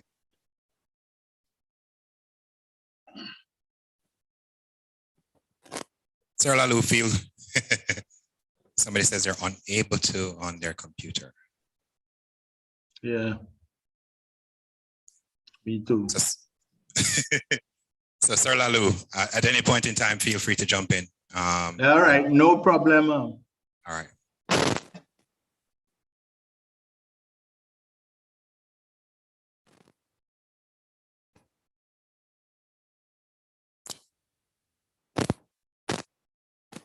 All right, so if you're like me, I'm just going to put the mic down for a second.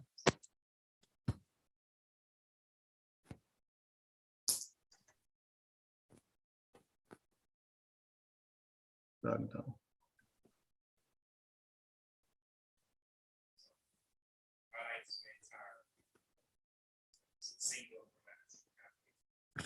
I like the entire row?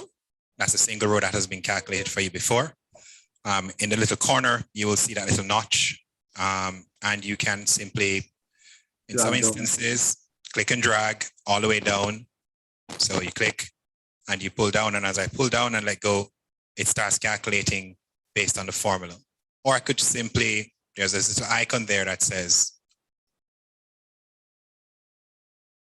fill with formatting, fill without formatting, or I could just triple click. If I double click, it simply fills all those rows for me, going all the way down with that data. Right, so you realize in one simple go, we've calculated ruminant, pig, and rabbit THI. Sir Lalu? Yeah. Over to you. Okay, great. So if we look at the ruminant THI, we could note that you have the figures would indicate that some during some of the periods, animals would be in the moderate period, and of course, if you were a farmer looking at this figure, then we would say you would get alert. You would be alerted that things are changing, and so you would have to start consider what decision to make in case this THI goes further. If we come down here,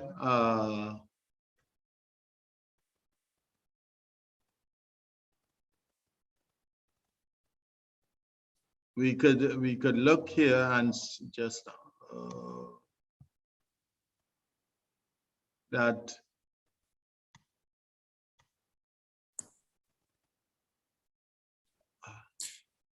okay, right, so if we like 84.3, you realize you have gotten into the very severe area of emergency that you must take some action to help alleviating that stress on the animal. It might be a dairy animal, and again, I should point out, if you have a dairy animal and that animal is giving you over 20 kilograms of milk, that animal will be very sensitive to heat stress.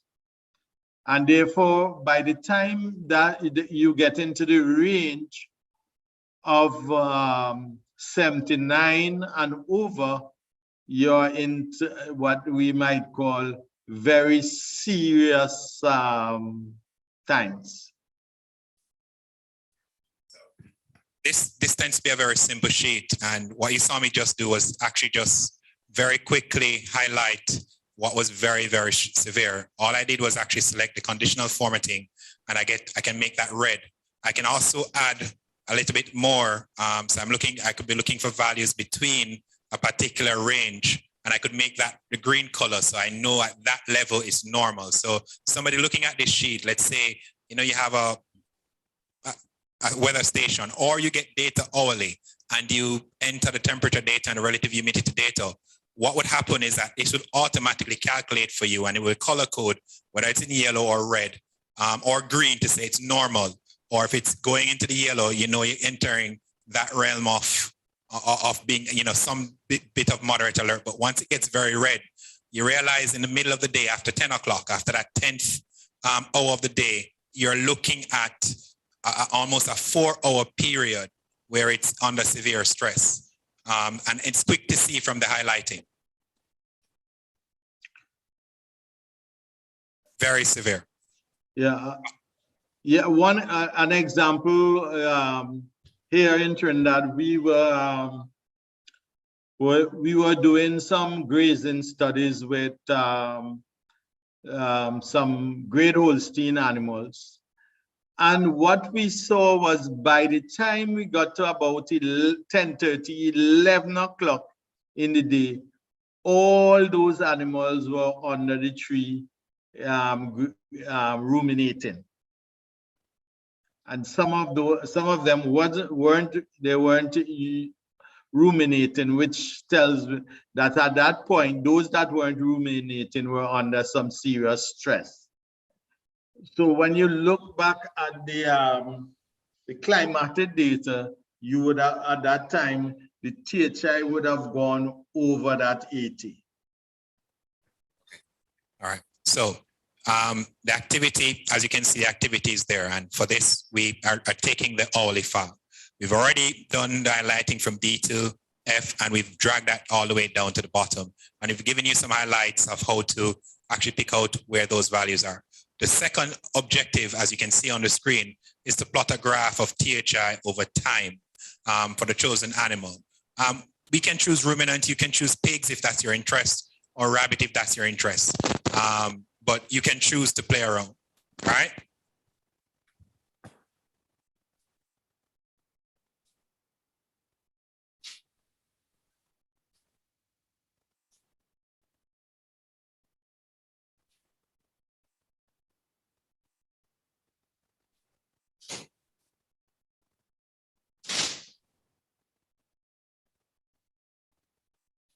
So in Excel for me, it's insert, and I like clicking recommended charts so I can actually get a nice look.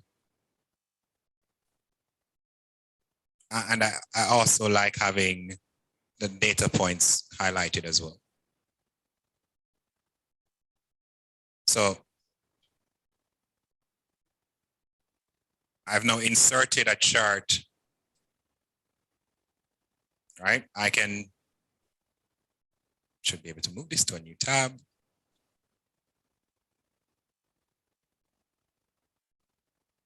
You can select the 2D line, but I like this one, I'm sorry. And I'm gonna move it to a new sheet.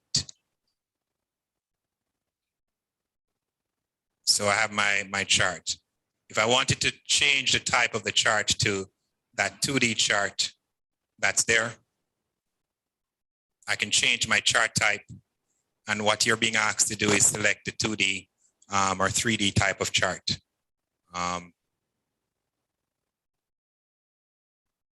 So you have all the charts there, and you can actually go through and play with whichever one works best for you. So you have a 3D chart, not us. All right, and you can do a combo chart if you wanted to, but I'm sticking with my chart. Dr. Jane Cohen. Hello. Over to you now. Over to you now. Okay, thanks, Jay. I think you've done the hard part and shown everybody basically what the rest of the exercise is involved in the rest of the exercise. As Cicero noted, and you highlighted, the THI increases from 1 a.m. and peaks around that period, 10 around to 10 a.m. around to 2 p.m. and then decreases again at the end of the day. And Cicero had mentioned recovery periods. So this clearly shows that whereas you will have the peak period in the middle of the day, there is later in the evening and down in the night when animals could recover. Another exercise we can look at, after having looked at these hourly effects, is plotting some monthly data. So in the next worksheet, this is the third worksheet, that's titled THI Monthly. Here we have January down to December. The average temperature calculated from daily values. In column B, we have relative humidity in column C. The month is repeated, and that's only done so that we can easily draw a graph in a moment. Then we have similar calculations for ruminant, pig, and rabbit THI. And they have been done for us in the first, well, in row 2. So if we look now at column E, and look in row 2 of column E, you see the value 85.0. If you click on that, you'll see the formula in the box above. This is the THI formula that is used. So that includes the temperature for January, the relative humidity for January. And then we can calculate it in exactly the same way that Jay showed us by putting the cursor in the bottom right-hand corner of that cell, the cell containing the value 85.0, put the cursor in on that little box in the bottom right-hand corner, catching it with the left mouse button, holding it down and dragging it, or double-clicking and filling it, so that we automatically calculate the THI values for the other months. Guys, remember, this is a proposal for a kind of a type of early warning system. It's pushing that way. And, you know, I'd like for you to think about how this would work for your local context. Maybe not necessarily an Excel file, but just think about, you know, a system where that climate data is being fed in automatically, and the thresholds that are being calculated. What kind of alert system would work for you? Is it something that you want the farmers to have, or is it something that, you know, an extension region or a parish or something else? Just kind of think about it like that as you go through this exercise, please. Over to you, Dr. Jane. Thanks, Jay. Thanks, indeed. We're doing the calculations here, but we need to, what we're really getting to is how we can use them to cope with the heat stress that's currently and expected to increase.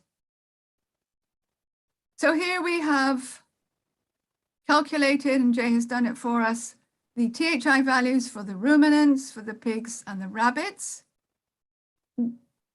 Jay, you could do the same thing by using the conditional formatting to highlight the values where we would be exceeding or at the most severe levels,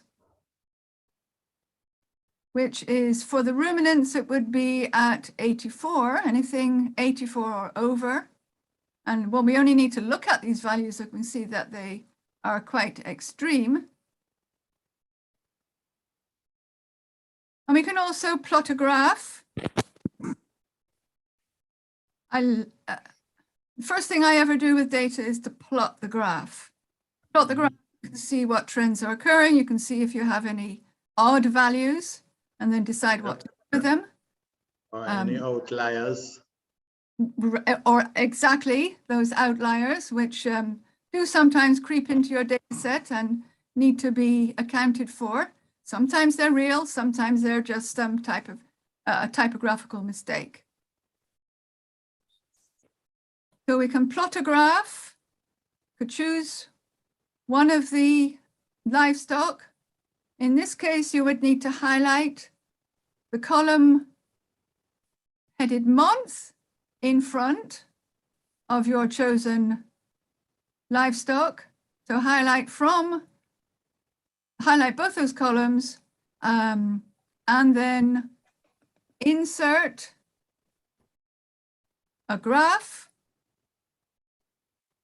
In this case, you can use again a 2D line, or you can try with a scatter or play around with the different graphs.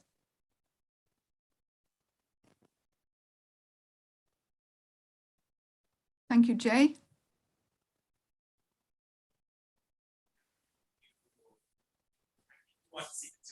So I think you want to see the 2D line. Would like to see the line that shows the THI with months against month.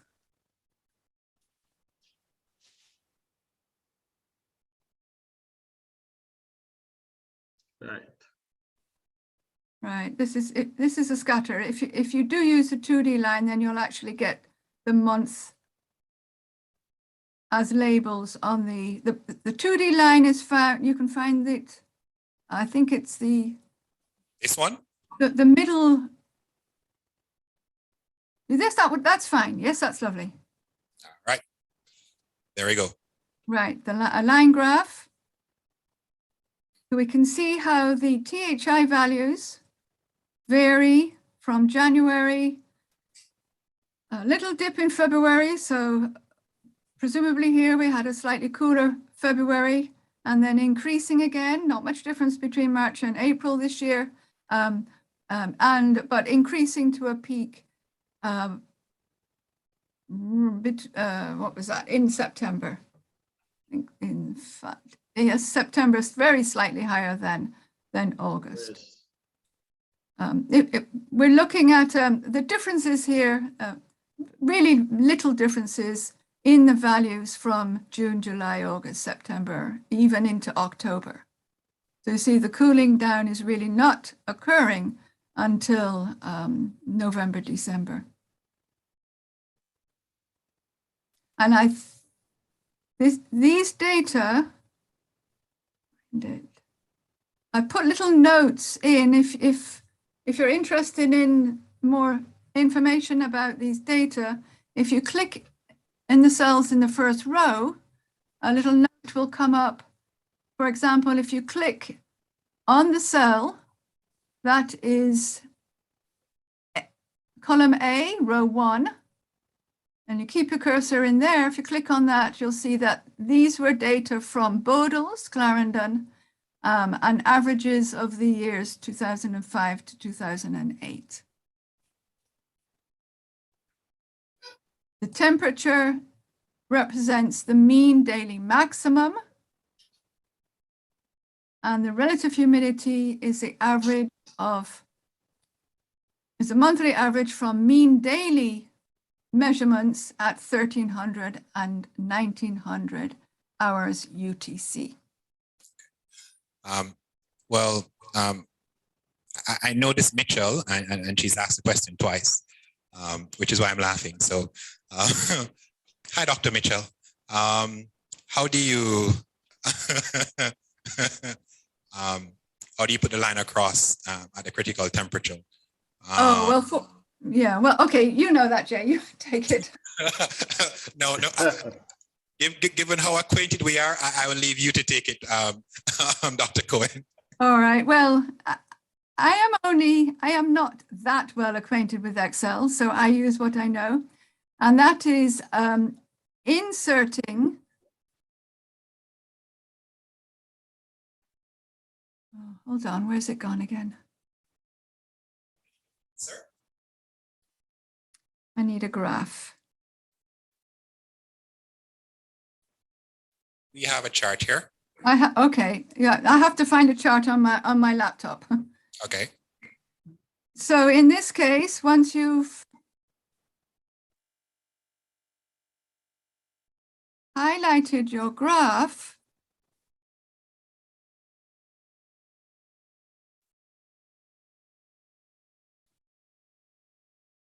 you can insert under the tab that says illustrations and find the option that gives you shapes. So having highlighted your graph, under the insert tab, go to illustrations, click on that, and then under that you have another menu which gives you the options of pictures, shapes, icons, etc. So then select shapes, and then you can pick any of these types of shapes. If you simply want a line, then you would just select the second from the left at the top row that says line. Then your cursor changes and becomes a little cross, which is saying that now you need to go back to your graph and or wherever you want on your worksheet to place your line. So if I'm looking for, I would then look for 84. That's one of the critical THI thresholds.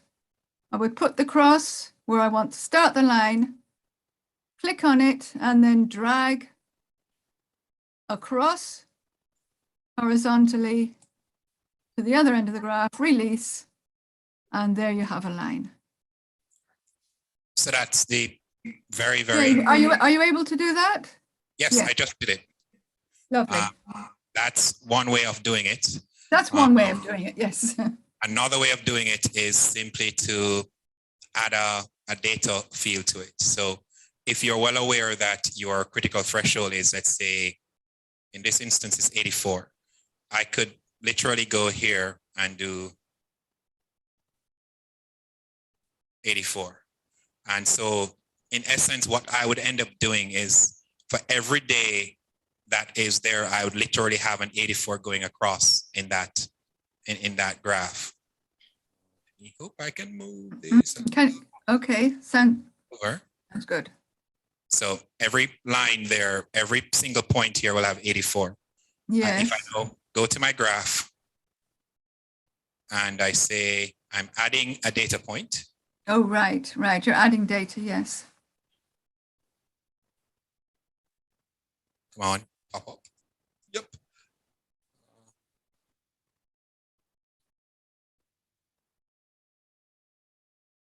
Add. And I could even do this.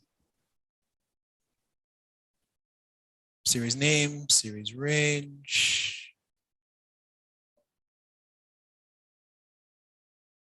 Right. Y. These would be Y values, wouldn't they? Yeah. So I need to go back to my hourly. Starting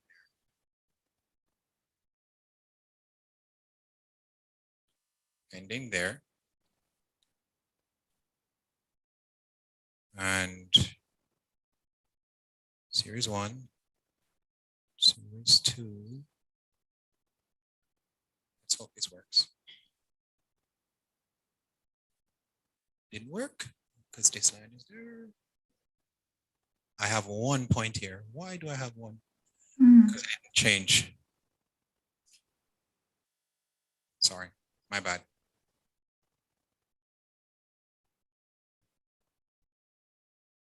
I'm adding select range. X values are 1 to wherever.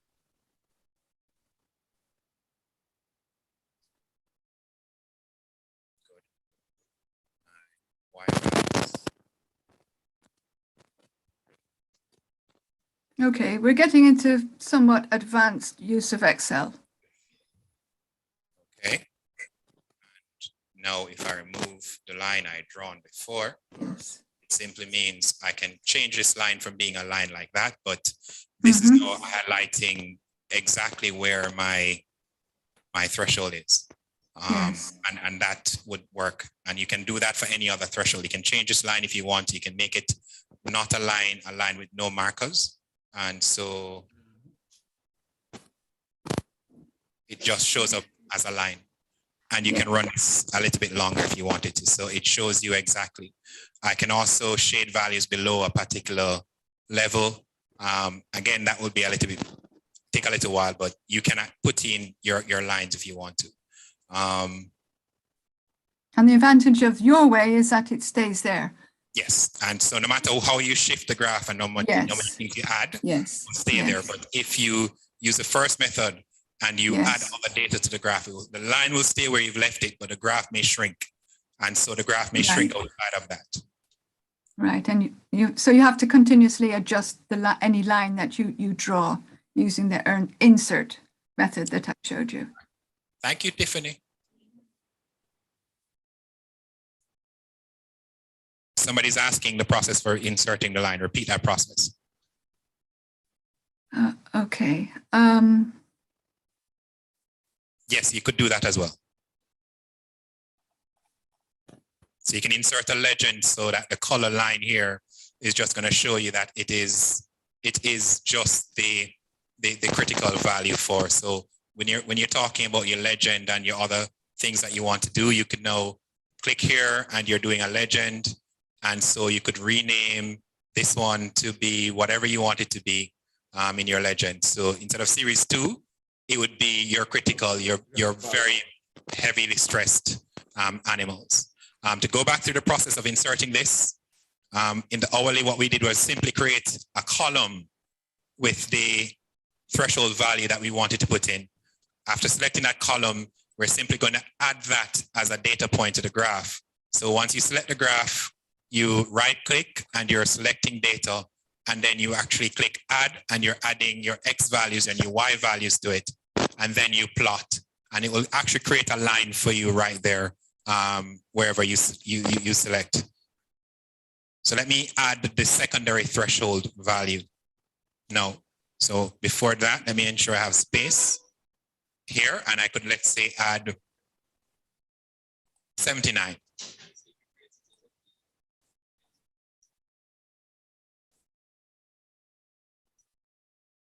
So I'm adding 79.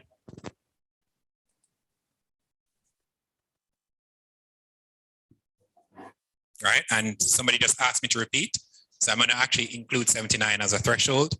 So right-clicking the graph, selecting data, add data. I'm going to select my X values. When I click this range, I'm going to go back to my hourly, and that's my X values. So start here.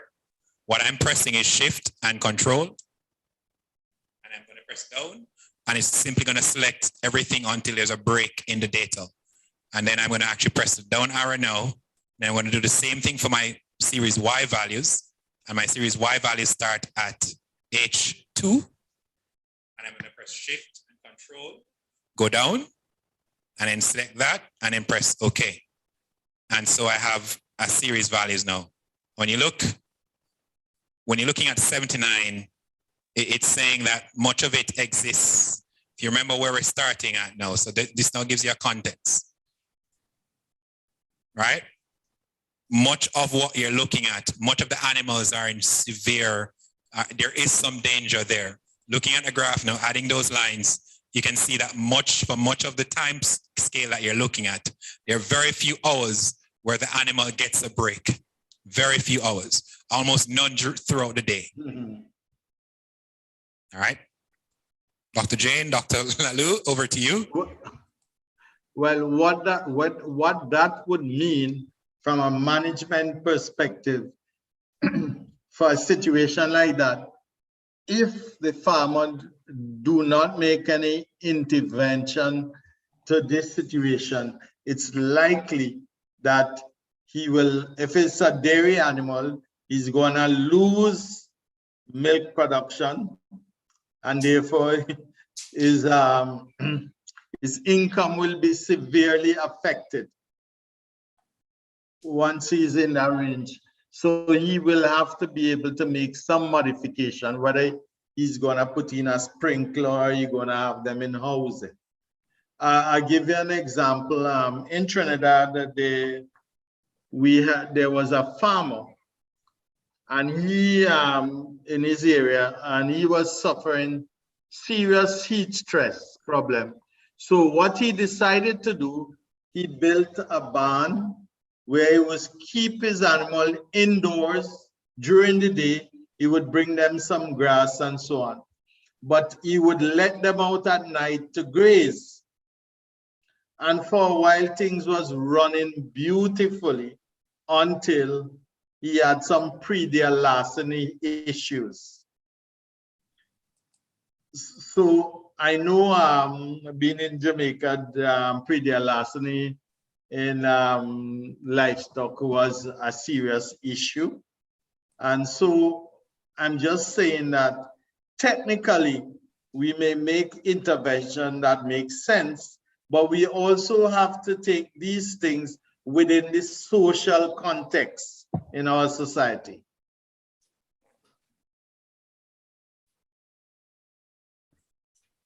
Okay, that's true. No, at the start of this and some point in this, I asked persons to consider just how they could see this working for them. Whether or not this is within a setting of an Excel file that they have, or just a report that comes out that says, you know, severe, moderate, what for the respective, whether it be the ruminants, be it the rabbits, or be it the pigs. What is it that, you know, you would like? This is the start of it. This was, as Dr. Rankin said earlier, this didn't exist before. There's nothing there. And this is our attempt to actually try to address that issue. So we're looking for your feedback to see what exactly would be needed. And I'm opening the floor now.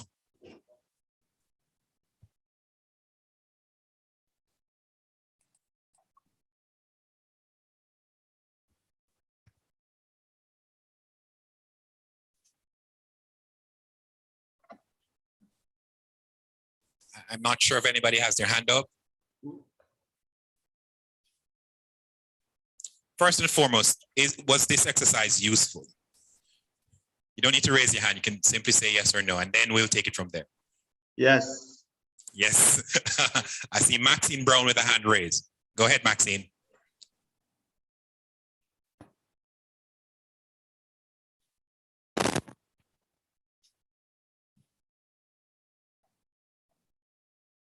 Maxine, I think you're unmuted, so you can go ahead. Oh, yes, I just got unmuted. Okay, so as you have indicated, it's the first kind of information that is really targeting livestock in a wholesome way where we can see everything together, the whole picture on what is happening and have the data to support it. So what I would say now is that this type of information is information that needs to get to the policymakers. We have a new Minister of Agriculture that is coming. It's a young minister. So it is individuals that we want to target to say, you know, this is the way of the future. We have to be using the technology and the information that we have to make plans going forward with livestock. So I think this is where we have to start. We have to start promoting it. I think more presentations with this data is going to be needed now amongst the different technical experts, just to emphasize that when it comes to climate change, we need to stop focusing just on crops, but we need to really seriously look at how it's affecting our livestock industry. So I think it's really to start promoting the fact that we do have concrete data that is showing what can happen to the animals, and we do have this tool that can help us to see for ourselves, like you're saying, when are some of the critical times, and to use that as a guide to say how we should guide our production practices. So that is how I think we need to start moving forward, start moving it further, start linking again with the research institutions, start engaging, for example, CARDI and board research stations to help to promote it, and to, as I indicated, link with the policymakers who are the driving force, who will let, who are able to get resources to push some of the activities that the farmers would need to engage in based on the data that we have. Maxine, thank you so much. I'm happy to hear it was found useful. I see Sir Lalu had his hand up as well. Yeah, you know, I'm listening to Maxine. You know, very often I say that we livestock practitioners in the region actually come in like John the Baptist. We are a voice crying in the wilderness. Because I've been to several conferences, and the only thing you've been talking about is what will happen with the crop, what will happen to these. And there's hardly a voice standing up for, excuse me, for livestock. And we need to understand that livestock is also a very critical part of the tapestry of our agriculture in the region. But I know one of our biggest problems when we look at the import bill, and you see that the high import bill for livestock products. And one is not surprised, because in many instances, this is because of our Chamber of Commerce. I remember once speaking to ex-Prime Minister from St. Lucia, I wouldn't call name. And we were talking about that at the SCR one night. And his answer that was, but every Monday morning, there is these business and commerce people knocking on my door. But I haven't seen a farmer that come knocking on my door asking for anything. And that is significant. So that I think the livestock people need to start making some more noise.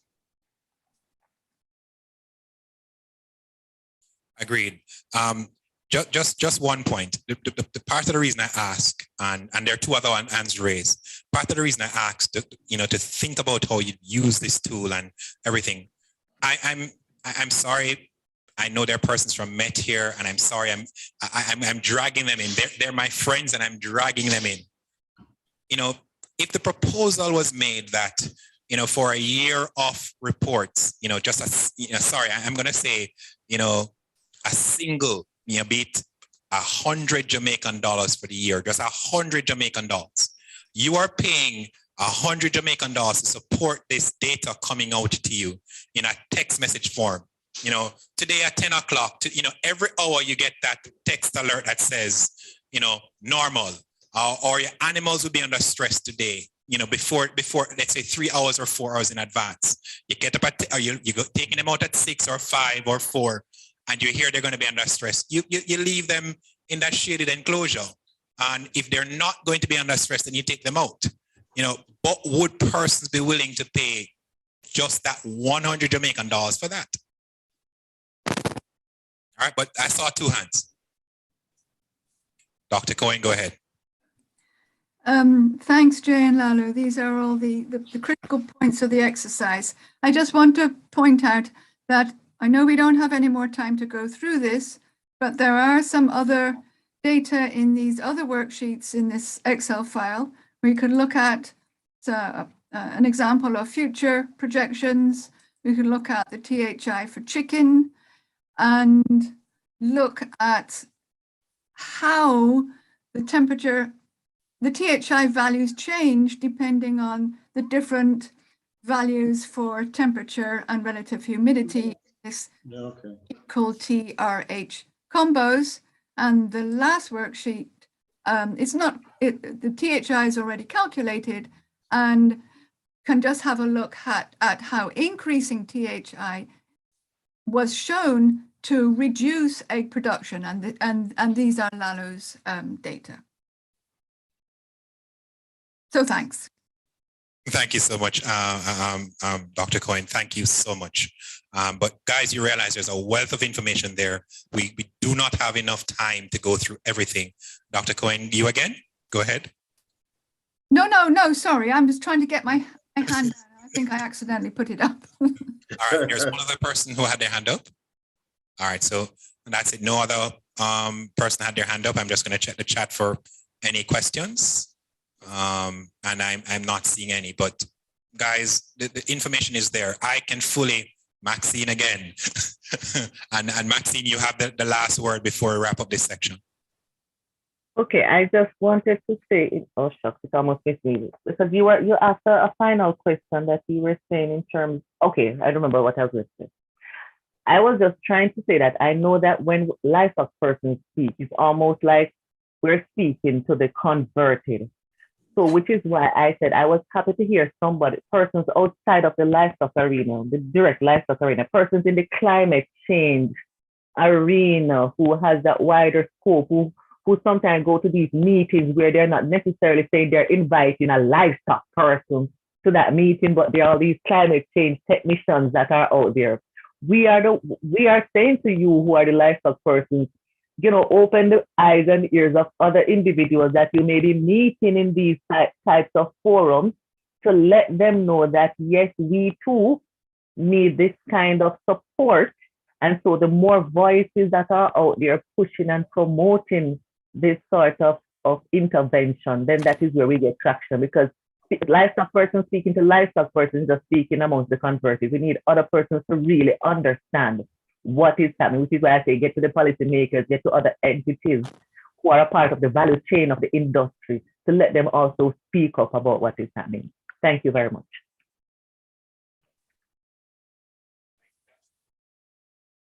Thank you so much, Maxine. Guys, before we leave, I'm sorry. My interface with climate has led me to the point of thinking I can have all the data in a single back room, and you'll hear them talk about me in a little dark room all the time. But I can have all that data, I can have all that good data in a little back room, but none of it means anything to anybody else if it's not communicated in a way that's useful to them. And part of my push for that outside, you'll see a little later where I am looking to digitize every single tool we have. Any interface with another sector is going to be a digital interface eventually. So even if we're talking through the interface, we're looking at an Excel sheet now, there is going to be either a mobile application or a web application. So it becomes easier after this point. It's not the case that, if your machine crashed or, the share space gets taken down, you no longer have that. You will be able to now literally consistently go to the same space and fetch all of these tools, be it that we're talking about the agriculture, or we're talking about the climate, or we're talking about something else. We're trying to give you one unified space with all of these tools. And as such, I'm asking if this is something that's urgent. And based on what Maxine said and based on what Lalou said, this is something that is urgent and is needed for that final push to ensure that, it's not just in the wilderness talk. It's more, I am being heard and there's data to support from another field what I'm saying. All right. So with that, we're going to wrap up for about 10 minutes, giving persons a break. It's been a long session, just 10 minutes. I'm going to ask Dr. Cox to start preparing herself to present. And as soon as we come back in 10 minutes, she has the floor. And we are actually going to go into another interesting session. We want to thank you all for being as interactive and as participatory as you've been. And we're hoping after 10 minutes, don't eat too much. Just stretch your legs a little bit and come back prepared for another interactive and engaging session. So we break for 10 minutes now and we'll be back in 10 minutes.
Entirely prevented, but with planning, the risks can be managed and negative impacts can be minimized.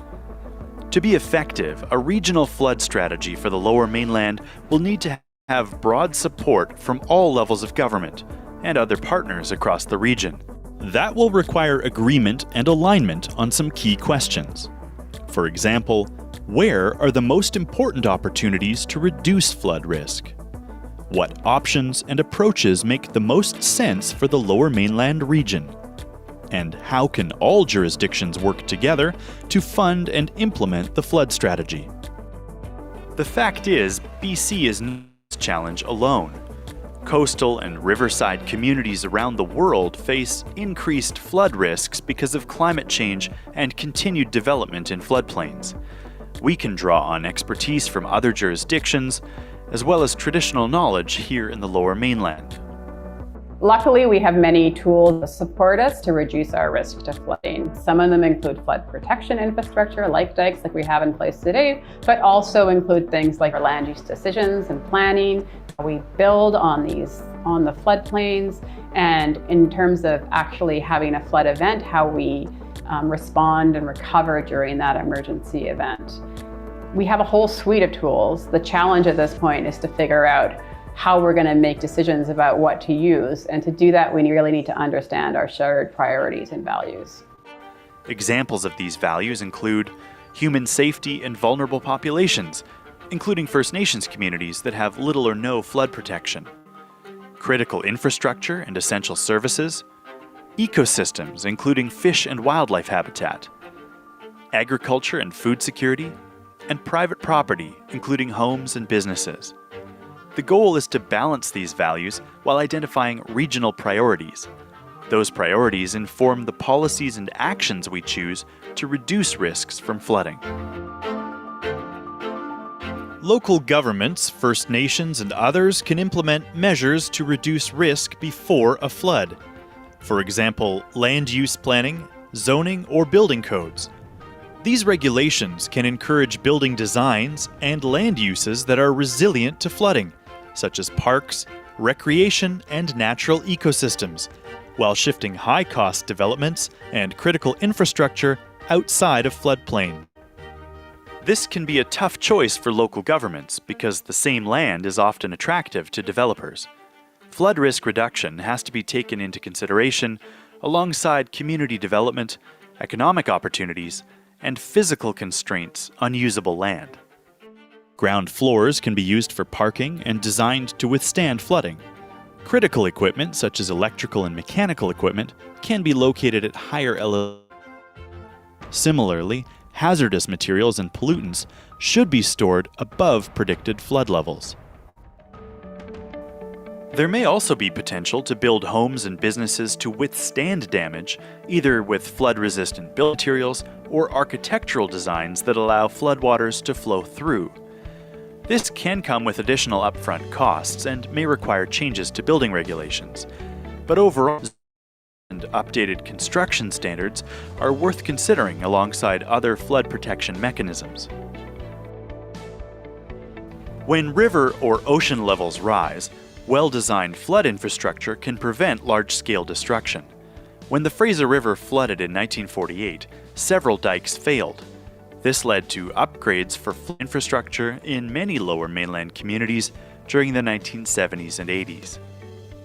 So one of the most recognizable forms of flood protection that we have in the Lower Mainland is our dikes. We have over 600 kilometers of dikes that separate the communities from the Fraser River as well as our coastal areas. In recent decades, these dikes, floodgates, and pump stations have succeeded in holding back high water and reducing flood damages. But our current diking system has yet to face a flood like the one in 1948, or the larger Fraser River flood in 1894. Dike upgrades need to be considered, along with other structural and non-structural measures. An alternative to traditional dikes is to look at super dikes or set that communities are considering. Super dikes, as being designed for global coastal communities, are higher, wider, and more expensive than traditional dikes, and intended to be more resistant to failure and resilient to seismic activity. In the case of a river flood, dikes leave more room in the river channel for water to flow. In some cases, this can reduce overall flood height. With setback dikes, flood-resilient land uses can continue along the shoreline, while buildings and other high-value assets are protected behind the dike.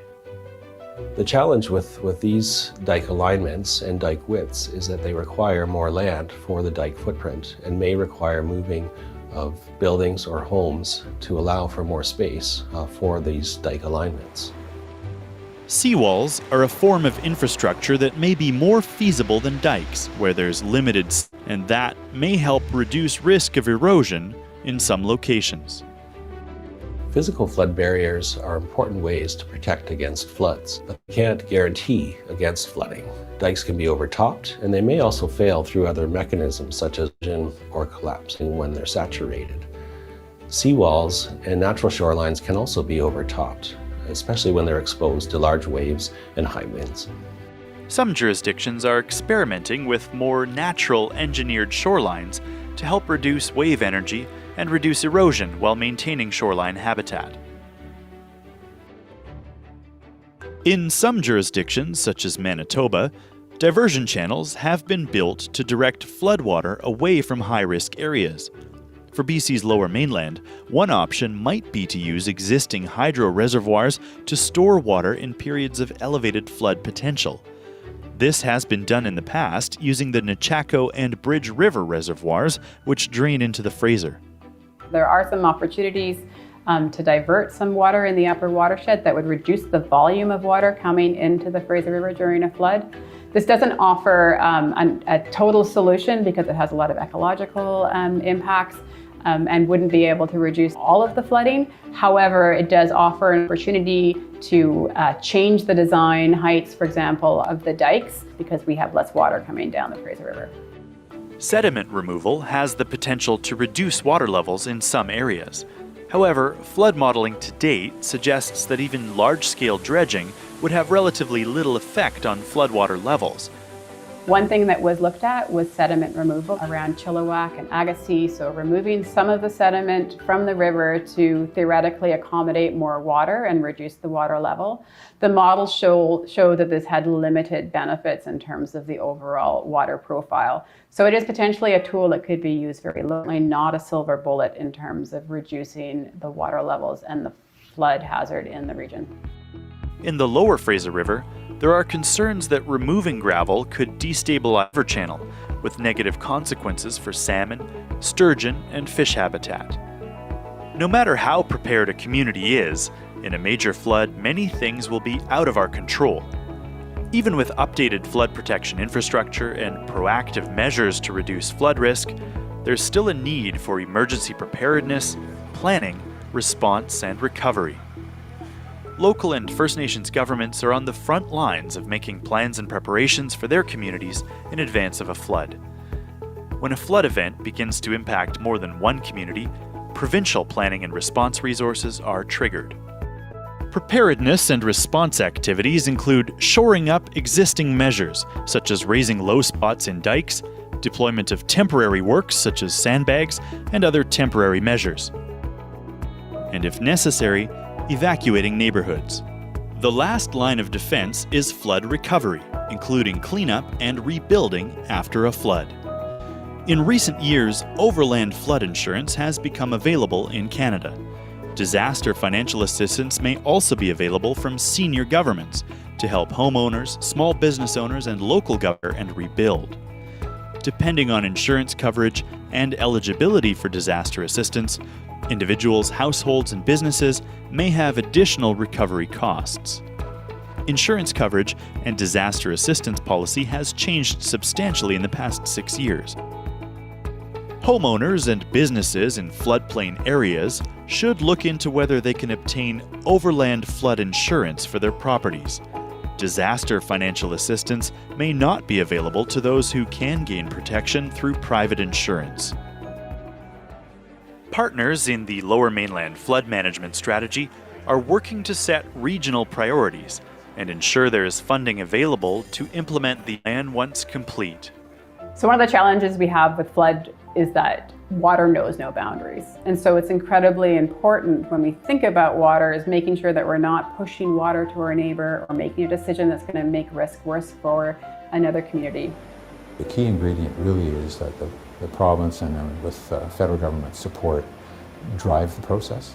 And one way that they could help flood management in the Lower Fraser is to provide support to each local government for them to develop a unique, integrated, comprehensive flood management plan. A number of Lower Mainland local governments are actively updating and implementing local flood plans, and others are likely to follow suit, though the size of the investment for region-wide flood risk reduction is significant. The Lower Mainland Flood Management Strategy is intended to complement these local efforts, strengthen collaboration, explore priorities for investment, and review funding options. Many of the 50-plus partners in the Lower Mainland Flood Management Strategy are public agencies and local governments. So before finalizing a regional flood plan, it's appropriate to seek input from the public.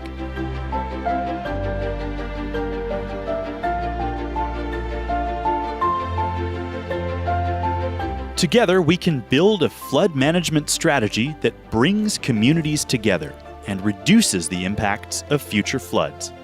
It's taken years of work to build trust, share knowledge, and seek consensus. Now we have a range of land use planning and infrastructure options under evaluation in terms of what is likely to work best in the Lower Mainland. It will be up to governments and partner organizations, with input from the public and stakeholders, to finalize the plan and ultimately put it into action.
All right. Not seeing it.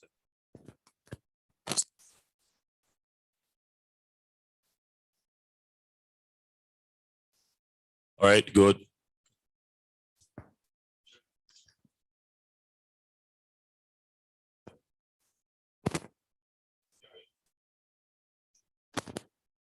Okay, good afternoon and welcome everybody. Thank you for staying with us. We're happy to have you and we're back here with our session to continue. Thank you for those of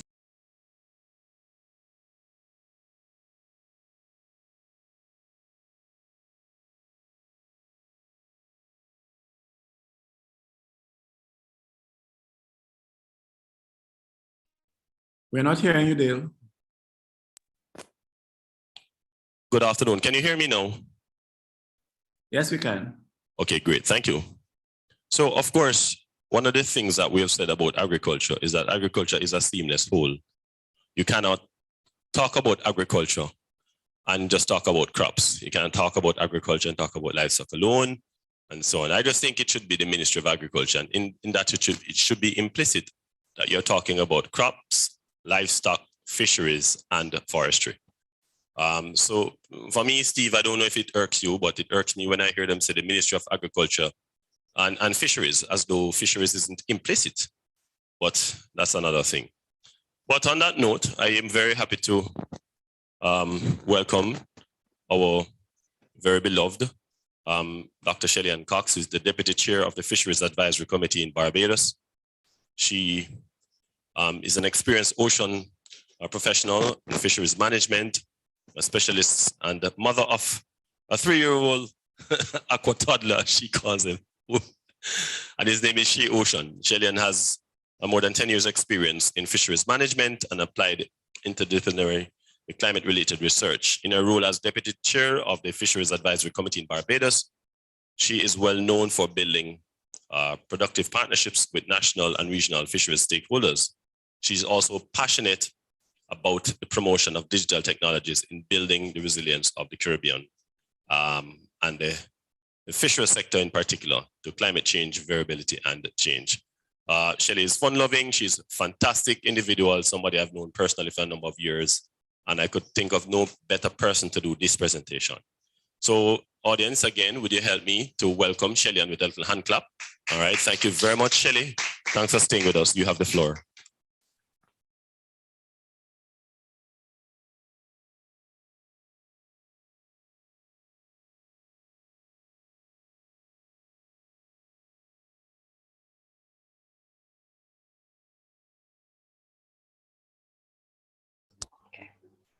And yes, please. And can you please make me co-host?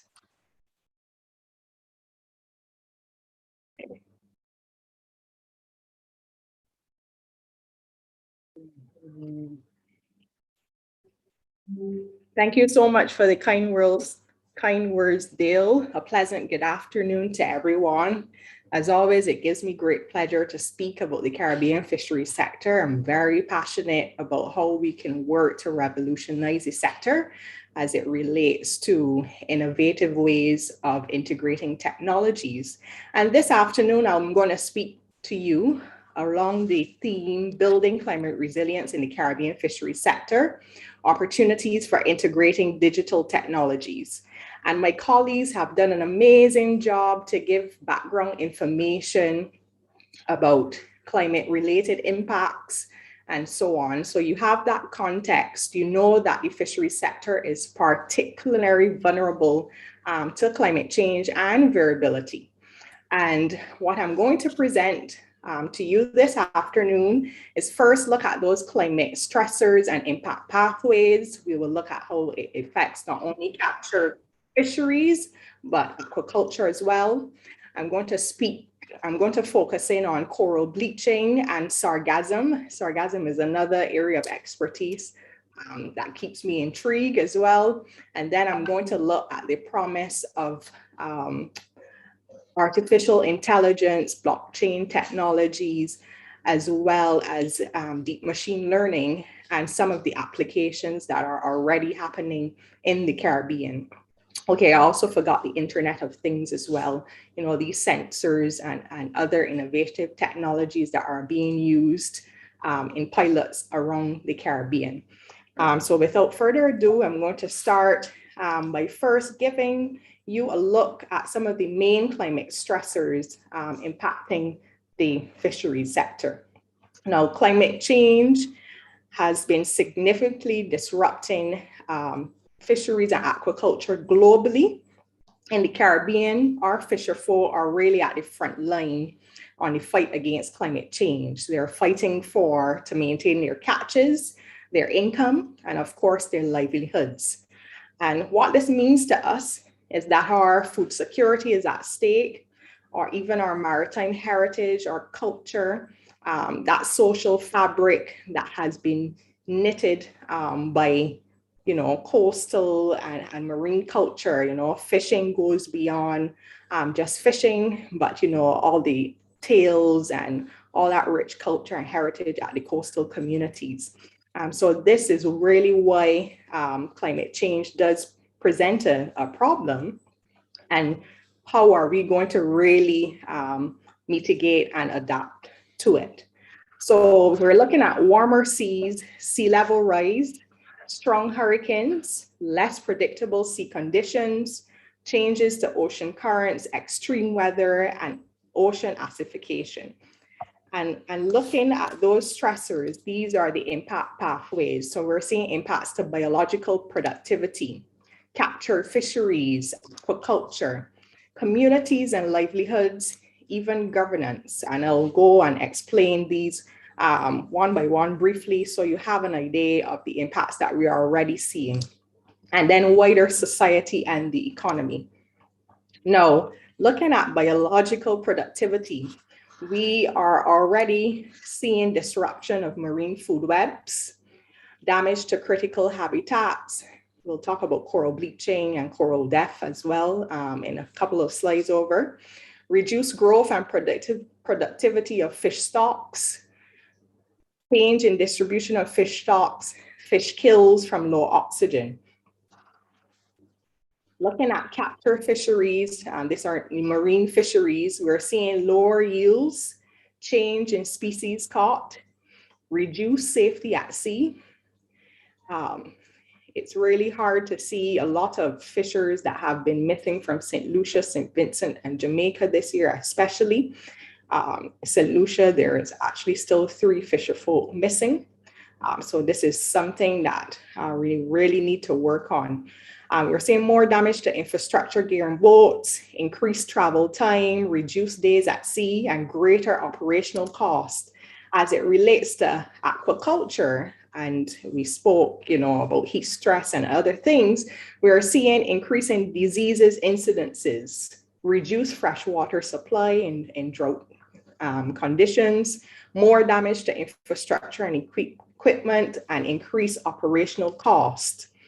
Looking at communities and livelihoods, we're seeing loss of income, reduced well-being, reduced health and safety, loss of physical assets, and threats to cultural identity. I'll talk later about how our flying fish landings in Barbados has decreased by 52%, and we are known as the land of the flying fish.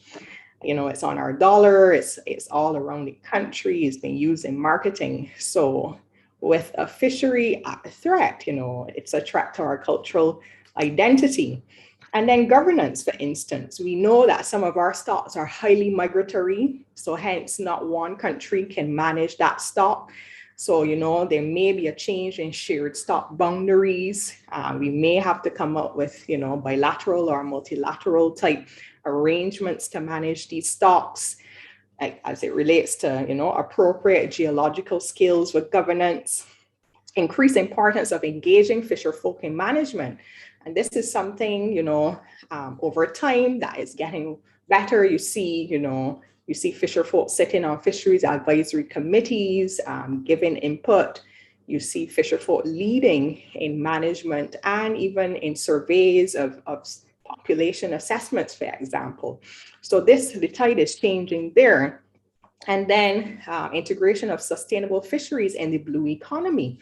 And we know this emerging blue economy, fisheries is one of the mature and important sectors in the blue economy. And, you know, many people have said that the response to the COVID-19 crisis could be a blue recovery. So hence another reason why this sector is so important. And finally, looking at wider society and economy, increased poverty and reliance on social protection. I really enjoyed that presentation by Ms. Phillips this morning, looking at those products that, you know, they're exploring and implementing. Reduce food security and nutrition, reduce revenue generation and foreign exchange earnings, especially as it relates to exports. You know, Barbados, Trinidad, and Grenada, for example, are producing high quality, high grade tuna to markets in the US and beyond. Disruption of fish supply or the value chain. And then finally, adaptation and mitigation cost. So now you have a good idea of all the impacts pathways that have been affecting the fishery sector. And, you know, there's lots published on this and documented, although there are also anecdotal reports as well about some of the impacts. And, you know, I'll speak to some of the ongoing adaptation measures that we're attempting, but, you know, there's still a lot of work to be done. So simply put, what to expect by the end of 2100, warmer seas, we'll see sea level rise, stronger hurricanes, less predictable sea conditions. We're still not sure the changes in currents, although we have anecdotal evidence to suggest that there is, you know, fishers are seeing more green water, slightly smaller waves. We're seeing more heavy rainfall events. And of course, with the ocean acidification that are affecting, you know, commercially important species like conch and other carbonate type creatures, you know, all of these are the things that we can expect by the end of the century. So looking more closely at coral bleaching, and many of you will be familiar with coral bleaching. But essentially what happens is, you know, corals can tolerate a certain type of temperature, just like the livestock, you know, they get stressed. And when they do get stressed, that plankton that lives with them is expelled. You know, they have a symbiotic relationship.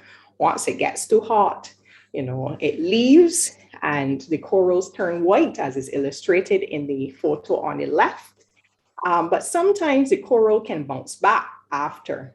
But if the heat stress, continues for an extended period of time, it does lead to coral death. And, you know, we've seen significant bleaching events. We've seen some bleaching in Barbados. I've heard about reports in other Caribbean countries. Trinidad for sure had more widespread bleaching this year as well. Now, what does this mean? It means less living space for reef fishes, and reef fish are a commercially important species. I know the Jamaicans, you know, you love the parrotfish and other reef fish, and as well as the lobster, very high commercially important species, less living space. You know, the reefs provide that coastal protection as well. The reef is also important for coastal and marine tourism. You know, it's, you know, some place to go to see a beautiful reef in terms of the diving part of tourism. And, you know, just to show some of the ongoing adaptation measures, there is a Caribbean Coral Reef Watch Bulletin produced by the CIMH in collaboration with NOAA. And this is produced monthly. The latest issue was released in December. I've dropped some links in the chat, but I'll drop them again. And you can see, you know, key messages as it relates about the bleaching. There's an alert level guide as well. That is good guidance for managers to use in terms of, you know, operationalizing a response to bleaching. Of course, we know that some of the response to bleaching has as well to do with land-based sources of pollution, keeping our water quality in a good sense. But that's coral bleaching, and of course, quite impactful. And then sargassum. And sargassum influx events. Many of you would know that this has been impacting the Caribbean for a decade, or more than a decade now, since 2011. And the negative impacts are great and multi-sectoral. We've seen impacts to fisheries, tourism, environment, and health. Even last year, October, for energy, Puerto Rico, their power station was affected by the seaweed getting into their pipes. And, thus was part of the reason they were getting several power outages in Puerto Rico then. So some significant impacts, as sargassum has been called, hazard, symptom of climate change. It has been even called as well the golden tide. I like to tend to call it, the golden jewel, and we'll talk about how it can be an opportunity in just a bit. But, Professor our Pro-Vice Chancellor Hilary Beckles referred to it as the great single threat to the Caribbean's tourism industry. And of course, we know that, 2018, which is still our worst year to date, there was significant amounts of sargassum on our shores. In Barbados, stat higher than 6 feet, resulting in, exorbitant costs in cleanup, estimated to be 120 million in 2018. And looking at this satellite image from July 2018, you can see it stretched from West Africa to the Gulf of Mexico. And this, my colleagues referred or dubbed it the Great Atlantic Sargassum Belt, over 8,000 kilometers of sargassum. And of course, lots of research going on in terms of remote sensing and forecasting. I'm part of a team that produces a sargassum outlook bulletin for the Eastern Caribbean. I coordinate the team. We're due to produce an issue by the end of the week. So I'll share that with you to include in the workshop resources. But looking at fisheries and the direct impacts that it has on fisheries, it clogs fishing gear, it impedes navigation. We've seen entanglement of engine propellers and rudders. The engine overheats because the kind of berries from sargassum gets into the engine intake. And then it hinders access to boat and jetties, resulting in lost fishing days at sea. So, we're seeing major disruption of fisheries. As I was saying, we saw reduced dolphin catches, but then we started to see catches of juvenile dolphin fish or babies. Because, the sargassum started to bring the dolphin fish closer to shore earlier in their life cycle. And then we started to see a huge reduction of flying fish. But a bonus was that these amber fish that weren't caught before were now being caught.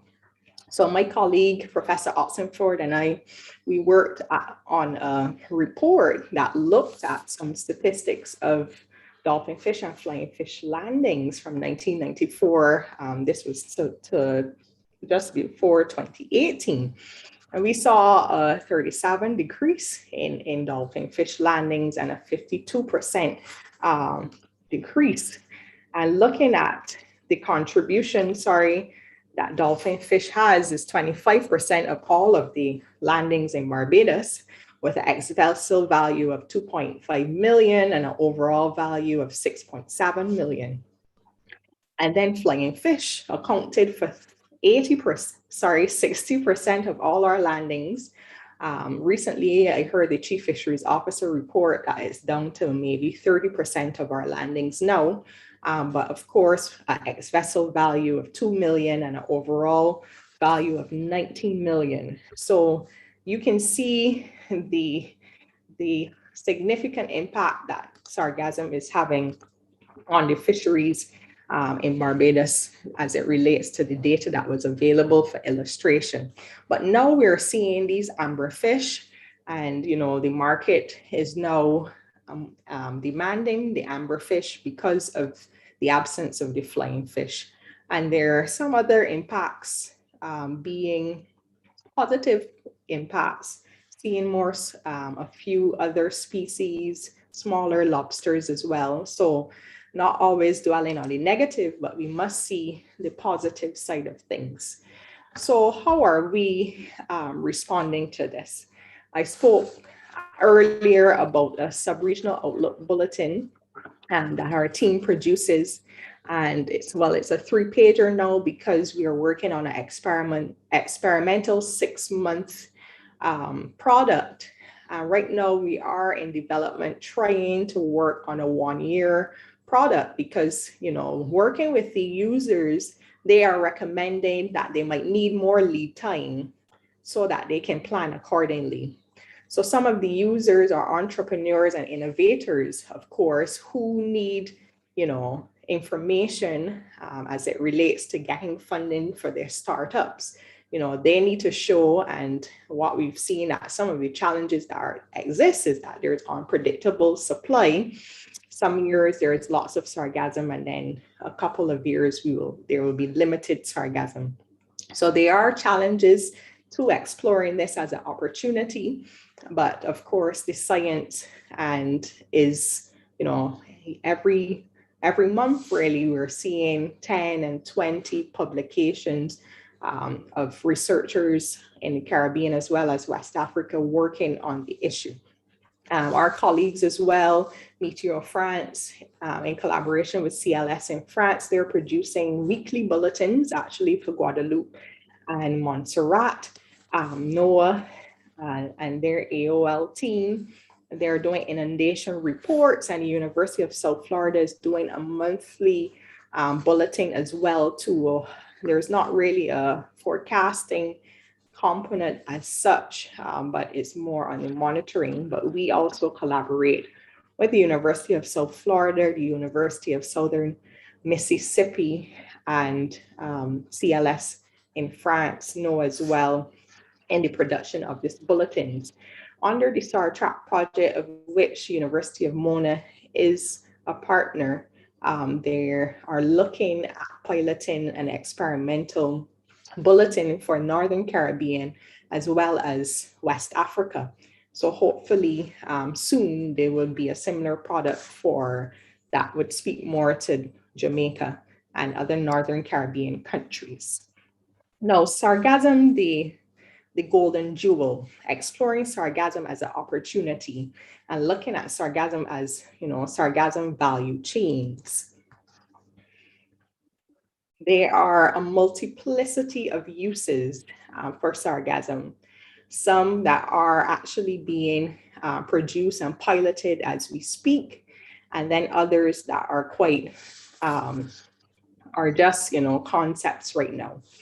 My colleagues and I had worked on producing a sargassum uses guide that documents over 20 different uses of sargassum. Here, this is adapted, this figure is adapted from a figure in that guide, but you can see what 1 ton of fresh sargassum could produce. And this, of course, this data was produced in partnership with the entrepreneurs working on producing these products. So 1 ton of sargassum could get you 2,220 pairs of shoes. But of course, as it relates to 99 sheep receiving 1 week of seaweed supplement in their feed, there's actually a young guy in Jamaica working on goat feed using sargassum. So quite interesting. There are St. Lucian entrepreneurs, a few in Barbados as well. Most recently, I've met some persons working on an autonomous drone for harvesting sargassum. So quite some exciting research going in, innovation in harvesting as well, retrofitting boats. So, and as well as the type of booms and different configurations from stopping the sargassum from coming to the beach and then using the boats to remove them. We've also seen concepts around refineries to produce alginates, for example, that can be used for cosmetics, and other things that could lead to pharmaceuticals and so on. So the possibilities are endless. I'm trying to keep to time, so I can't go into all the detail, but I'm going to share the links to some of these resources. So thinking about sargassum as an opportunity, we have to think of it as a value chain. My colleague, Kareem, and I, we led the writing of the white paper, 2021 white paper, and we thought that it was very useful at the time to, illustrate the sargassum value chain and the different entry points so that people can understand that, cross-cutting activities are needed along the chain as it relates to research and development, quality control, as well as having the environmental and social safeguards in place.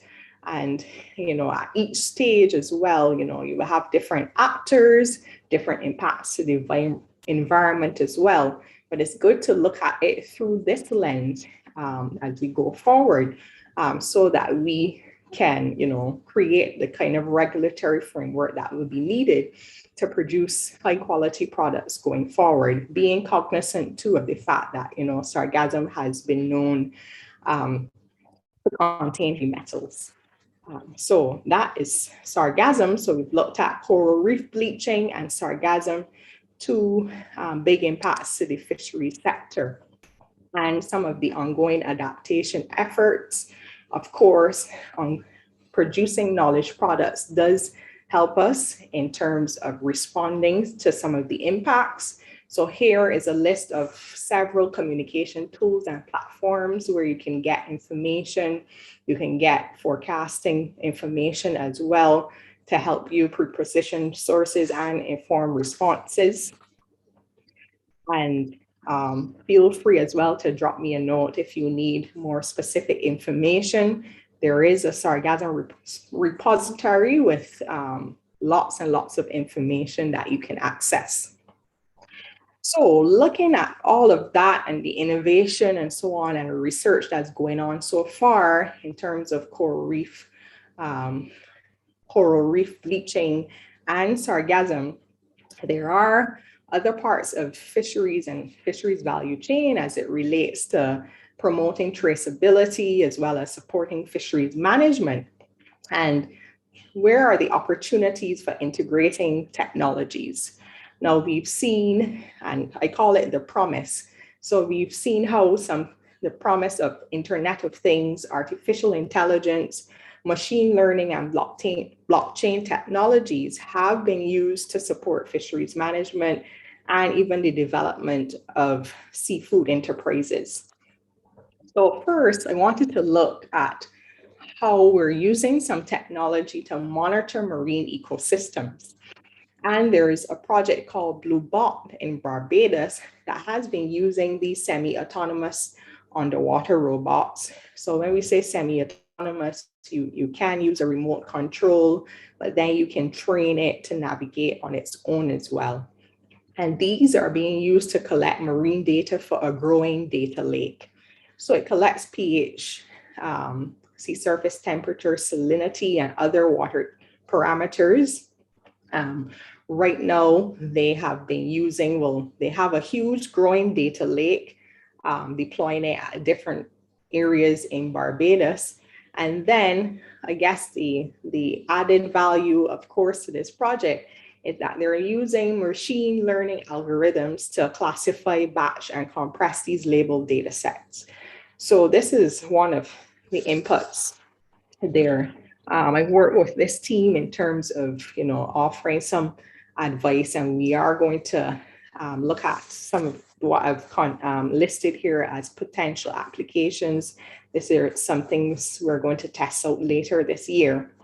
But right now, some of the data analysis is being used for fish and coral species identification, looking at coral bleaching or disease detection, invasive species detection like lionfish, for example. And it was also used when there was the significant volcanic ashfall event, we had lots of impacts to the reef. After that event, the water, low visibility for almost a week after as well. So there was some impact to the coral reefs in Barbados after that event. So that's the work that they are working on right now.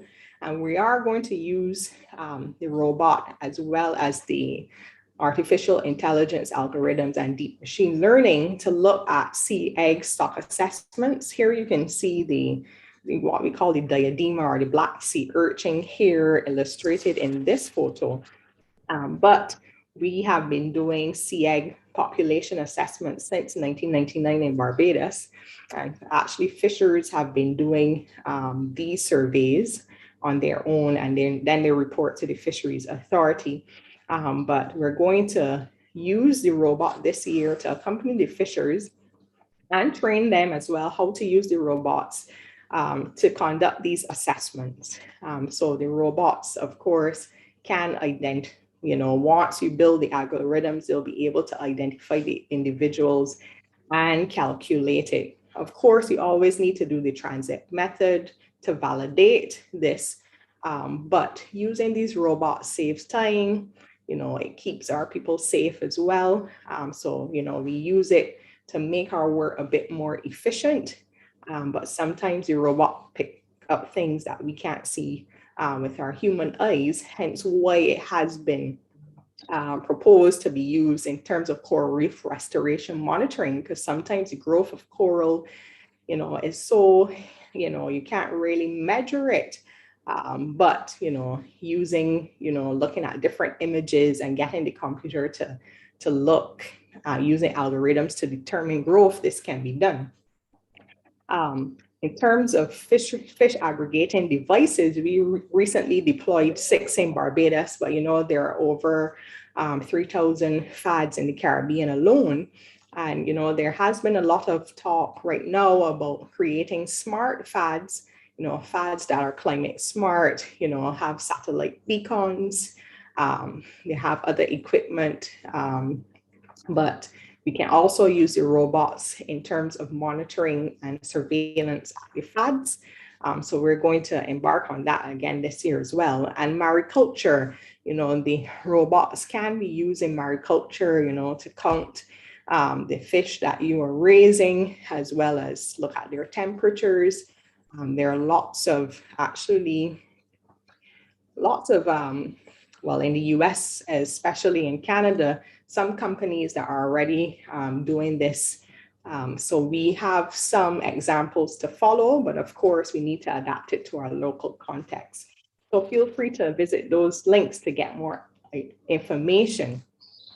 And then vessel monitoring systems. Now, of course, this is another area that really excites me because it empowers fishermen to use their data to really help them, to be more fuel efficient, to fishing areas, and, even using the information in collaboration with fisheries management. So the video here would show you a time lapse, and this is Timor-Leste, an area that Pelagic Data Systems has worked with in the past. We are now working with them on a two-year project in Barbados, piloting 30 devices, and you can see they're solar powered on 30 of our vessels.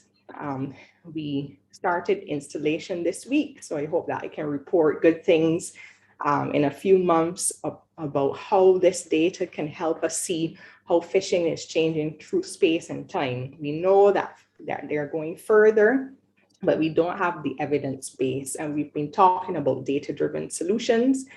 So this gives us the opportunity to really see how far they're going, where they're going. We use the innovative data algorithms to see where fishing pressure is highest.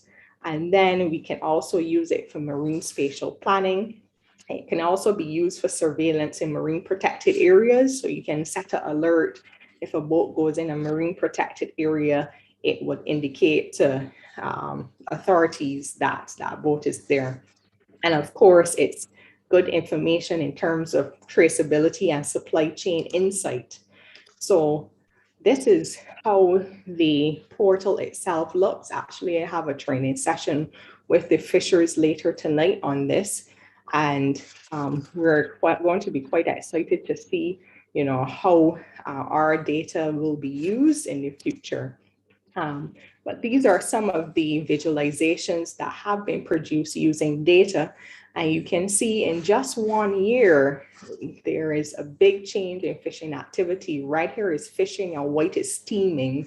So white when they're traveling and red where they're fishing. And of course, these algorithms have studied vessel behavior over time. So based on the vessel behavior, they would know if it's fishing activity or steaming activity. But you can see in just 1 year that the fishing, it has changed. And you can use landing data as well to calculate catch per unit effort, which is one of the indices used in fisheries management. And you can see here with these hexagons, the darker purples would indicate exactly where more fish has been caught. Here they illustrate kilograms per hour. So you can get an idea of which areas are more productive than others over time. And then I like this illustration because it shows, how marine spatial planning can work. In our context, though, I was trying to get if there were any satellite trackers on the turtles, but unfortunately there aren't any this year. But here they use the satellite trackers on marine mammals and overlaid that with fishing pressure hexagons. So it actually showed that where fishing pressure was highest or where they're frequented, the areas where they're frequented, the whales weren't necessarily there. So, but if the case was then, that this information would then have inspired a discussion between, those working in marine conservation, fisher folk, and other authorities to come at a table to decide, okay, how are we going to manage this? Are we going to go to different areas while the whales are passing? This starts the kind of discussion, which is good. And, which promotes an ecosystem approach to fisheries, which is the ideal, where there are diverse societal objectives, but you try to strike a balance. And then finally, I just wanted to this I'm very excited about because I have some young, very brilliant software developers who are going to embark on this project with me. So I did reach out to the developers of Tuna Scope.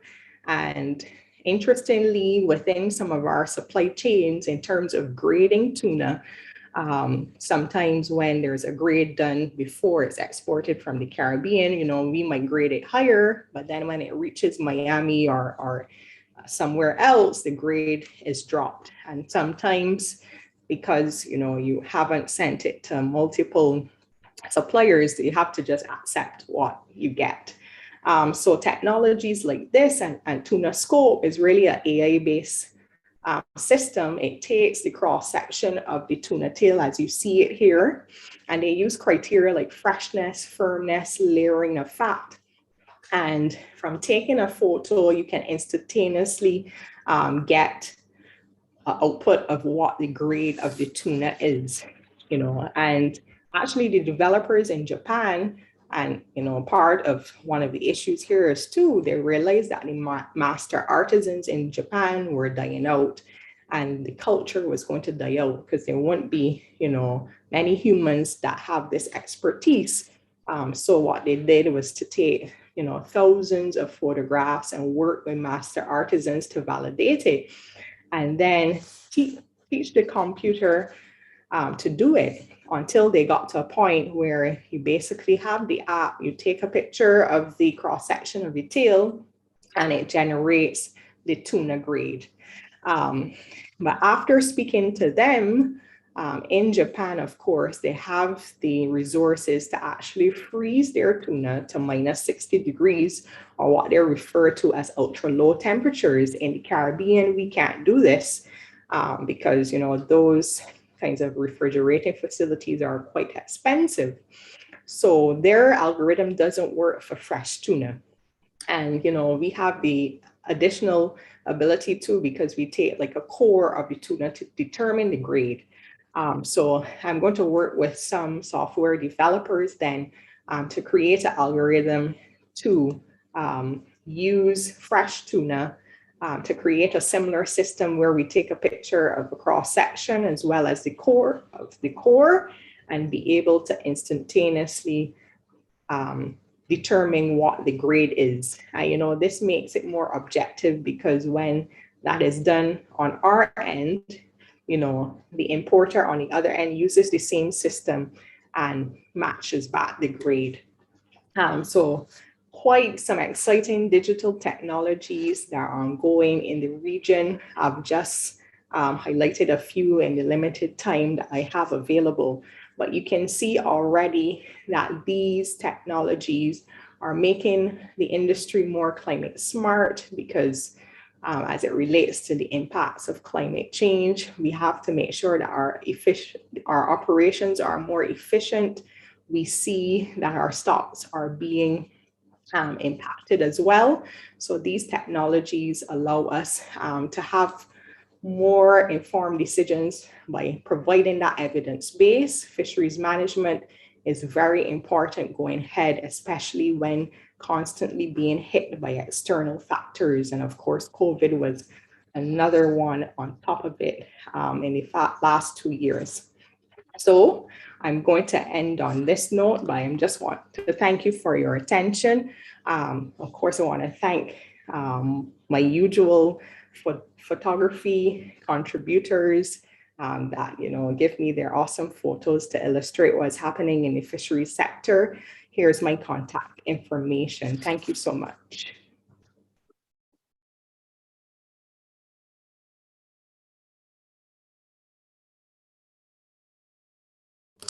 I'm available to answer any questions. Let me check the chat box as well. All right. So you're checking the chat. I was actually going to ask you all those questions as you go along, but you can check the chat. I'm sorry, Steve, I gave her some of your time. It was very interesting, very intriguing, especially especially that last picture you showed. I was already dancing in my seat when you said you're using photos and AI and digital signal processing to actually get that yield, which means once you have that developed, it's not just for a single location, but wherever that tool within the region can reach. So I am going to leave you to take the questions as you see fit. I think I was starting at the bottom where Dr. Mitchell asked if Dr. Cox was working with the Sargassum group at UWI. No, I was working in Barbados at the Center for Environmental Resource, at CIRMES, UWI CIRMES, Center for Natural Resource Management and Environmental Studies. But I'm on my own now. I worked there from 2017 to present. I also did my doctoral research there as well. But I, of course, in working with sargassum, I'm very aware of Dr. Weber and her team, and I've worked across SAR-TRAC as well that I mentioned earlier. But yes, I haven't been fortunate to be in Jamaica, to work in Jamaica. Okay. There's another question that somebody said, is there any concern that potential deep sea bed mining could enhance the issues that SIDS in the Caribbean face? Yes, well, certainly. And I want to, share that we have a colleague in Trinidad, Dr. Diva Amon. She's a deep sea biologist, and she recently was in a documentary with Will Smith. And I don't know if you'll have a chance to see it, Welcome to Earth, episode 2, but she really hones in on the type of impacts that deep sea bed mining and other things can have. I've been reading a really interesting book as well, and actually going with them in the submersible under the sea and seeing the type of life that is down there and how that affects the upwelling we have to be very careful when we want to explore things like that. Of course, the science of deep sea biology is now coming because it's very expensive. But, these are some questions that are being answered right now. Mm-hmm. And the final question was, how can the deployment of FADs aid in the quantity of fish, safety at sea, reduce fish travel, and GHG emissions due to the shorter distances of fisherfolk? Yes, well, Mr. Edwards, of course, these are all the benefits that people are promoting for fish aggregating devices. It's seen as a godsend. I know that I'm going to sound like I'm in opposition for them. I think it's a tool, yes, but it has to be a tool that is used right. And even in my context in Barbados, these FADs were deployed without consultation on the site selections, without consultation, doing a proper deep sea assessment as well. There was no thought given into making it smart from the start as well. But of course, politicians in publicizing this event, they say that, it reduced the cost of travel because eventually fish will come. But we know that if it's not strategically located, sometimes FADs don't produce the results.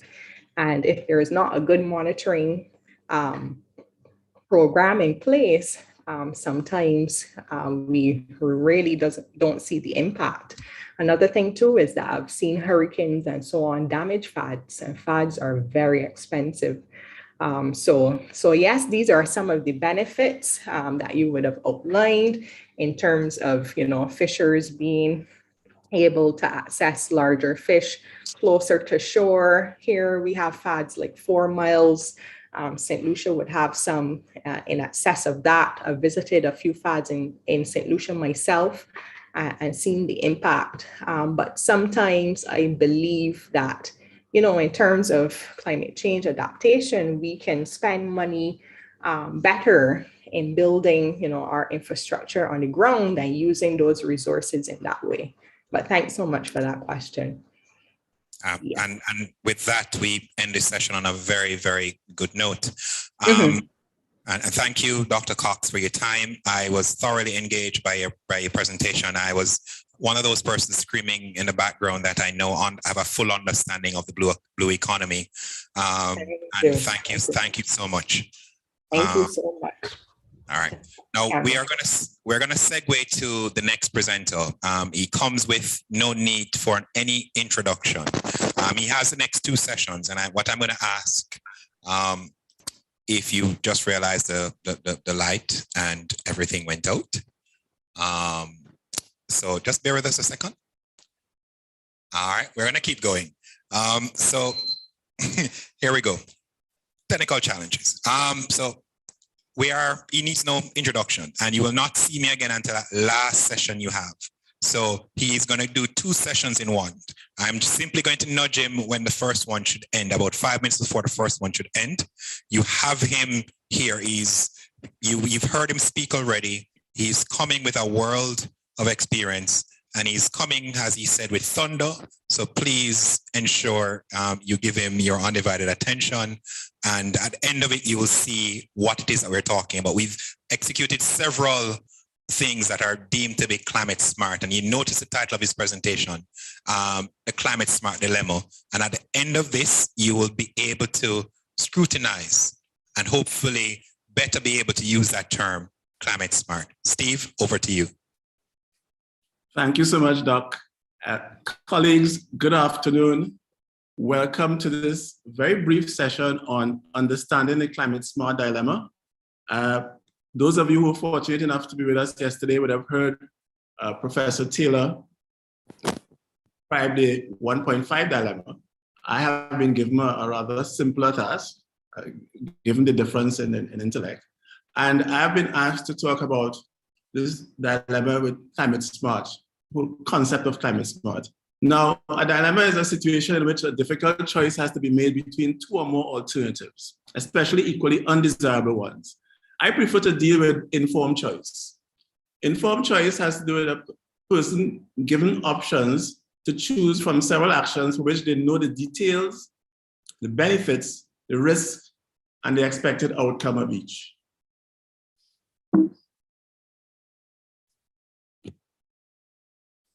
Now, I have been being at the moon for years, trying to get people to recognize the difference between climate resilient versus climate smart. And those of you who, again, were able to hear Professor Taylor yesterday, I used the opportunity as moderator to ask him a very leading question, which had to do with the IPCC definition of resilience. And resilience, as defined by the IPCC, is the ability of a social or ecological system to absorb disturbances while retaining the same basic structure and ways of functioning, the capacity of self-organization and the capacity to adapt to stress and change. And I am reproducing the slide that Professor Taylor used yesterday when he talked about resilience does not rest on any one pillar. Those of us who have been advocating climate resilience as being solely about adaptation need to refocus and realize that resilience does not rest on any one pillar. And as I said, coming from no less an authority as Professor Taylor, I don't think I need to reiterate that. Why is there a dilemma? Why is there concern? Because there are problems associated with national scale adoption of climate smart agriculture. I think climate smart agriculture has been maligned, misused, and abused. And that is why there are some people, even in very significant positions, and I'm not telling tales out of school, these are people who have told me to my face that they don't want to hear anything about climate smart agriculture, that it is, you know, some airy-fairy stuff or it's a rehash of old stuff. But what has really happened is that there are a number of problems associated with national scale adoption of climate smart agriculture. There's incomplete articulation of a truly comprehensive climate smart agriculture. What has happened and what has led to the concept being in disrepute in some places is that there tends to be these unidimensional designs, this implementation and evaluation that is centered on just one aspect. Listen to me carefully. Just one aspect of climate smart agriculture. Climate smart agriculture is a series of activities, a collective set of activities. And at the risk of boring those of you who would have heard me a million times before, I always use the analogy that saying that you're climate smart is like saying that you're a safe driver. You could attend a safe driving course, and if the only thing you do after that is to change your brakes, that does not make you a safe driver if you're going to continue driving in the same idiotic way. It's just that you have brand new brakes now. You're still not dimming your lights at night, etc., etc., etc. I hope that analogy, you know, without driving it home too much, literally, makes the point. So that you have these unidimensional designs, you have no prioritizing tool against greenwashing. And I must tell you a bit about my particular background. I was the Caribbean's representative in South Africa, in Durban in 2011, when we were trying to get, when we collectively, FANRAPAN and some other South African-based NGOs, were trying to get agriculture onto the main stage in COP17, right? And we recognized that if and when agriculture became center stage, as it came center stage in 2015 with the Paris Accord, that there would be attempts at greenwashing. In other words, there'd be a number of projects that would appear to be green, but really they were just cosmetic, in the sense that if you just, and again, to beat a very old horse, if you just had a project that was a water harvesting project, which means absolutely nothing to me, because there's no such thing as a water harvesting project. There should be a water management project. If, as part of the water management, you involve water harvesting, then I can understand that. But if you're just going to harvest water in sake, and then go ahead to use the water in the same irresponsible way as you use water that you didn't harvest, then to me, that is an aspect of greenwashing. There's lots of mitigative contributions from climate smart agriculture. Those of you who know what I do on a daily basis would know that I have been constantly advocating for agriculture to be more involved in these nationally determined contributions. As I said, maybe in the question and answer session, we'll have a chance to explore these in greater detail, but I'm assuming that most of you know what these nationally determined contributions are, and the fact that the sectors that tend to be highlighted for the support tends to be energy, transport, and to some extent forestry, which gets covered in the whole rubric of AFOLU, which is agriculture, forestry, and other land uses. And I have been, again, as I said, being at the moon, fighting this battle to get agriculture more center stage. And I've not just been talking about it, but I've been lucky enough to be the consultant hired to do some of these readiness grants that have included agriculture. So the loss of mitigative contribution from CSA, so that there's no mitigative component, because as I said, we have used this narrow definition of resilience.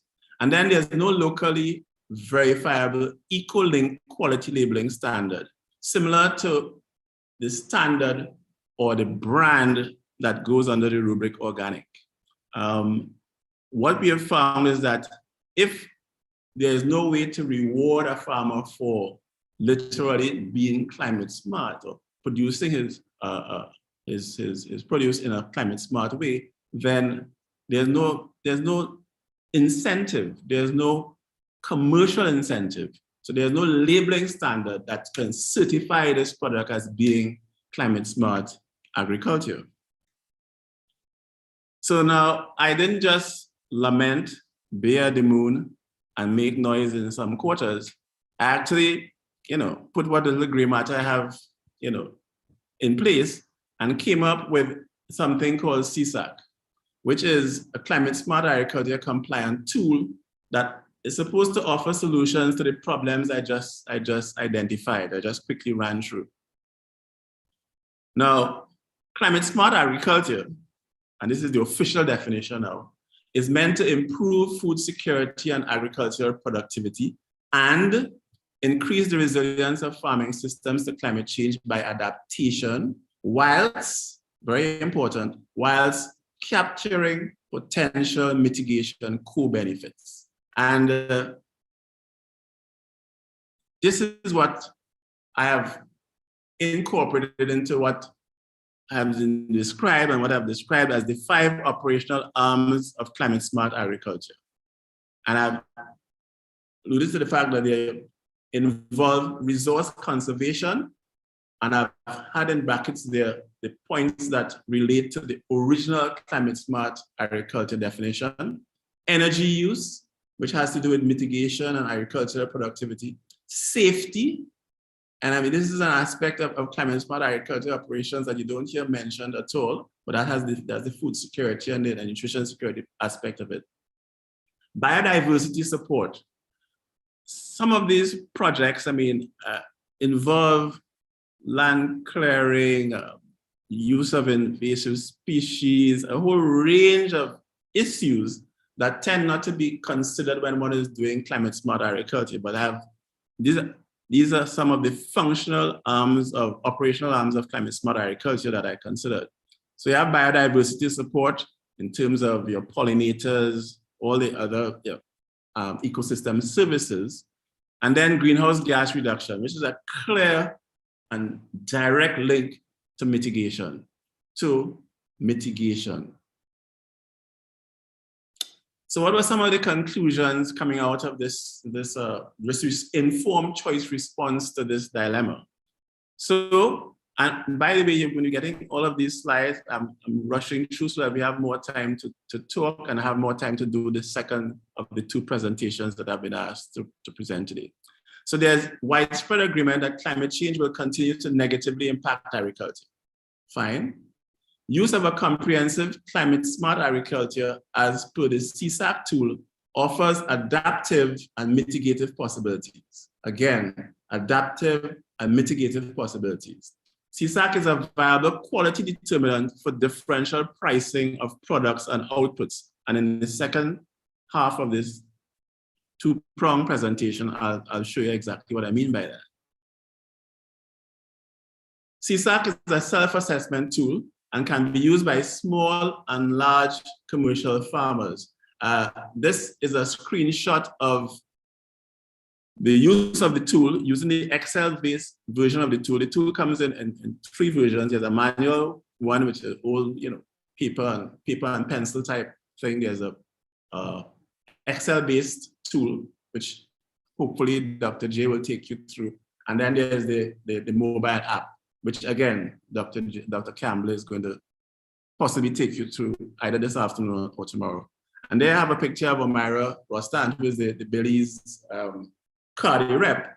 And she actually used the tool as a self-assessment tool to measure how climate smart their seed production operations were in Belize. And as I say later on, when I talk about the actual tool, we'll see the significance of that slide.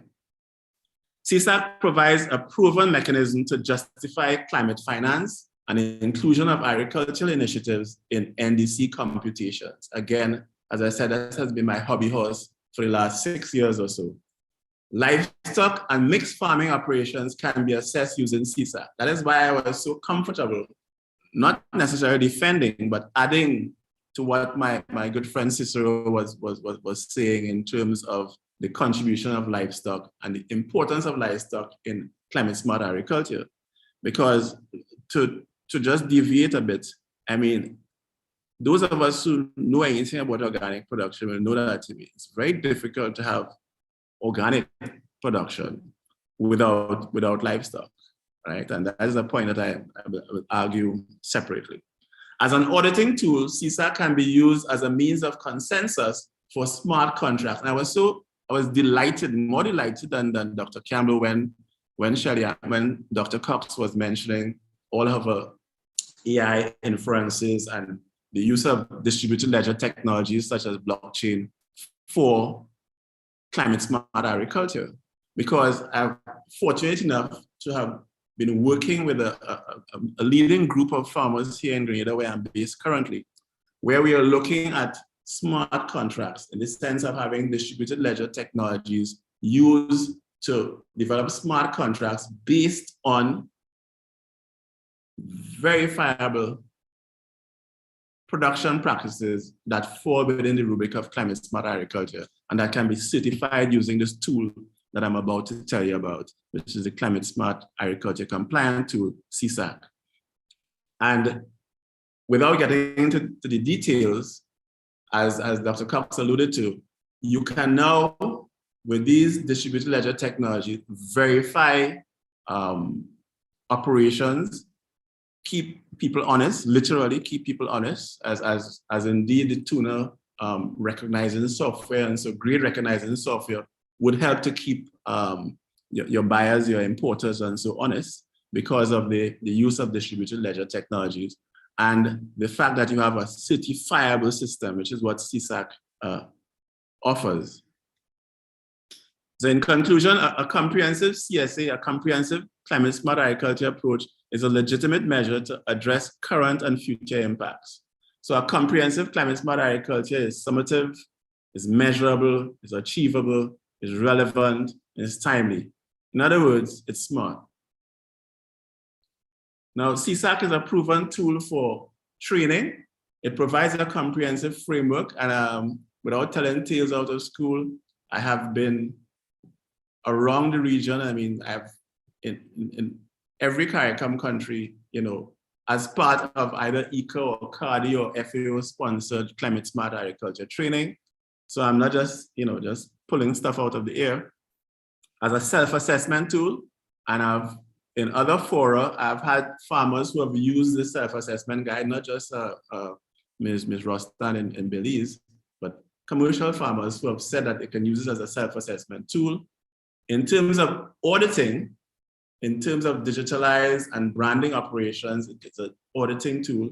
It's authenticating as well. So it's proof positive of adaptation and mitigation. And as a marketing component, it's a certified label, certifying that your productive operation is green or eco-friendly or carbon neutral or climate smart. All of these are aspects of the climate smart agriculture compliant tool that I am alluding to.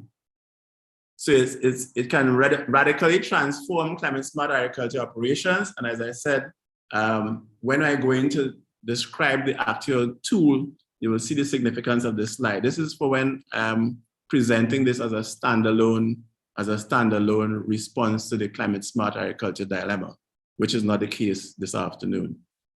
So thank you. I am going to stop sharing now. Take any questions from those of you who are still awake, and if not, I will segue into the next of my two blitz presentations. Any comments or suggestions from the chat? I wasn't able to look at the chat because I was using the full screen. Dr. Rankin or Dr. Campbell? Any comment? Are either of the two of you still in the room or not fast asleep? We were not fast asleep. There are no comments. You're slowly asleep, okay. No problem.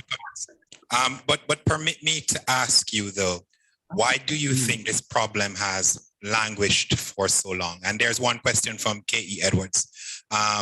Is the CSAC tool free to access?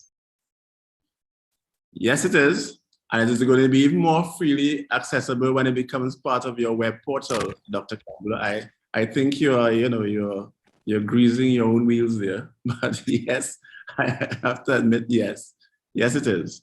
So sorry, was there a question from Ken Lee? That was a question from K.E. Edwards. My question is, okay. Why do you think the problem Sorry. Has languished for so long? Why do you think this problem of not being able to, as you say, almost greenwash or green label things, why do you think it has been around or has been allowed to persist for so long? I'm tempted to say it's because agriculture did not have a strong enough voice in the early sets of negotiations. As I said, the reason why I was in Durban in 2011 was to be part of that movement to have agriculture as a contributor, as a carbon neutral, a close to carbon neutral producer of goods, of ensurer of nutrition security, be included in the deliberations. Because up to now, even now, I should say, AFOLU is still a category in determining nationally determined contributions. Is people still talk about agriculture, forestry, and other land uses. And there are a number of issues surrounding that, which I don't necessarily want to get into now, but it's just to say that it is easier for a country to say we have 5 acres of forest because we know what kind of carbon capture we can assess from those acres of forest, as opposed to so many acres of pigeon peas, because that type of research has not been done yet. But I am pleased to announce that I was part of an ECA-led project that is now looking at the type of MRV results, the monitoring, recording, and validation results that you need for those kinds of determinations. So I hope I didn't, go too far off the original question, but there are systemic reasons why it has taken so long. Doc. One question from Ronald. Can CSA be used as an overall framework to treat with food and agricultural systems and that climate dilemma? I'm not sure. Can you repeat that question? I'm not sure if I... Can CSAC be, climate smart agriculture, be used as an overall framework to treat with food and agri-systems and the climate dilemma?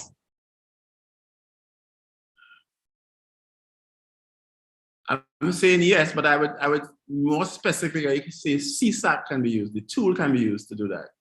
Okay. Not climate agriculture as a concept or as a procedure. I hope I've been clear.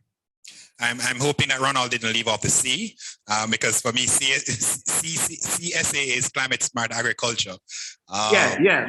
But I don't see myself responding to it in that sense. I see a more significant response would be through the tool, because that is where you have a more comprehensive approach to climate smart agriculture. So I would say yes, but under the rubric that I've just described, not under the traditional, the sort of unidimensional climate smart agriculture, traditional climate smart agriculture discussion. All right, guys. Let's wrap that session. I'm sure you've been introduced to it. You've given the background for where it's coming from, and you're now eager to touch and play with that tool, or even see what it is about. So Steve is going to go into his second presentation, and again, this is an interactive session, and we want you to interface. We want you to be there. So please, I am begging you, I am imploring you. Here is where you now get to play with it. Here is where you get to evaluate whether or not, years ago as a part of a project, and it was deemed to be climate smart, was it indeed climate smart? Are there things I'm skipping or ignoring or not considering when I'm actually trying to get to that point? So Steve, over to you. Yes, that's an excellent segue into it, because really what this tool is about asking 20 questions. I mean, it's as simple and as uncomplicated as that. Have you asked yourself these 20 questions when you designed or implemented your climate smart agriculture project? So thanks for that, Doc. Let me just share my screen and let's get into it. Can everyone see my screen? Yes, we're seeing. Great. So this section is going to actually look at demonstrating the CCRIF tool in terms of the applications of it. So let me just say a little bit about what the tool actually is. So everyone is calling the agriculture project climate smart. This is really, I'm saying that there's a climate smart agriculture compliant tool that answers that question. Now, you just saw this slide in the earlier presentation. It's meant to improve food security, productivity, adaptation, and including mitigation. So these 5 operational arms of climate smart agriculture that I've described really have to do with resource conservation, energy use, safety, biodiversity support, and greenhouse gas reduction. So these are the 5 operational arms, the 5 pillars, if you like, of what we've determined to be climate smart agriculture. So at the core of this CSAT thing is the aggregate score from the answer to 20 questions. So there are 4 questions per operational arm. The maximum score per question is 5 points. So the maximum CSAT total possible is 100 points. So failure to attain, and this is where the prioritizing and the separation of the goat from the sheep, to take some of Cicero's thunder. Failure to attain 40 points means that your project, your product, your process is not climate smart. That is the central premise of what I'm going to be talking about for the next 5 or 10 or 15 minutes. I'm saying that there are 20 questions that you have to ask yourself when dealing with a climate smart agriculture project, process, or product. And if you can't score 40 points, then really it was not a climate smart agriculture project. Now, we have determined that there are certain compliance levels. So level 1 would be an aggregate point scale between 40 and 49. Level 2 between 50 and 59, level 3 between 60 and 69, level 4 between 70 and 79, and level 5 being 80 to 100.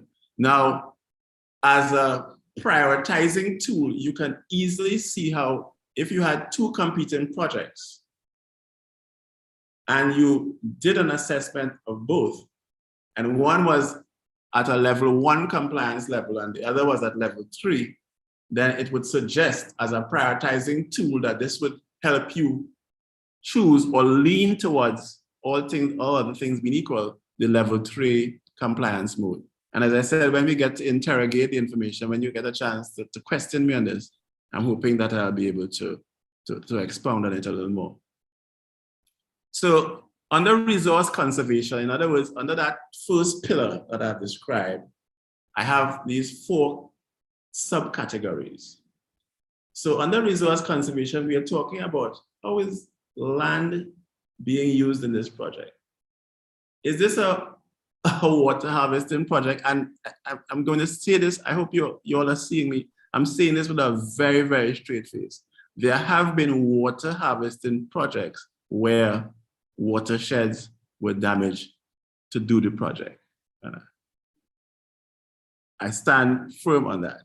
So that we're looking under resource conservation, you're asking a question about land. How is the land being used? What are some of the water management issues? How are the nutrients being used? How are they being sourced? And how is labor being used?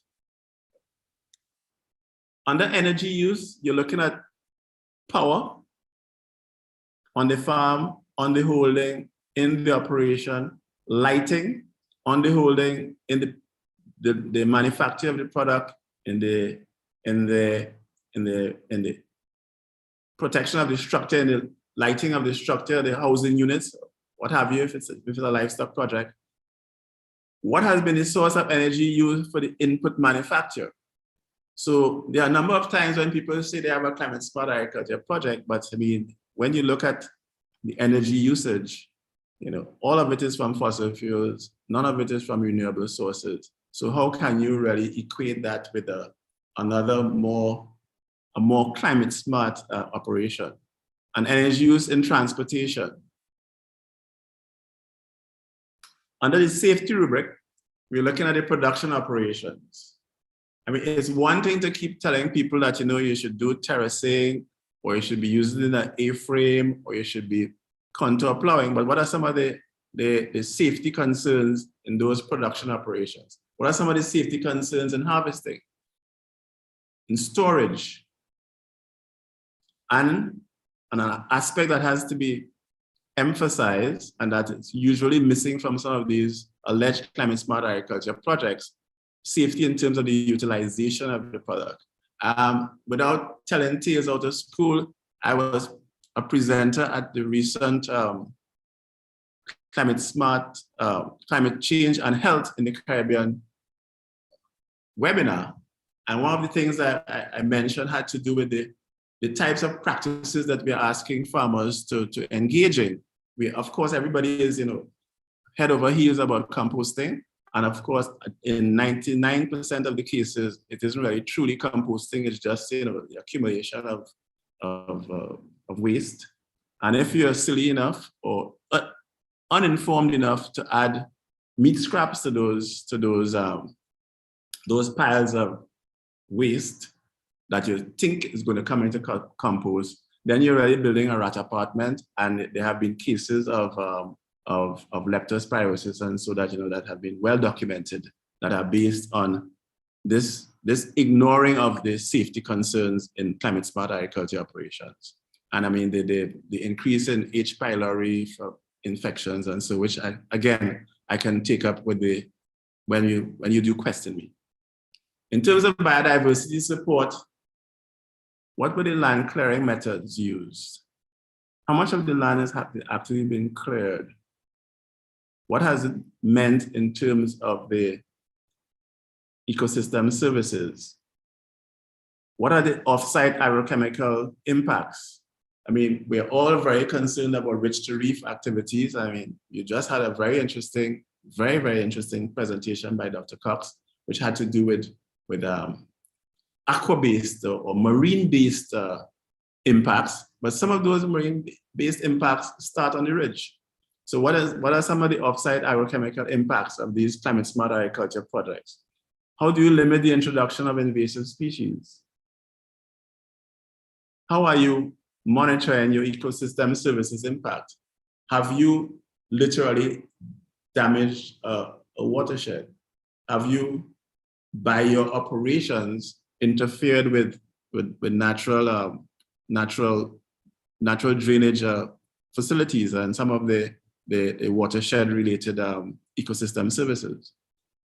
And then the big one, which is the big mitigative one, what are some of your greenhouse gas reduction operations?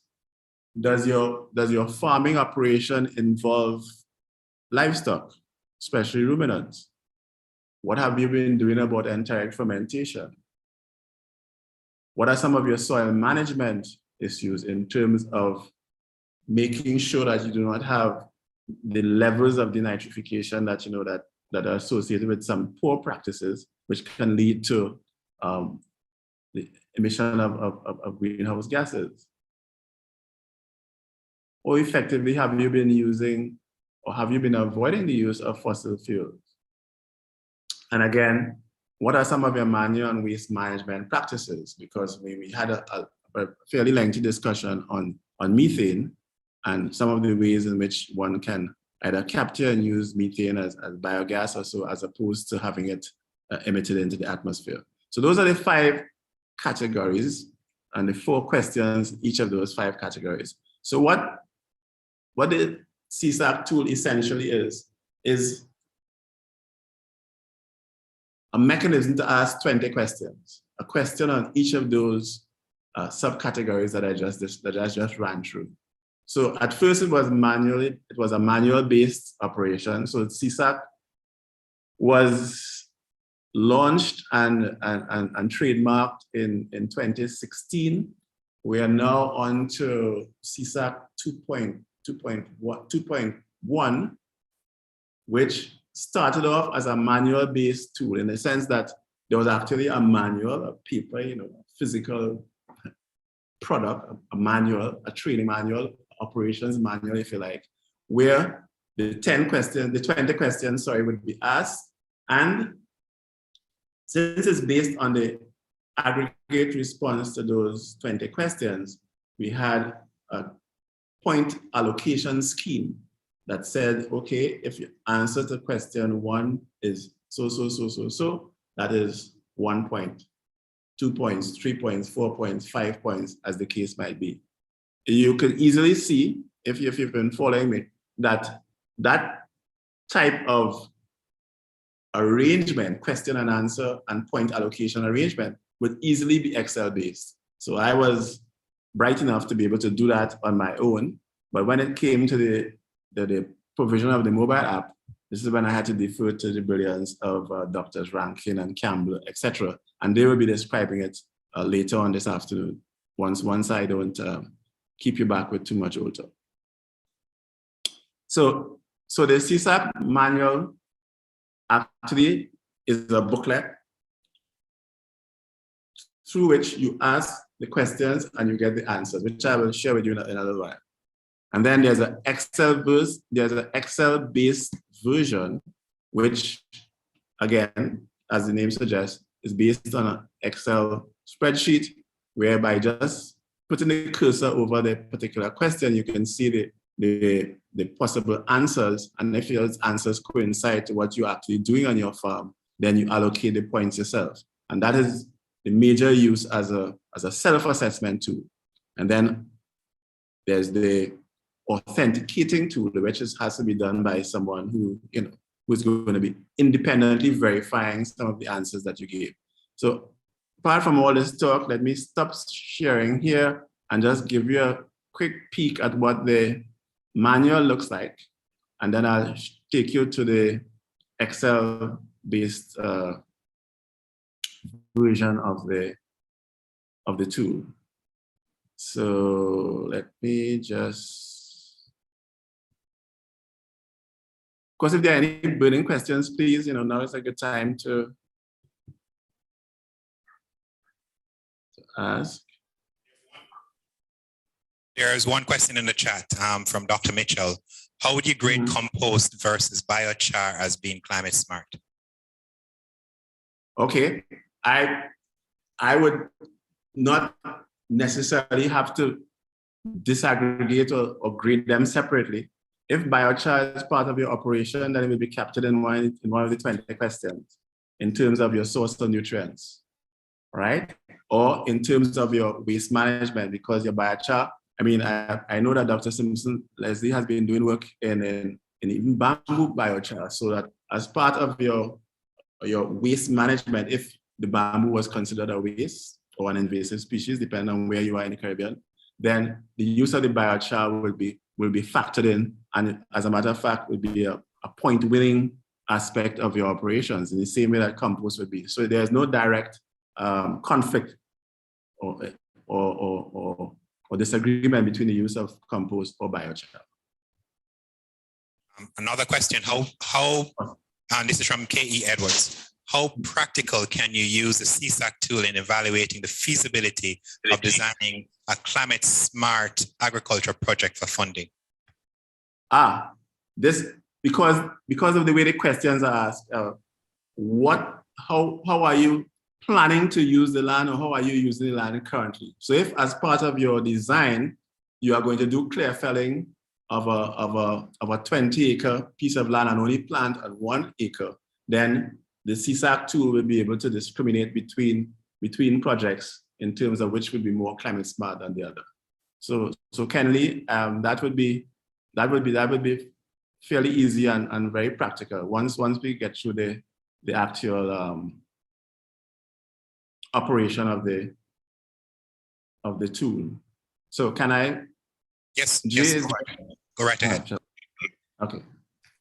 All right. So let me just quickly give you a look of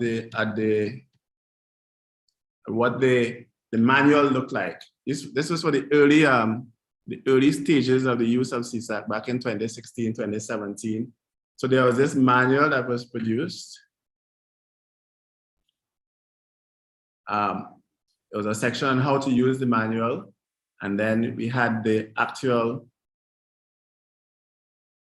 20 questions in each of the 5 chapters, and I'll just go through that with you in a second. Say without going through details, this is the point allocation scheme. The fact that failure to attain a score above 40 means it's non-compliant. It's really not a climate smart agriculture project. And this is the grid that you would have to manually fill out. As I said, it was the old paper-based system. So what I would do is I would go to the particular farm when we were doing the testing. I go to the particular farm, ask the questions in terms of, okay, how is land going to be used or being used at present? What are some of the water issues? And then I put in a score based on criteria that I'm going to share with you in a while.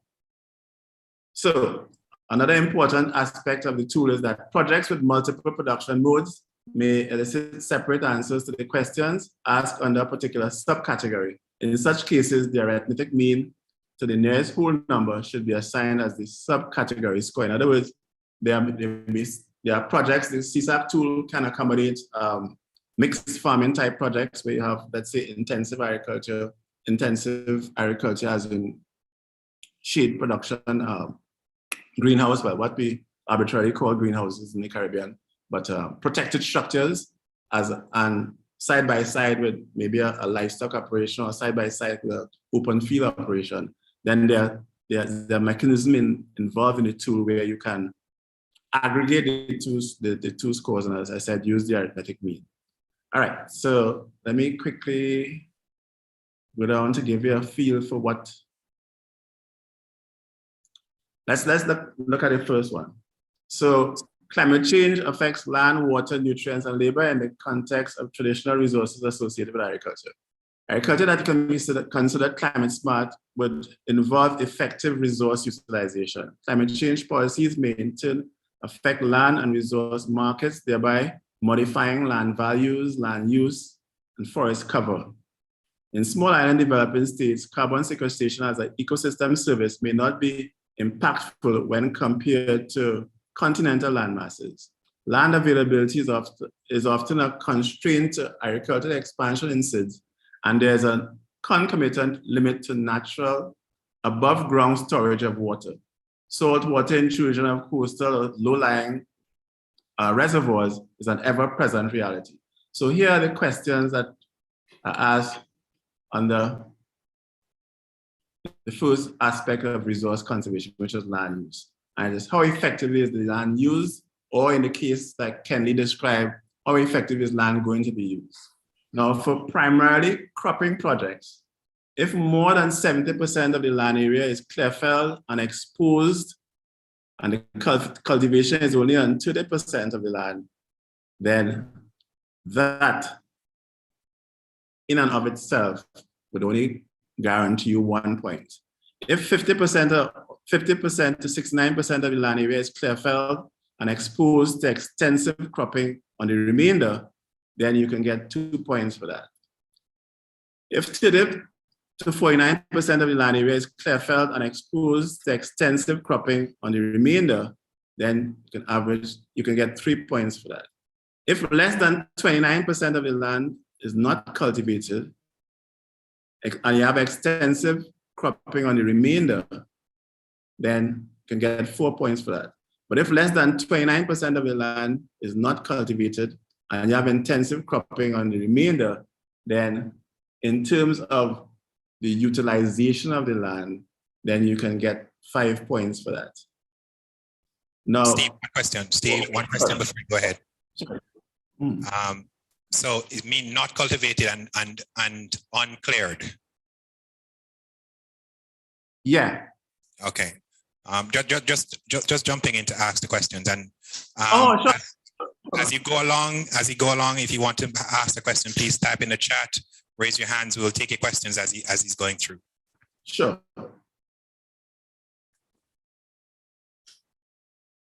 Now, in terms of land use for a livestock or mixed project, there are answers there. If you have unimproved pasture, no paddocks, 20% or less of the recommended carrying capacity, then you only get 1 point for that. If you have unimproved pasture, no paddocks, and 21% to 49% of the recommended carrying capacity, you can get 2 points for that. If it's unimproved pasture, no paddocks, 50% or more of the recommended carrying capacity, then you can get 3 points for that. If you have improved pasture, paddocks, and 50 to 80% of the recommended carrying capacity, those of you in the livestock product will know exactly what I mean by this, right? If you have improved pasture, paddocks, 80% or more of the recommended carrying capacity, then you can get 5 points there in terms of the land use. So that's just one category, that's one subcategory. Answer to one question. So for intensive livestock, all of this is still under the land use, based on the type of project that you're analyzing.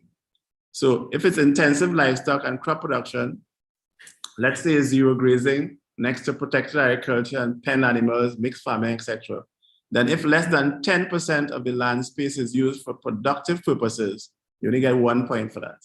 If you're using 11 to 30% of the land space for productive purposes, then 2 points.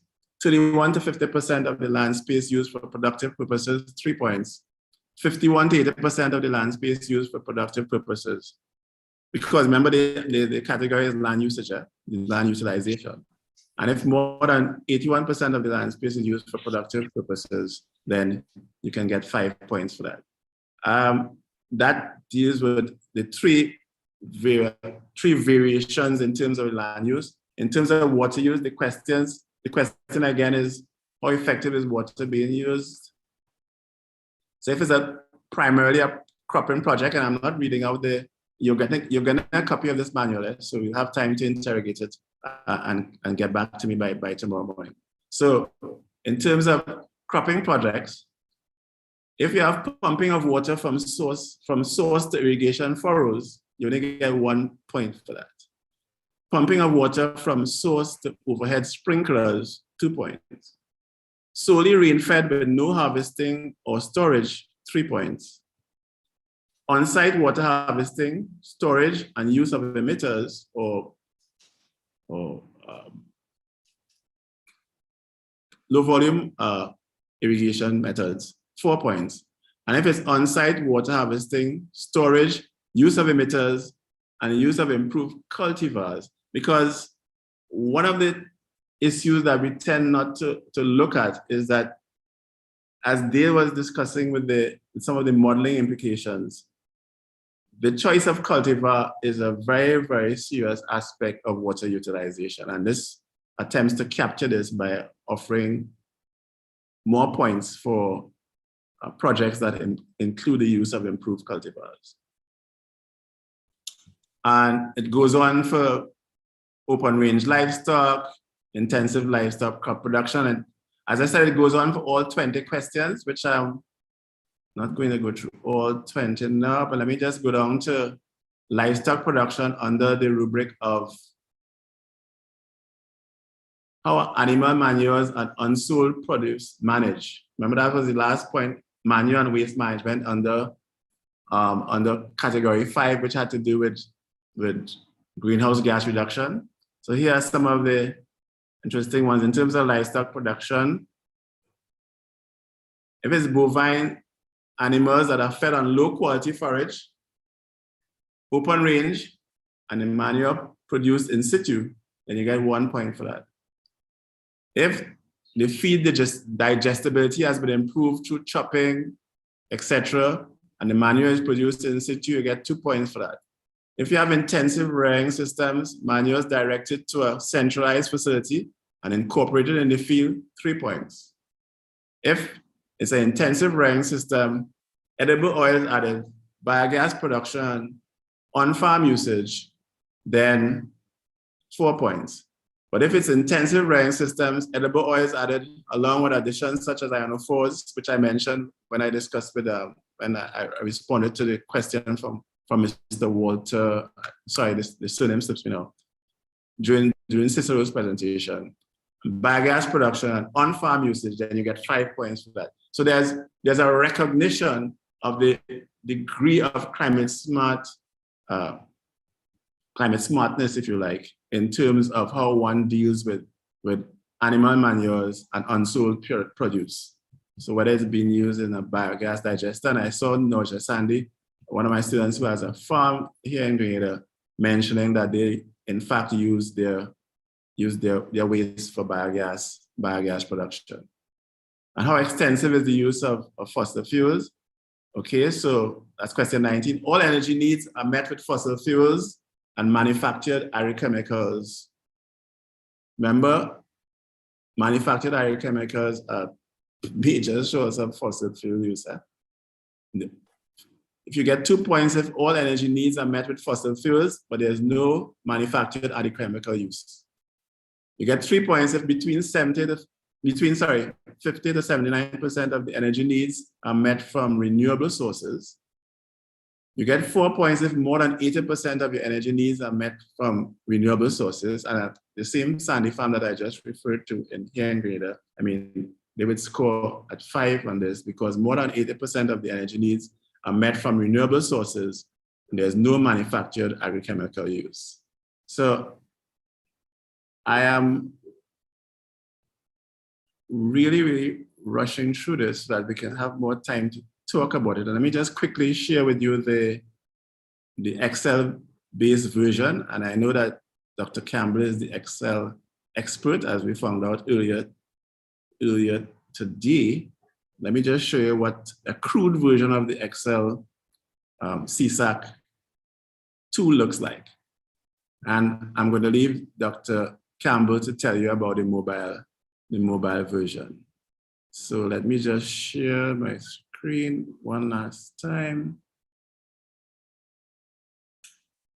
Right. So the Excel-based version of the lab, and this is the version that a couple of the farmers who have done the field testing of this have used as a self-assessment guide.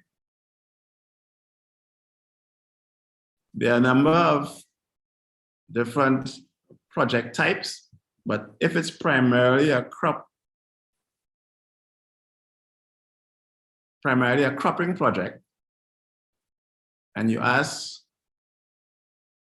the land use question,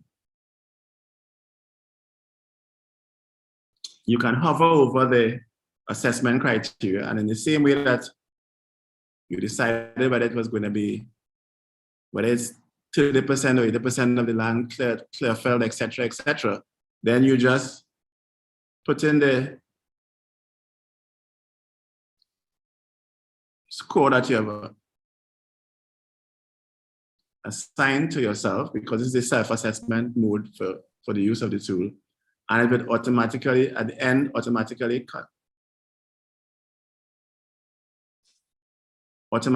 compute the final score and tell you whether it was level 1, level 2, level 3, level 4, or level 5. As I said, this is the, sorry, put in the score here. So you go down and you put in your answer to each of the questions, and of course there'll be an automatic tabulation below, and it will indicate which level of compliance you have attained. I hope I was able to quickly run through this, and I'm now ready to take the questions. Sorry, Jay, I hope I didn't exceed the allocated time. You're muted, Jay. I'm sure if you did, it's still engaging. So I'm opening the floor for 2 minutes to questions. Any questions anyone has? I noted there are no questions in the chat beforehand. Okay. So it's over to you now to see how we're going to put all of these tools into one web-based portal. Am I correct in saying that? Yeah. All right. So, guys, I know we're a little bit over time. In fact, we're 20 minutes over time. And I'm going to use the next 5 to 10 minutes to kind of just give you a brief introduction of tools. You'll be seeing not all the tools, but the space where you can access all the other tools. You can jump ahead of us a little bit and interrogate the tools. And tomorrow when we're going through, you can get that full-on experience of what the tools are going to be about. So without further ado, I am going to send something in the chat, and I'm hoping that that will be copied and pasted over to YouTube. I'm posting 2 things in the chat. And the 2 things I'm posting in the chat, again, the tools that you're going to see here are going to be freely accessible. So I'm posting 2 links in the chat, and one will not work just yet, but it will be the permanent home for all the tools. But I'm still posting that here. We had some technical difficulties this morning, and so it will not work just yet. After posting these links, I'm actually going to go to the link and actually give you a feel for what the things are about. So that's link 1. And this would be link 2.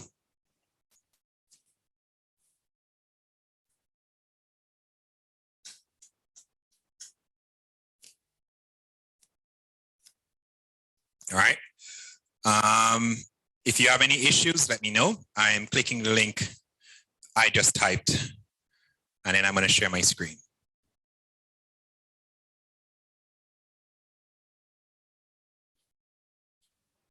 Hold on.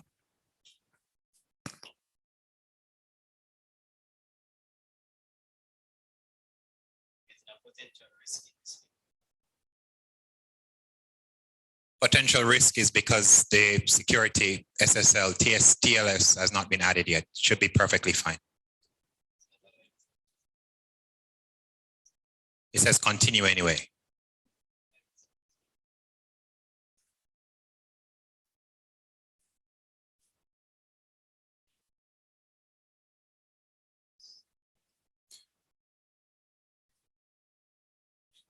All right, so one person is there.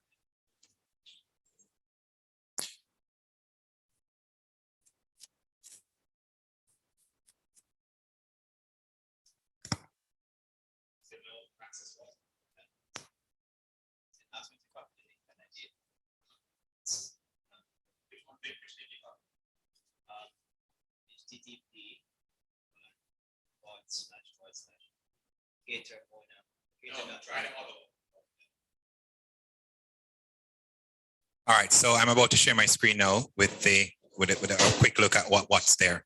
The first three things you see, we will deal with tomorrow. Last one you see in that list is what we're going to actually look at now. It's just a very brief and quick look. Some of the options that Steve would have actually looked at, we actually deactivated just to give you a very quick look at the tool. It's also mobile ready as well. So we set it up in this framework because it's mobile ready. So we're actually pushing HTML2 basically if you have an Android or you have an Apple phone. We're not coding within an Apple realm or an Android realm. We're simply going straight to HTML5 app. So therefore, whatever we have in the web platform should be able to work as well. So I'm about to share my screen just now.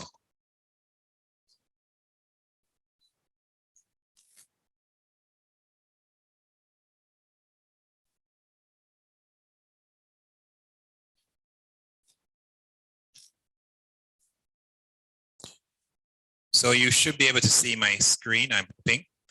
And this is the landing page for all the tools we've actually designed. So you'll notice we spoke about SMASH quite a lot. We spoke about ACCEPT quite a lot, and we spoke about real TMS as well. SMASH, the storm, is simple modified advection of storms and hurricanes. ACCEPT is the agricultural tool you actually play with DSSAT, and it actually integrates DSSAT, and we're hoping to integrate other crop modeling tools in that as well. Real TMS is our water monitoring, a water quality monitoring tool, and we have a prototype installed somewhere, and we'll actually give you a run-through and a demonstration of how quickly that response for water quality actually comes in. The tool is being designed as well, and we'll hear more about it tomorrow. If there's an instance of something happening, it samples that as well. So it saves a sample for you to actually come back and test if you need to test in a lab. And where CSAC is concerned, which you just saw, it's the one I'm about to visit, right? So we had some images there, and given the speed of some person's machines, in a quick test, somebody complained that it wasn't loading very quickly. So we actually just removed the images, but you can see that very quickly, this is just asking you to select one. So within a land use, in the land use assessment guide, what are you, where are you? Are you the one that's more than 70% of the land area felled or whatever? And as soon as you select, let's say I select a 3, as soon as you select that option, it actually gives you what the score is. We're thinking of removing the score, and we're thinking of removing what actually, what is deemed to be excellent. So it kind of skews things in somebody's mind sometimes. And the card that would be there, you simply have something to select. If you, at any point in time, you want to start over, you can click start over. If you leave the tool open for too long and come back to it, you're going to have an issue because the cookies that saved only holds the value for about an hour, a little under an hour. So after that, you'll have to restart and reset yourself. So at any point in time, you can click start over and you'll go back. At the back end of this tool, we're also hoping that everything that you do will be saved under your profile. So all the other tools you will click, you'll see that you have to log in.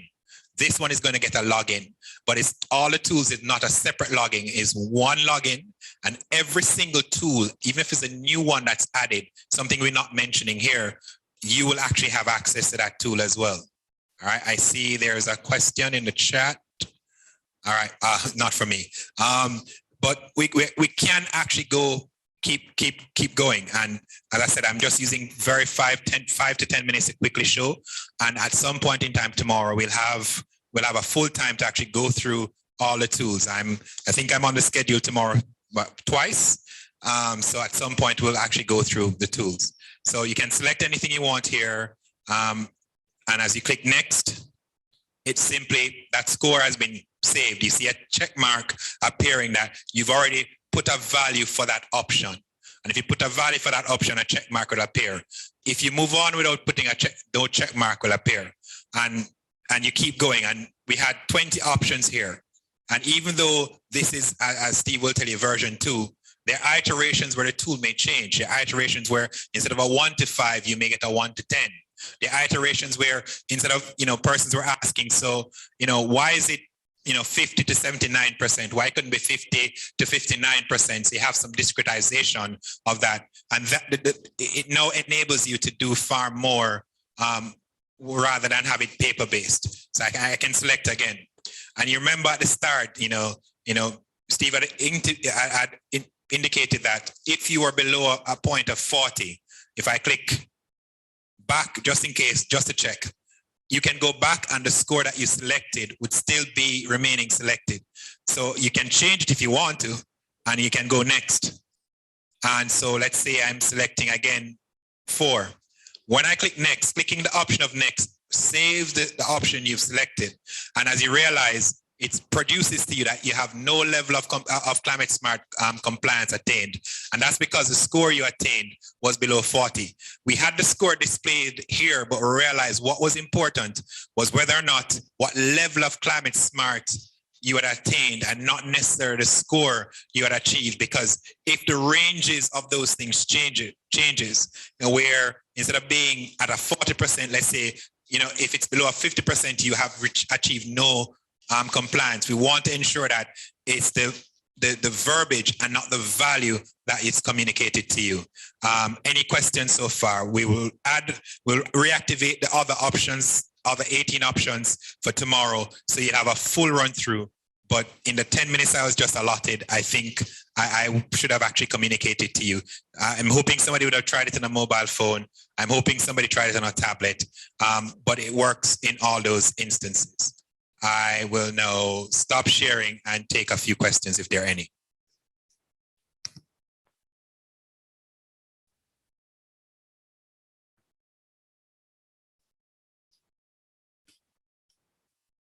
If there are no questions or comments, it's over to you, Steve.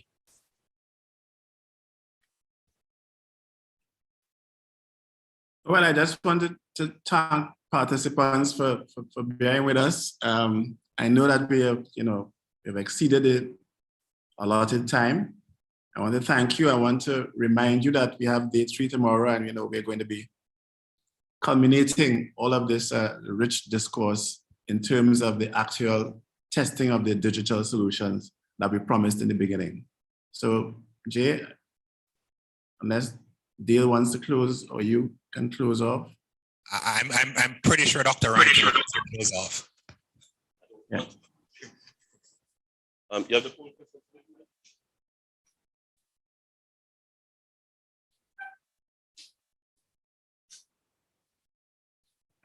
All right, thank you very much.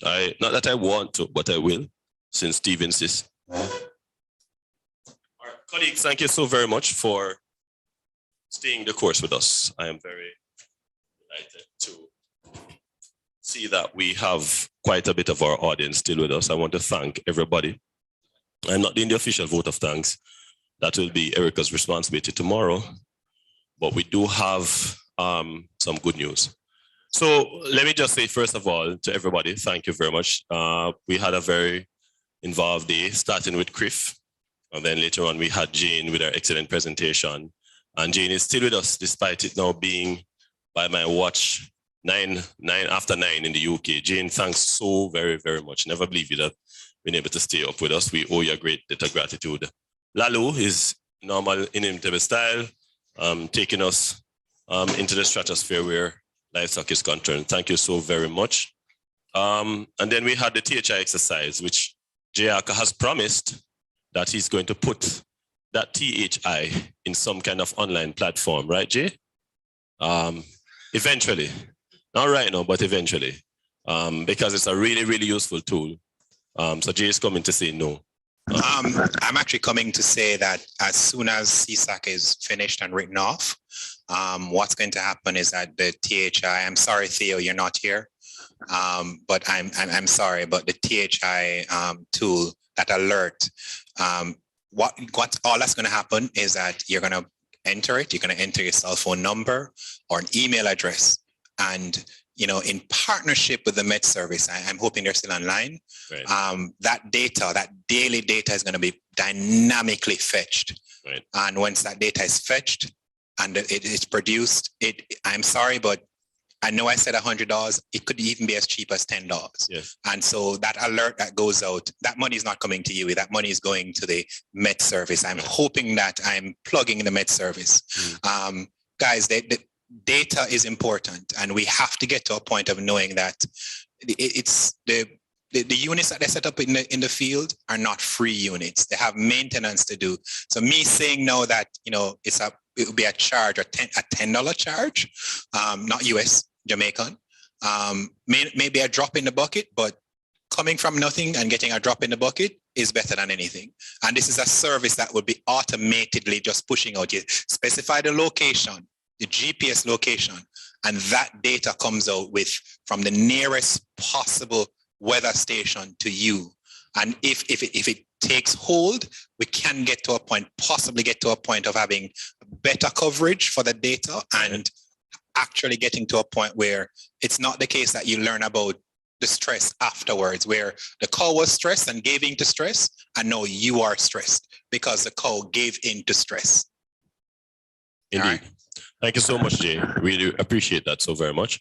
All right. So let me just say again, thanks very much. Shelly was fantastic. Everybody did so well. Steve is, although you hear me and Steve have a go at each other, we do that because we are best friends, right? So Steve, thank you very much, boss. I appreciate that so very much. Regarding tomorrow, before we do a little, it's not going to be a jeopardy at all. It's just something for some fun. Jay, I don't know if you can grab a hold of an agenda. Let me just show something. We can see where you are, just look at it. So if you look at tomorrow's agenda, on day 3, the final day, that great day of the feast, Jesus stood and cried, saying, if any man thirst. All right, the final day of the feast. We start with a quick opening with Professor Stevens, who will be back, the head of our department and co-director of the Climate Studies Group.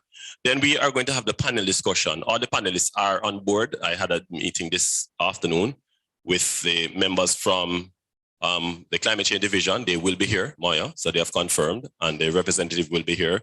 I have actually gotten the presentation from the Green Climate Fund this afternoon, so they are definitely going to be here. I want to thank them for that.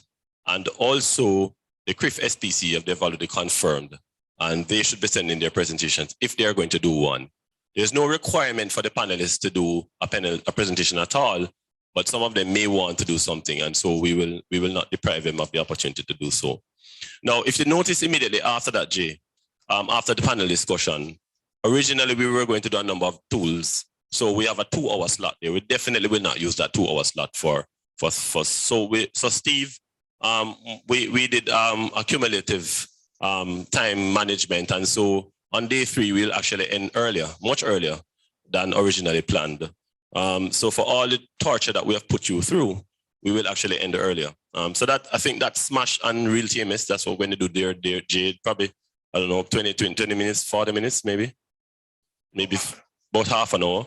All right, so we'll save right there 1.5 hours. So then you'll have to tolerate me. But a number of persons have been asking for us not to rush the DSAT. Many people are asking, there are several different applications of the model. And I'm not going to be doing a PowerPoint. I'm going to be using the model itself to teach you how to use it. It's a software application. You can go on dsat.net, DSSAT.net. This DSAT stands for Decision Support System for Agro-technology Transfer. It's a decision-making tool. It incorporates in it models that facilitates 45 different crops minimum, right? It can tell you when to plant, where to plant, how close to plant, what fertilizer to use, which fertilizer will optimize your yield. It can tell you which irrigation system to use. It will tell you how much money you're going to make. It can do sensitivity analysis. It has up to 500 different soil profiles in it. It has several different cultivars. We can't go through every single thing because to learn that model, it actually takes a week. So we're not going to do everything, but we'll do as much as we can do in a day without boring you. We might intersperse it with a break. But the good news is after we've discussed DSAT, then Jay will take us through some little magic that himself and his partner in crime did, Theodore Winter, where they've actually gone ahead and made DSAT simple by putting it on an online portal where you're going to be able now to, with a few clicks of a mouse, you're able to do what we have to do, take days to do, all right? Obviously, the idea is that if it works for Jamaica, it can work for other countries. It is scalable. If we can get your data, if you can talk to donors who are willing to fund the work, we will be able to do what we have done for Jamaica for other countries. Essentially, you'll be able to click on a location, select a crop, select a variety in the crop, and get within range, within some margin of error, what your yield can be. But that's not the only thing. You can get what your biomass can be, what all the capabilities of DSSAT can be availed in ACCEPT. ACCEPT stands for Agricultural Climate Change Evaluation for Production, Transformation, and in bracket Resilience Building. All right. So that tool will be available. We'll have a good talk about it. You'll get a chance to use it. It will be online. All the simulations will come to your email and all of that. We'll have a grand break after that. Then we'll have a final Jeopardy, which Michael is working on, which will include some of the questions that we did before and some other ones, some new presentations that were done. And then after that, we'll have the workshop assessment. Now, you must come back for the workshop assessment because the certification or the certificate that you're going to be getting, which is signed already by Prof. Taylor and Dr. Stevenson, will only be given to persons who complete the evaluation. All right, so please, please, please tell your friends to come back, finish the evaluation so that you can get your certificate. All right, and there are 2 eminent scientists in the Caribbean. To have them both sign in on a certificate, it counts so much. And then after that, that's the vote of thanks and we're done. So I would say we would be out of here easily by, I don't know, maybe 2 o'clock tomorrow, if so late. All right, so we'll save on time. We'll start promptly at 8. And I see some of my technical members saying if I can be early, but I was early this morning, so we'll see. But we'll start promptly at 8. Hopefully we'll have no technical glitches and we will be able to deliver. Thank you for your company. I see my good friend Leanne Roper online. I see a number of other stakeholders who have come to grace us with their presence. Thank you so very much. We really deeply appreciate all that you have done. Many of you have been sharing your thoughts, your best wishes, you know, saying, no, we've done a good job. Well, let me give thanks to the team because without them, it wouldn't have been possible. Even before the vote of thanks, I want to thank Erica Horton, who really went beyond and above the call of duty to make this thing happen. Thanks also very much to our friends at CCRIF for their sponsorship and for their participation. I see my good friend Michael Williams and several other persons online. Thank our faithful rapporteur, Maya Thomas, who's here with us every step of the way. And to all the members of the technical team, thank you very much. Have a good evening, folks. God bless you. See you tomorrow at 8 a.m. Take care. Yes, let's do the poll tomorrow. All right, thank you.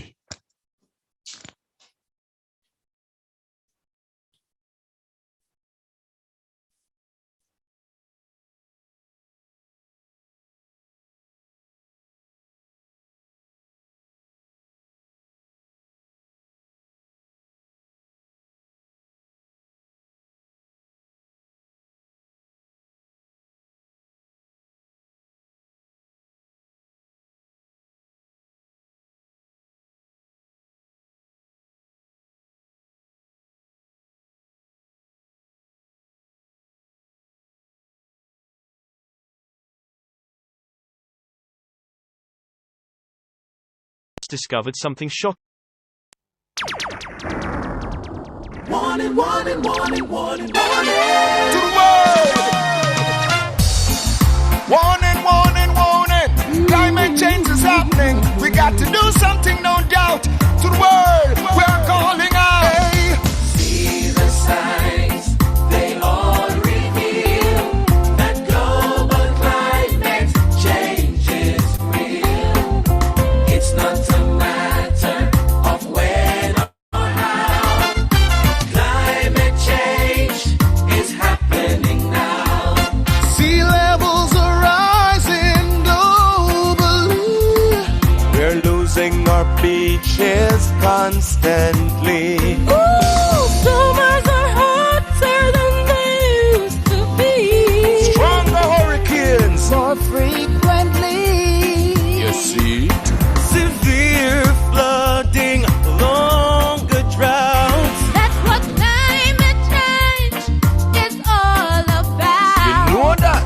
We have to do what we have to do.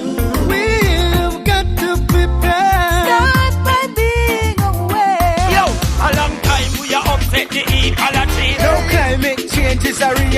warming. No strange weather changes all year round. We can't stop it, but we can slow it down. Small islands will feel it the most, especially the people them with the on the coast. We're losing the reefs and the beaches, flooded in the coastal communities. See the signs, they all reveal that global climate change is real. Now warn you, it's not a matter of when or how. Climate change is happening now. Watch this! They're burning the garbage everywhere. They're cutting down the trees. Pollution in the air. Only I can't breathe. I know, my love. To adapt to the ever-changing climate, some lifestyle changes we got to make. Emission of gases we have to reduce. Turn off the lights when they're not in use. So much of the warming changes we see are caused by human activity. Chemicals poisoning the air. Poisoning the air. Greenhouse gases in the atmosphere. Oh yeah. This is a warning. Warning, warning, warning, warning, warning. Climate change is happening. For real.